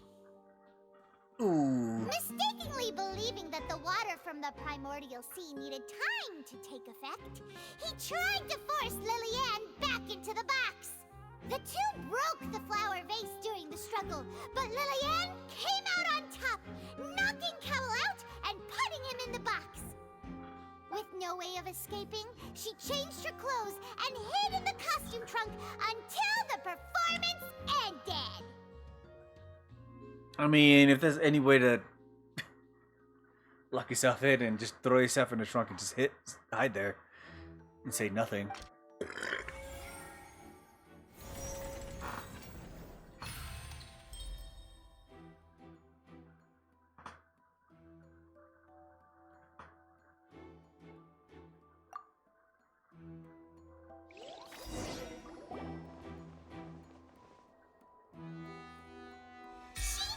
that she would have to go through guard inspection if she tried to leave afterward. So, she has been trapped in the Opera House these last 2 days. 2 days? That's a fair point. She had already become desperately hungry by the time we were chatting over macarons. So, she swiped 2 of them right under our noses. At this point, all the events that happened in the tunnel have now come to light. Ah, so that's the whole story.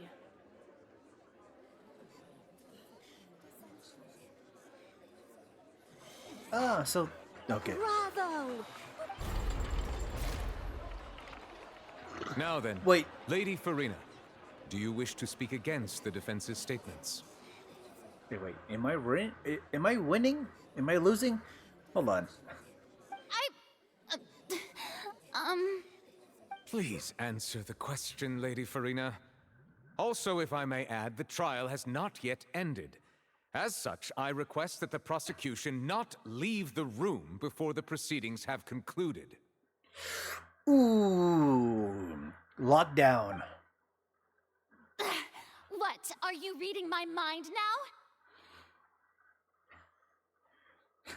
now? She's calling... Hey, fake shit. No, I have no further arguments. I admit defeat. But really, could you at least have left me with some dignity? Wow, look at that! She's like a deflated balloon now.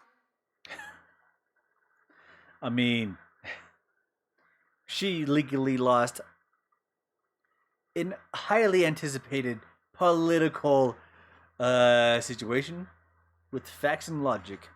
If there are no objections, then as the Chief Justice of Fontaine, I shall once again repeat the full sequence of events.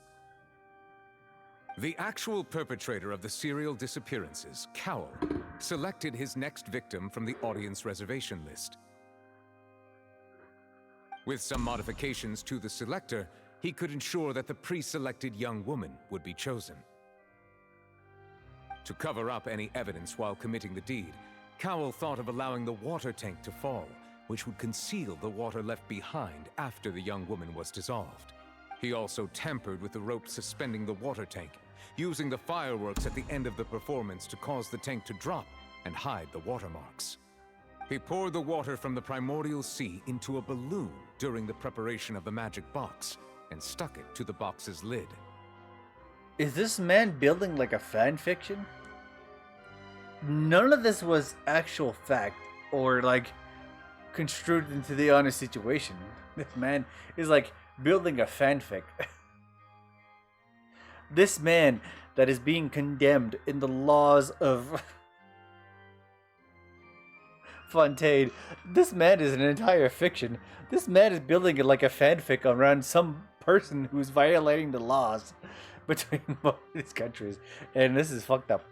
Finally, he passed the prepared hook on a rope through the gap in the magic box's door when bringing the young woman to said box.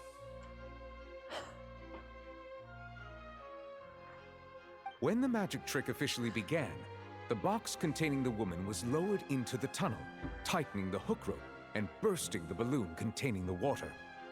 If all had gone to plan, the young woman would be dissolved at this time. However, Lily-Anne was not from Fontaine, and thus fled the box with a loud noise. Realizing that there was trouble, Cowell entered the tunnel and met Lily-Anne. Thinking that the waters had not yet taken effect, he decided to proceed.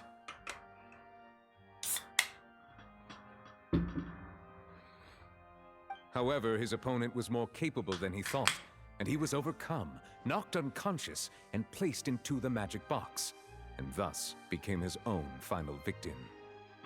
Lily-Anne, according to her own statements, then changed clothes and hid until the performance ended, before hiding in other parts of the opera house. As for Linny, he was in the underground structures within the opera house, and was thus ignorant of these happenings. I mean, management is could be good, could get complicated. From this reconstruction of events, we can conclude that Linny, the accused, is in fact innocent. Huh?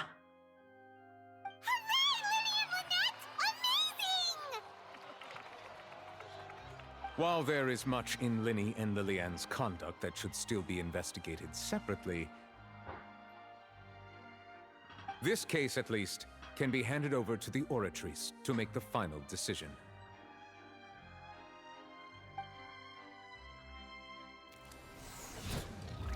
Do we win?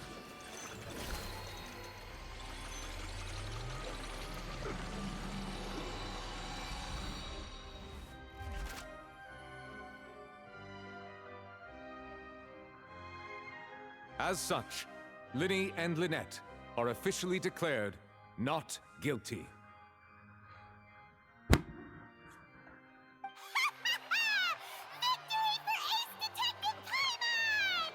Great work, partners. Thank you all. Thank you so much. Let's not celebrate just yet. Next, I think we deserve an explanation, Guard Vaughn. Ooh. How did you find the water from the primordial sea in Linny's baggage?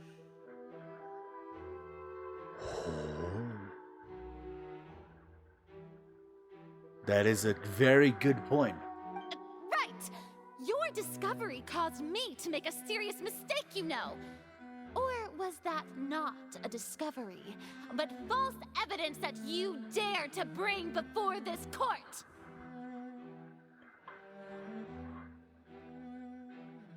I suspect that the accomplice mentioned in Cowell's notes was not Linny, but you, yes?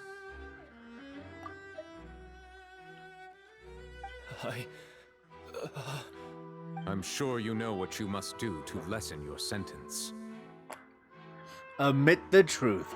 Speak quickly, unless you want to earn yourself a one-way ticket to Coupon Town. Wait, what's Coupon Town? Is that an actual name of a town? I was just following orders. We were supposed to place blame for the serial disappearances onto Linny, and thus cause suspicion to fall on the Fatui. The higher-ups said this was the best opportunity to do so. Oh, if she says Farina, if this man says Farina, this hodgepodge of politics is gonna be an entire tornado of situations. And now that your plan has fallen through, and the secrets of the water have been revealed, you have become a liability to said higher-ups, yes? Therefore, you would be wise to tell everything you know, and seek the protection of the guards. Yes, I'll tell you everything I know. Our boss discovered that the water can cause people to dissolve. It can also be made into a potion, which when extremely diluted, can cause people to experience unforgettable exhilaration. So, drugs.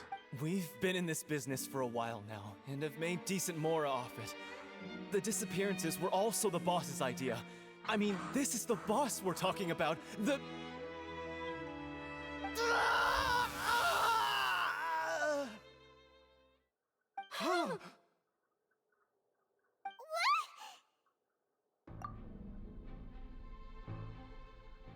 And now he can no longer talk.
Such ruthlessness. I shouldn't have expected any less of them. An outrageous act.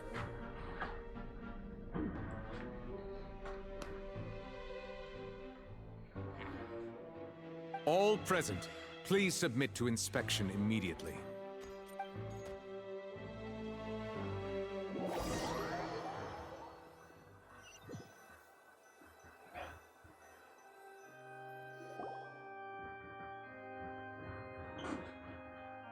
So, we're just going back now? That's true, but... Traveler, Paimon!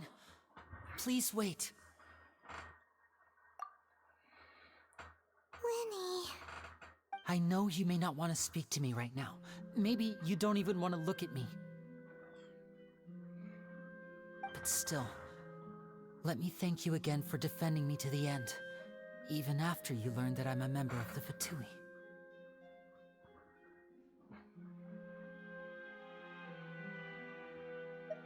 I guess.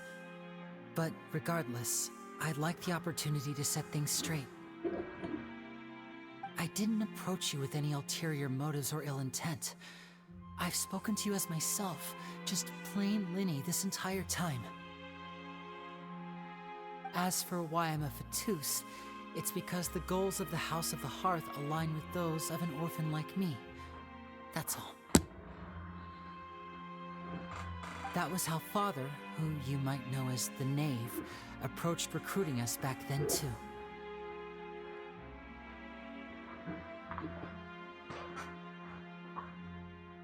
Ugh.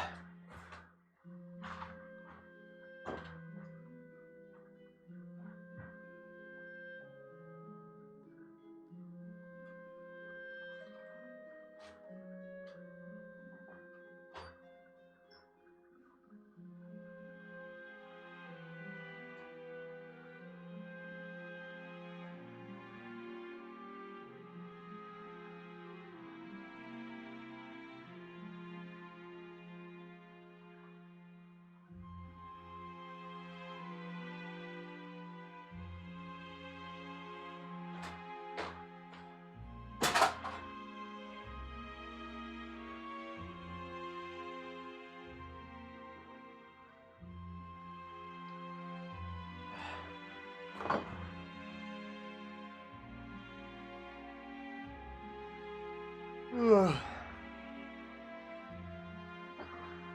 I'm fucking tired.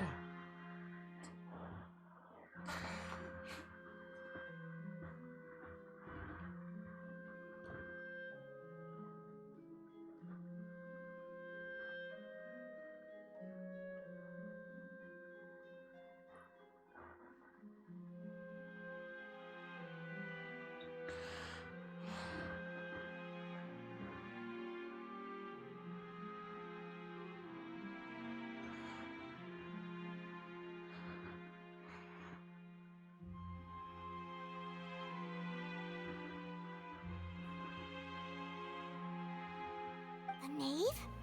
The one who controls the House of the Hearth? She's your father? That's right. And since we're here, I was wondering, would you mind hearing a story? It's about my past. Back when our parents first died, Lynette and I were left wandering the streets.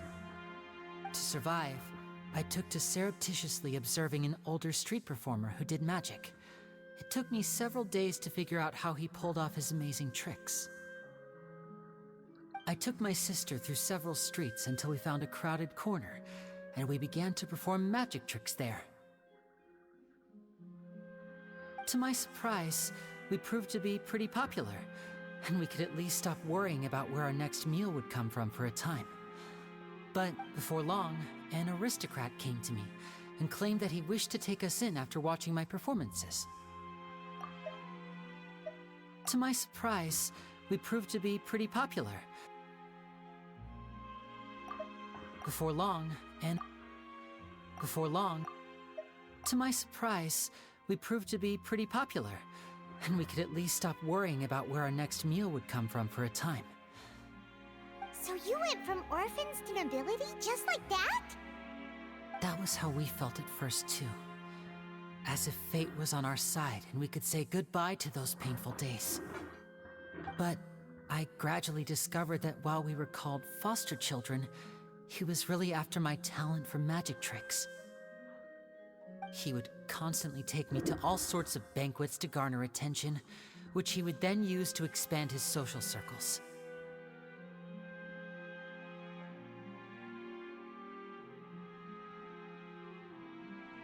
That doesn't seem too bad either.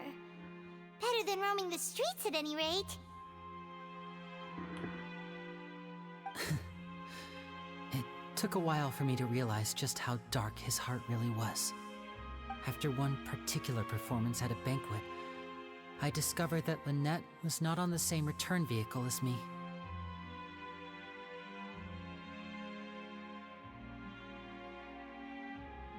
I waited a long time after we returned home, but she did not come back.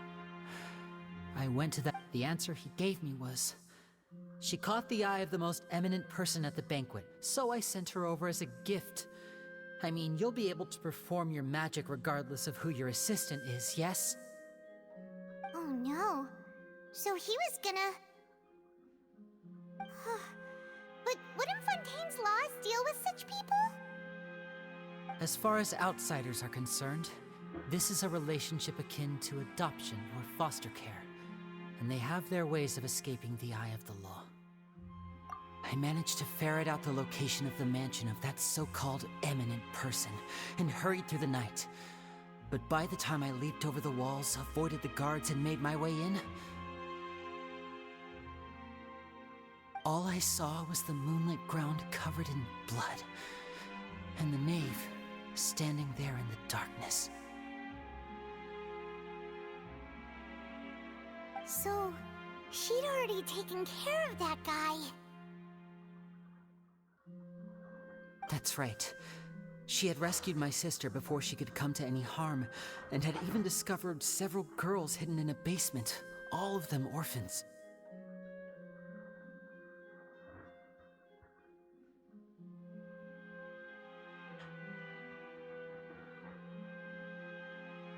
Father, I mean, the knave, might have seen something in me, and so she made me an offer.